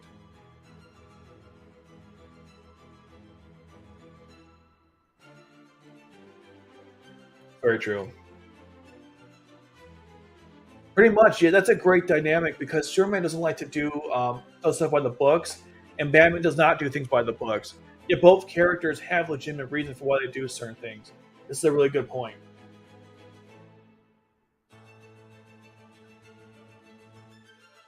True, it was a desperation, illogical move, but like I said, you could argue that if she doesn't go and save Lelouch, he's going to die in front of her, and their rebellion could also end as well. Like it was a very like this was a life or death situation, and her like last ditch effort was to convince Suzaku to like stop what you're doing. That was the only way they could win. Destroying the Gift and Disturbers is irrelevant. You gotta stop Suzaku, and they never would have. That was the point. A lot of people at 18 always called Kallen an idiot for saving Zero, despite knowing the Gift and Disturbers were active and will affect her too.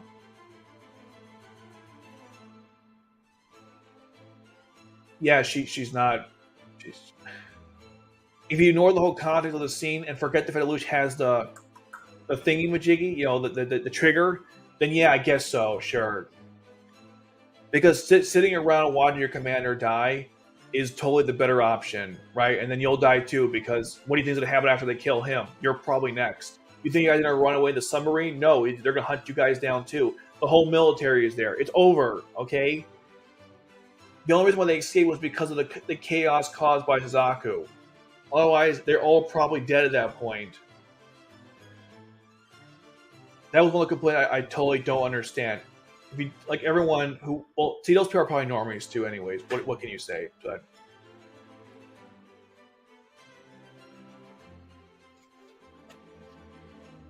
see, that's the thing though. What is the right choice in that situation, if you really think about it? You don't do anything, and then Lelouch dies because of the Gawain, right? Okay, then what happens to you? your reason for living is kind of gone, and you also your leadership is gone too. So your Black Knights are in disorder, and you're probably screwed. The war's over, and everything you fought for is gone, right? That's what happens if he dies. If you go in there and try to save him, there's a good chance that he doesn't die, and things continue on. I don't know if that like the wrong.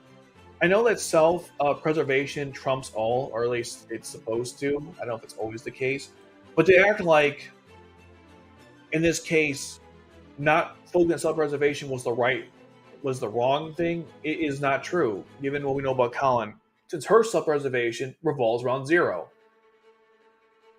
Right? Again, that was stated in the story.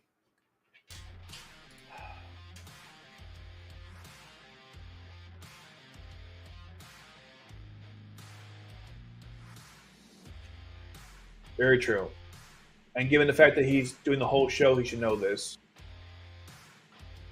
I guess so. I don't know. He liked Ghost in the Shell, and the major swam in water, even though Bato told her not to do that. Is that a flaw? I don't know. She went without backup to go fight the puppet master. Was that a flaw? That was kind of stupid. She almost died. She needed backup from Bato, but she went without him. Was that stupid? I don't think it was a problem for me, but if you're going to be critical about this, it was probably dumb. He loves Ghost in the Shell. You could rip that whole movie apart based on this crap.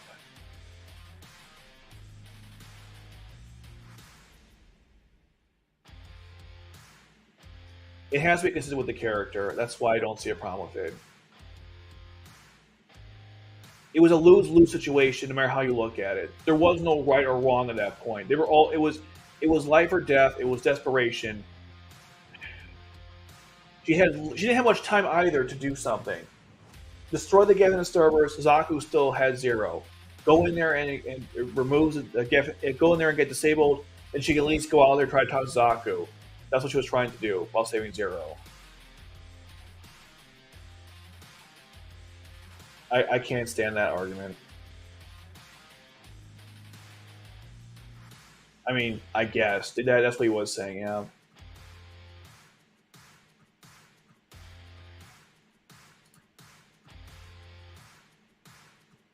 She needed more screen time in R2. Yeah, that's right. That's right, you can't be. And also, Shirley has no character. She's just a love Lelouch, even though her whole character development is getting the courage to talk to Lelouch. And then, of course, the crap with Mao, and then her own father, how she progressed, right? That's the whole point of her character. Considering Koget has high school elements in it, that makes sense to me. You've got to be kidding me.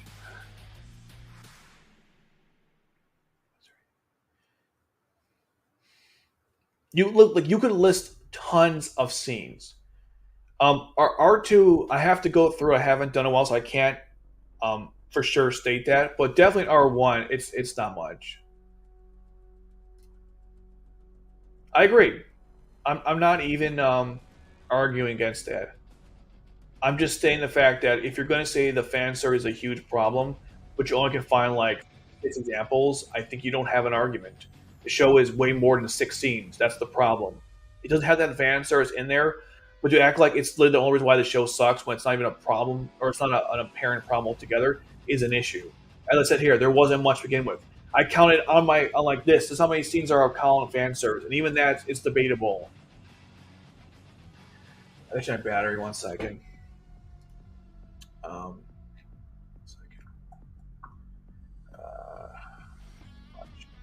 Here we go.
All right, guys. My other camera was not working, so here we are. You can see my ugly background over here. All my crap. My other camera is not functioning properly. I guess I can move it over here. I don't have it. This thing got damaged years ago, so it's not really reliable as it used to be. So, damn it. You guys have known my streams. For some reason, the camera will work, and suddenly just not. It's contrived. I know. It's complete. My camera's contrived. What can I tell you?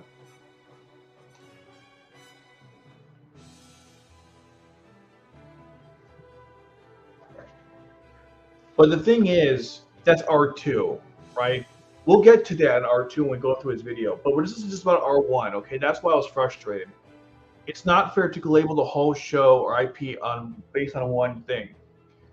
That's what pissed me off. This is an R1 review. It's not an R1. It's not an R2 review or a Koget as an IP review. Those are separate topics. He couldn't stay on point. You know, that's the problem. It was okay. It was fine.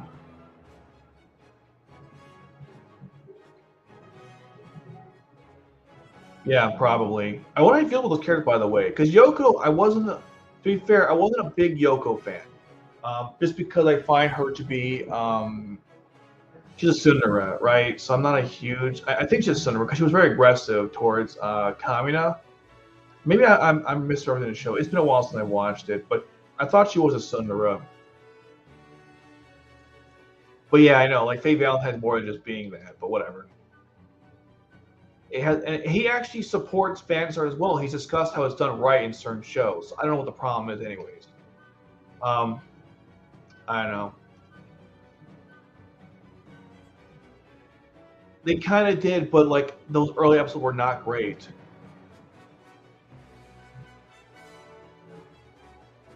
True, but she does have she was pretty active in the first episode. She's literally fighting in the glass skull. It's not entirely true, but I know what you mean, though.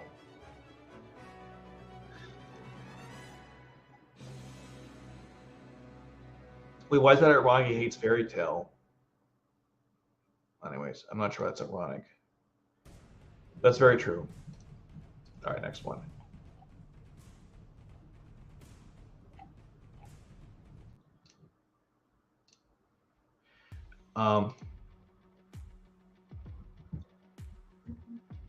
Probably. Okay. Should I get this?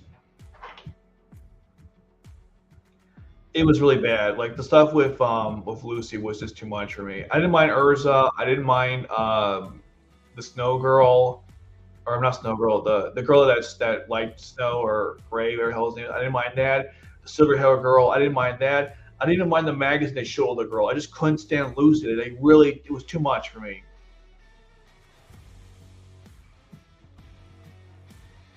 That's kind of my point. It's like, if the fan service was distracting from the serious scenes in the show, I would agree. But it's not distracting. It's not present to be distracting. For the most part, I would agree with that.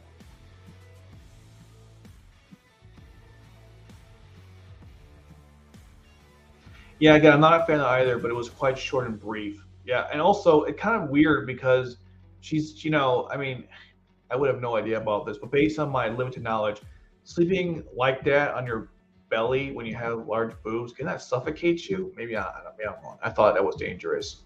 You shouldn't sleep like that if you look like that. If Bleach is accurate, Bleach can be completely wrong. I thought that was. Oh, damn it! All right, wrong microphone. Hope my sound wasn't muffled. I apologize. I switched on this mic. I forgot this one over here. I should have checked it before. I'm half asleep here. Okay, it's good now. So if you guys complain about the sound, I just fixed it. A son or son who tries to hide her feeling from strong emotion, it's a person she loves. Kallen isn't one. Pretty much, yeah. If you want to like throw out like the exact of who they are, agreed. But it's different though because it's usually when they act that way, it's not really rational. It's just kind of like for example, the way Asuka is with Shinji, it's just really weird. Like they're like rivals, but I don't know. That was kind of weird to me. You can argue Not she was angry at Lelouch because he betrayed them, and then she kind of like gave it up pretty easily too. I don't agree with that take. That's not really what Sunderwood does. It's like a consistent thing. That's true. Well, isn't Neon Jesse Evangelion a deconstruction of the mecha and shonen genre, anyways? I don't know if he does or not, but he hates the way it's projected in Code Geass. Yeah, she literally was. It was just sad.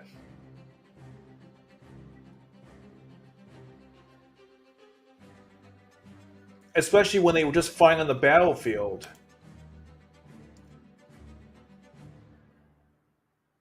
Amy Uproar hates Suzaku? Oh, yeah, he does. He totally does.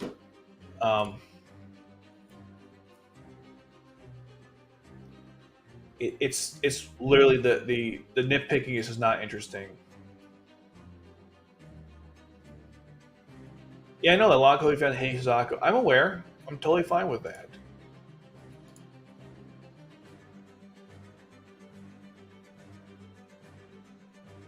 That's the point. That's what I've been saying for the last like 10 hours, including the stream. Is that it's one to hate Suzaku, but understand why you hate him, not make up stuff. That's not. I guess Shirley would be my only example, but yeah, everyone's in a gray area. Yeah, but the thing is, High School Dead is ecchi, and Kogi is a non-ecchi anime. That's why you can kind of get away with it. You gotta find anime that's not ecchi that has fan service, like Fairy Tail. Yeah, we're still in R1. I know you wouldn't know. This is DX. It is because it's not. It's like how do you even get a conversation going when the it's one of our tablets. Sorry about that. How do you get a conversation going when you're just like so off the cuff, just hard to listen to? You know what I mean? Like Jesus. Is there anything back here that's like potentially incriminating? I think it's just letters, right? Yeah. Okay. I'm like looking. I'm seeing my back here. Like, is that weird? That's fine. This was. Oh my God. Yes, I know. Suzaku grew up in the military and fought his whole life. His own dad got him involved in political meetings when he was a kid and wanted to be prime minister like his dad. I forgot about that, the prime minister part. But yes, that's kind of the point. To act like he has no knowledge is ridiculous, considering what we know in the story. To say something like that is to literally acknowledge and watch it. That's a great point, by the way. I'm going to save that.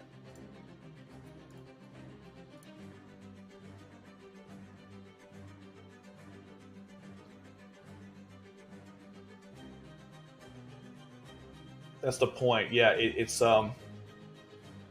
a lot of stuff there that you can complain about. I'd be the first to discuss certain things I have. These are not the complaints. These are so strange to me. Lake Kawaguchi, thank you. I forgot. Both cases. Detard and Kaguya went to China when after the failed rebellion, and then everyone left after in turn 8. So 2 instances. It's fine. It's fine cussing. I mean, DX literally talked about a man's sausage and said the C word consistently to Suzaku. I know, but I'm not trying to stoop to those levels. But yeah, it's like, I mean, how do you take a video seriously when you've been discussing things in the most like when the language is just so like not conducive to anything productive? Like I would never. I don't like. What do I really hate? The Dark Knight Rises. I hate that film with passion. I would never use this type of language in discussing it because while I don't think it's a good film, I don't think it deserves to be called like this level of crap. Like it was personally designed to attack me. It wasn't, obviously. Yeah, but I'm not monetizing this video anyways. The last 2 I monetized and they were demonetized because of the content in DX's video.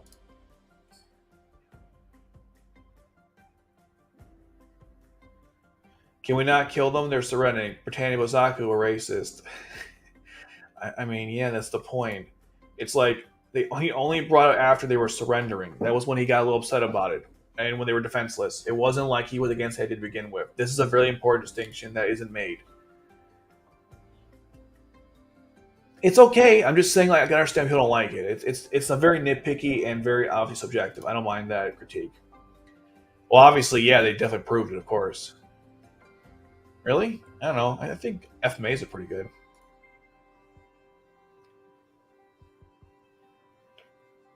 Pretty much, yeah. I know. Oh, thanks for stopping by. Appreciate it, Defrozak. You'll see us later, or if ever. It was so stupid. It was like literally. I'm glad you like that. I had that audio prepared, obviously, in advance. Just to, I was like, oh my god, a compliment? It's so rare. I had to applause it. Yeah, it was like, this was a no point return. This is the worst part ever. Which is it, man? You gotta, like, it's all bad, I guess. I don't know. Look, there's a lot of things that went wrong with this whole situation with the SAD. I completely agree with that. But to act, like, the whole time with the Geass, like, literally, there's an explanation for it. To ignore that is frustrating. Yeah, no, I agree. He should have been there with. It's Suzaku's fault, to some extent. Also the guards, too. And Yuffie was a little bit too naive as well. Even though she almost won.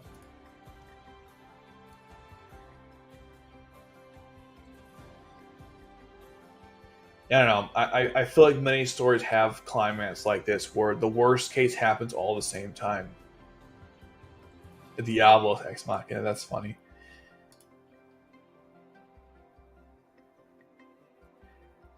I forgot about that. Good point. He almost did. Yeah, that was interesting. Wasn't there a scene before he almost offers a random civilian to die before he covers his eye? You know what? I think you're right. Let me take a look. I think I know what you're talking about. Let me take a find it.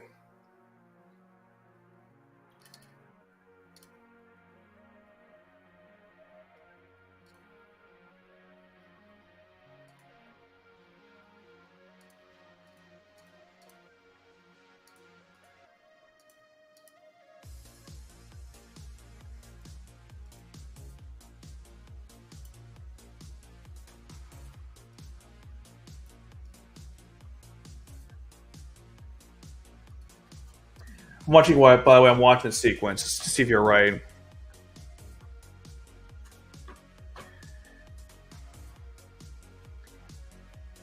Okay, so he used the Geass on the guard to walk away.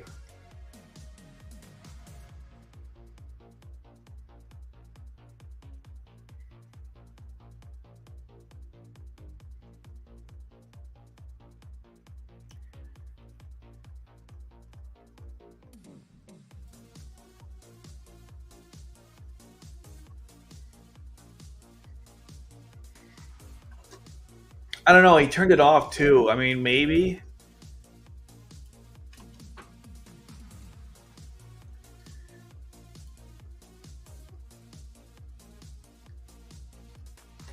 Oh, wait. Are you saying that because he closed his eye, it was foreshadowing he was going to? He was, but he closed his eye to, like, prevent it from happening. Are you saying that was foreshadowing the fact that you have to? A similar situation would come up where he gives the Geass order to the wrong person. I watched it. I'm not entirely sure. I'm also tired from screaming, so maybe I'm missing something.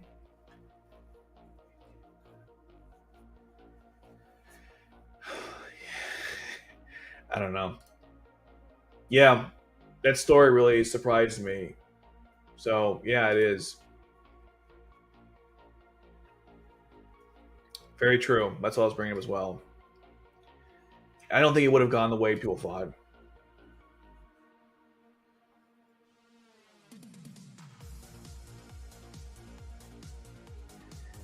Hard to say.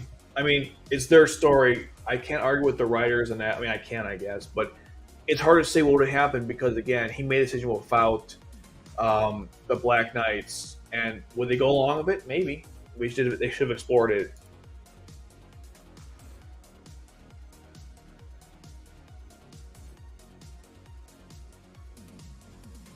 It happened throughout the whole scene. That's the thing about it. It wasn't like just randomly happening. It happened. It was concurring throughout the conversation.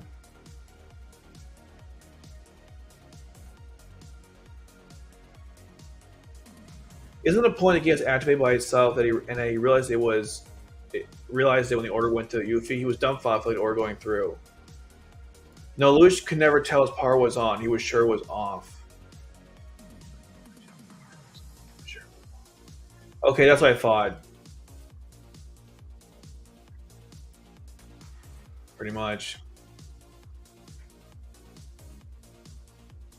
Yeah, I mean, thanks for screening for me. That's how I feel.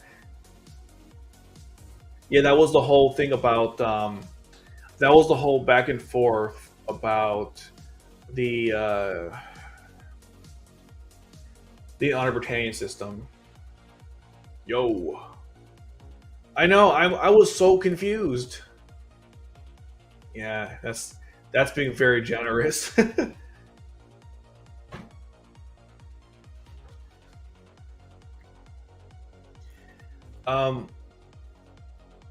If it was handled better, I wouldn't be as upset with the betrayal. It's the way it was handled that was the problem.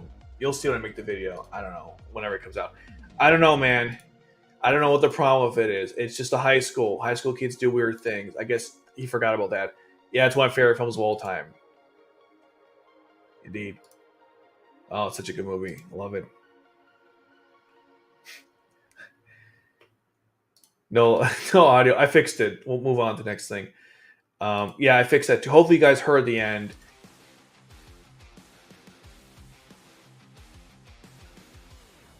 Okay, finally can hear it. Great. I know, like, isn't that like realistic? They'd be doing stuff after school. I don't know. It's really weird. Like, these are just strange critiques. I guess not. I don't know. I don't want to be mean to him. I don't know him personally, but it's just these are very strange critiques. Is all I'll say. They didn't, by the way. He was born by a stork. I don't know. Nobody wants to see that. I agree. No, that didn't exist, Ryan. What are you talking about? They never were learning. Why are you ruining my argument by bringing up facts? Stop it. Stop it. Apparently, I guess. I don't know. Well, Charles wasn't ugly when he was younger, but yeah, I know what you mean. Like, people can be self-aware hypocrites in real life and not care. Pretty much everyone has been at one point or another. Yeah, but the point I'm trying to make is I don't think it's like saying it's okay. That's what's the, he's like, oh, it's a problem the story doesn't care. I'm like, I don't think that's what's going on here. Yeah, I forgot what he was saying too. That's why I had to like go back through it. I mean, he said it in like whatever, man. Whatever you say, if I'm bad, so are you. That was what it was essentially. Which I don't know why that's saying it's good when it's not. That's why I was confused. It wasn't like Lelouch said you're right, Suzaku, and I'm wrong. It was like we both suck. That's not like it's not like one of those where they cancel each other out. He's saying they're both bad. I don't know.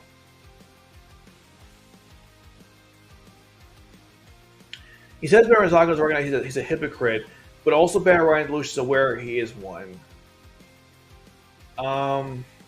Sort of. He was saying that it's okay if Lelouch is a hypocrite. See, maybe you understood better than I did. Suzaku's right. He's a hypocrite. I thought he was saying the fact that the story doesn't. A little bit.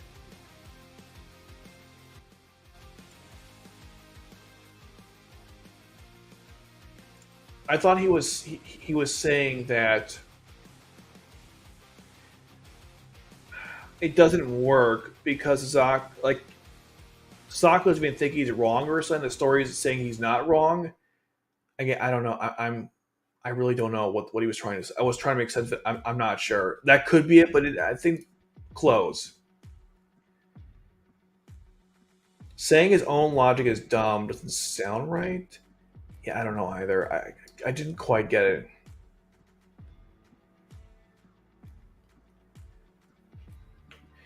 He's a peaceline guy in the middle of a Britannia army and finds solutions with this. I don't understand. Suzaku is a hypocrite. Oh, okay. I don't understand. Suzaku is a hypocrite because he's a peace-loving guy in the middle of a Britannian army and finds no issue with this. How does that work? Lelouch knows this.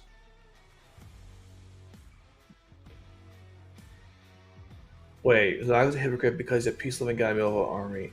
Well, yeah, because only he can make the change from within. I already discussed this before. But Lelouch just knows this? I'm not sure if you're supporting or going against what DX is saying, but let me read the next point. Oh, I got it. Okay, fair enough. I agree then. That's the point I'm trying to make. Yeah, because Lelouch realized it was garbage and was like, listen, dude, whatever, I'm out.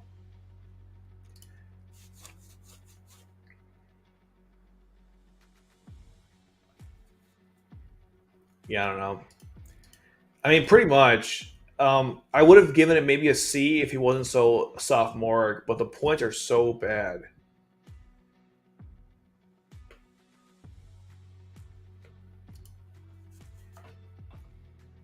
What does you find issue with? Are you talking about me or DX? Because I already went through everything. If you want to see my perspective, just go through the whole stream. I literally debunked everything he said. Yeah, but it was like spread out, and the points he made that were good were like really round nitpicks, strange observations that I don't think affect the story. I know it's like they're complete different. They're opposing ideologies. Pretty much, yeah. I mean, and of course, if we didn't decide to make the video like a conversation starter when it's not, I mean, have we learned anything new from this video? New perspectives? No. The only thing I've done is cope with it with you guys. That's it. I mean, yes, it would have been, but that's not the point of the story. You can do whatever you want, I guess. I don't know, but like that's not the point. We do get the Requiem anyways. I think that was the point for them to work together eventually at the end.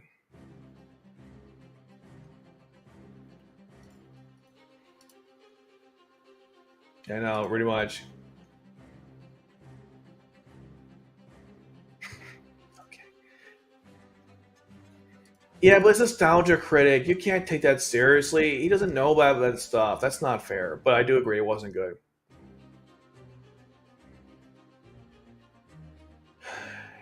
Yeah, there. I think by the end there was something there. That's very true. But again, like I said, you thinking he wasn't for Japan, like how DX was presenting it, is just not true. I don't agree with that at all. That's a very good point. We're 4 hours now. I know that crazy. The podcast episode will be like 10 hours. It's gonna be insane. Yeah. I know what you're saying though. It's like there's a dependency issue there, and that's why it affects their actions. That's the point I'm trying to make. I know you would think, but we finished the video. That's like asinine, but true.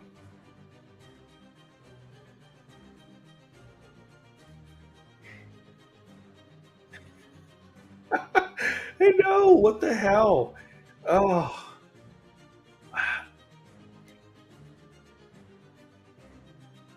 It sure seems like it. Yeah, there's definitely that too.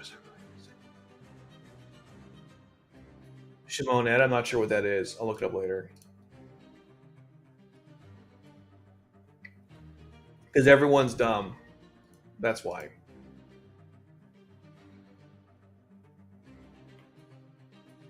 The whole video is circular. It's actually crazy how he keeps saying the same shit over and over again.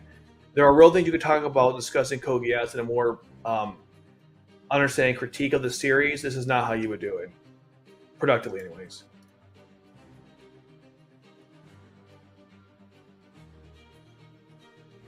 I don't know. People don't know as much as Light or Elif, etc. I mean, they all like those characters too, of course. I mean, yeah. A lot to say, unfortunately. Well, we have R2 to go over, and that's over an hour long, so imagine that one. True, exactly. So it depends. That's why I'm not like, the popular isn't the issue to me. It's just like why people like the character. That's what's a matter. Not how popular, but why I like them. Pretty much, it's not a harem. I'm sick of that crap. Just because the official art dictates this, it's not proven in the story.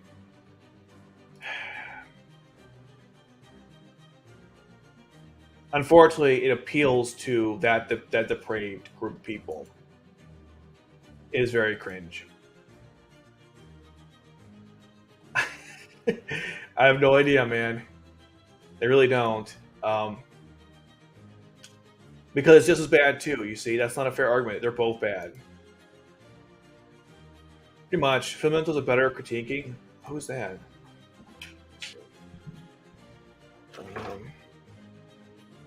Filmento. Let's see. Filmento.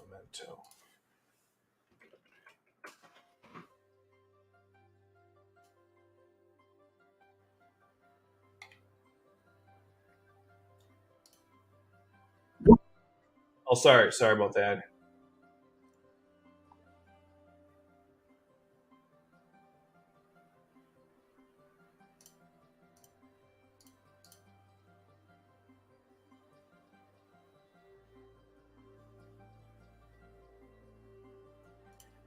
Oh my god, he made a video about this guy made a video about he hates Yamamoto.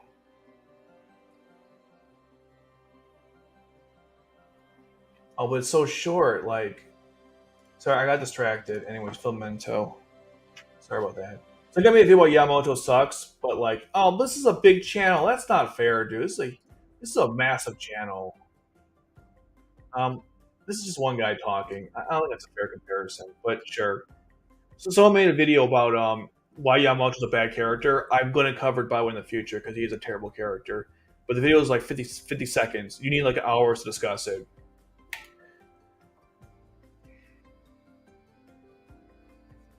It is, because it's like out of nowhere. It's like, what the hell are you talking about? The ones that make sense, I don't think are inherently problems. And they're also just like, I don't know. It's hard to take them seriously too, given the tone of the video.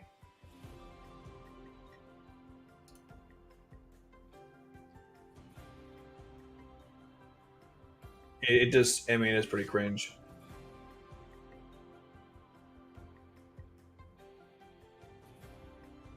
Yeah, it's all bad.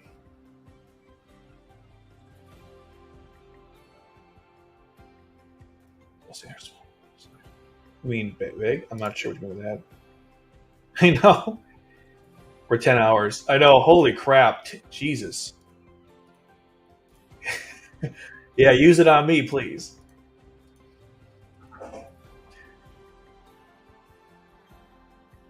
I know, it's like, are you serious? What a childish video. Final Flash.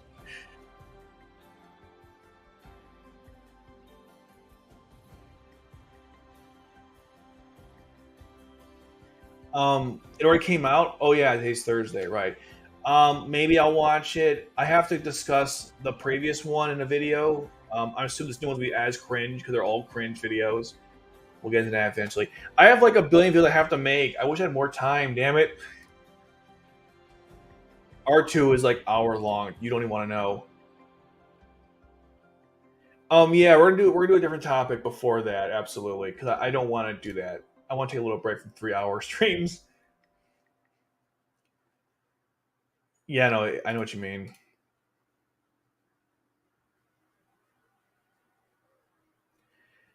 I know, but I want to really like, cover the essence of it. I've never seen that.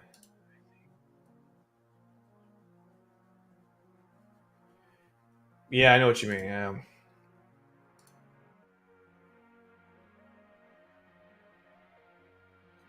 See, that's the thing. You don't know if it's for comedy or if it's for serious. Like, Young Defiant, that's comedy. This, I'm not really sure. She does, but again, it's not complicated to other people, but it's still development. I mean, yeah, there's some. Again, I agree, I can overlook it, but that's again, R1, R2 are a little different. He didn't. There's no nuance there.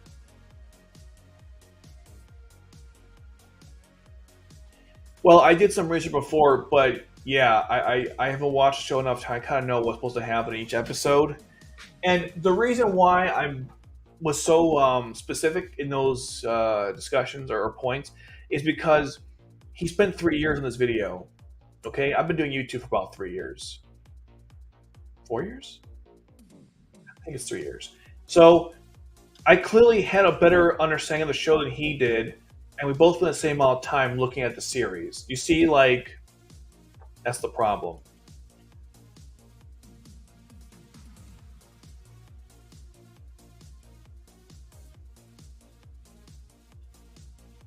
Yeah, I hated that shit too.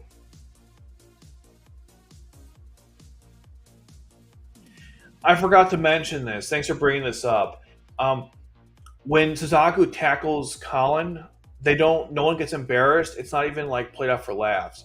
But when Lelouch finds Kallen naked, he like insults her. I like the dichotomy of how Suzaku and Lelouch react differently seeing Kallen naked.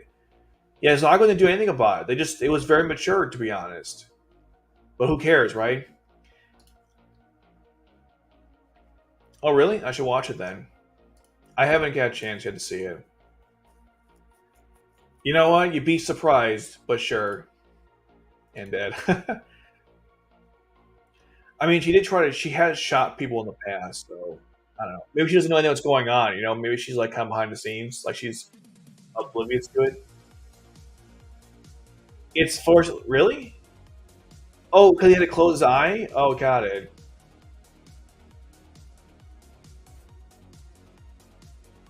Oh, I know what you're saying. Because he had to close it because he couldn't turn it off. Very good. That's what you're saying. Right? He can't detect he's activating it because it's already on. Well, he turned it on, but he couldn't turn it off as quickly as he could. He had to close the eye.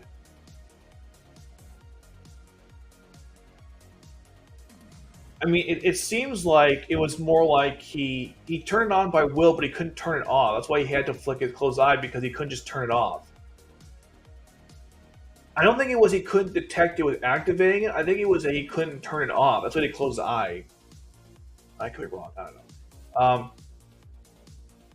The betrayal makes more sense if you think about it as a random Black Knight rather than Lelouch himself. They don't have all the info. Yeah, but again, the Black Knights are the one who make the betrayal, right? Like the main group. That's the problem. Well, yeah, but they're not the one who decided it. I don't even agree with that statement on any level, but just trying to make sense of it, though. I mean, the Black Knights.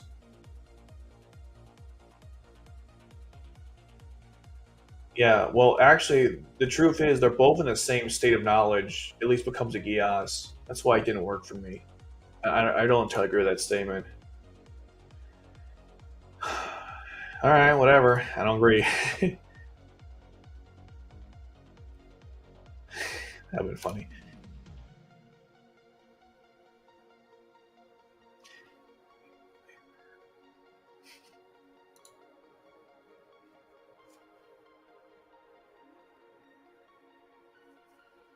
Okay.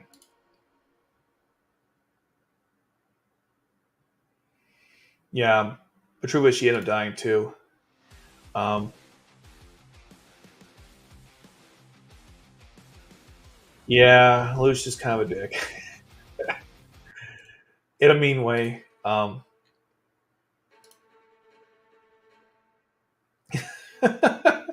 Dude, thanks for partaking, fam. I appreciate it. But do you play Phantom Knights in Yu-Gi-Oh, or is that just like a thing you chose? Because that's an archetype in Yu-Gi-Oh called the Phantom Knights.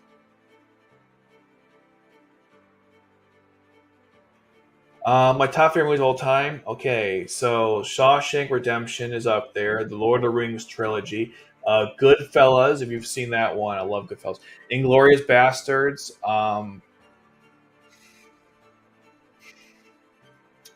What else have I seen I really liked? I'm not going to include anime films because that's not the point.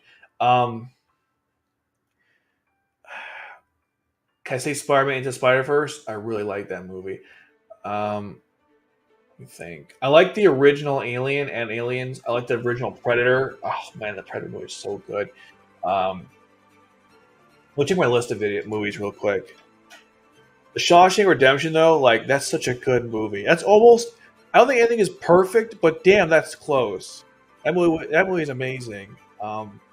Let's see, Fight Club, Citizen Kane. I love those. Yeah, they're fantastic. What else I got here? Oh, the Planet Apes trilogy. I really love. I love the Rocky films, even the bad ones. I do enjoy those. There you go. There's probably more. Those are ones that come to my head. Those are all excellent films.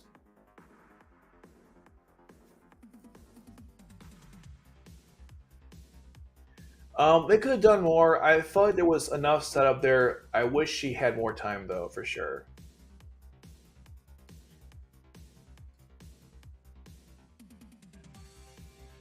Yeah, it's just pure hate.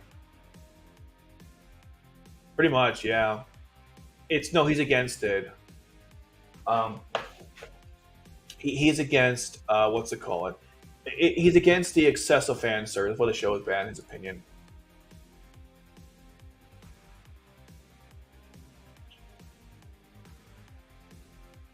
Oh, I'm sorry, dude. I'm like half. Okay, let me go through it again.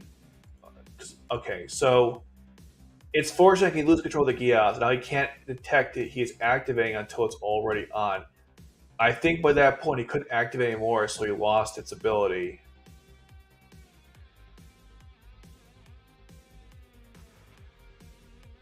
Oh, so let me try to make sense of it again, because I'm legitimately like I'm not trying to I'm not trying to insult you or anything, just to make sure I understand this correctly.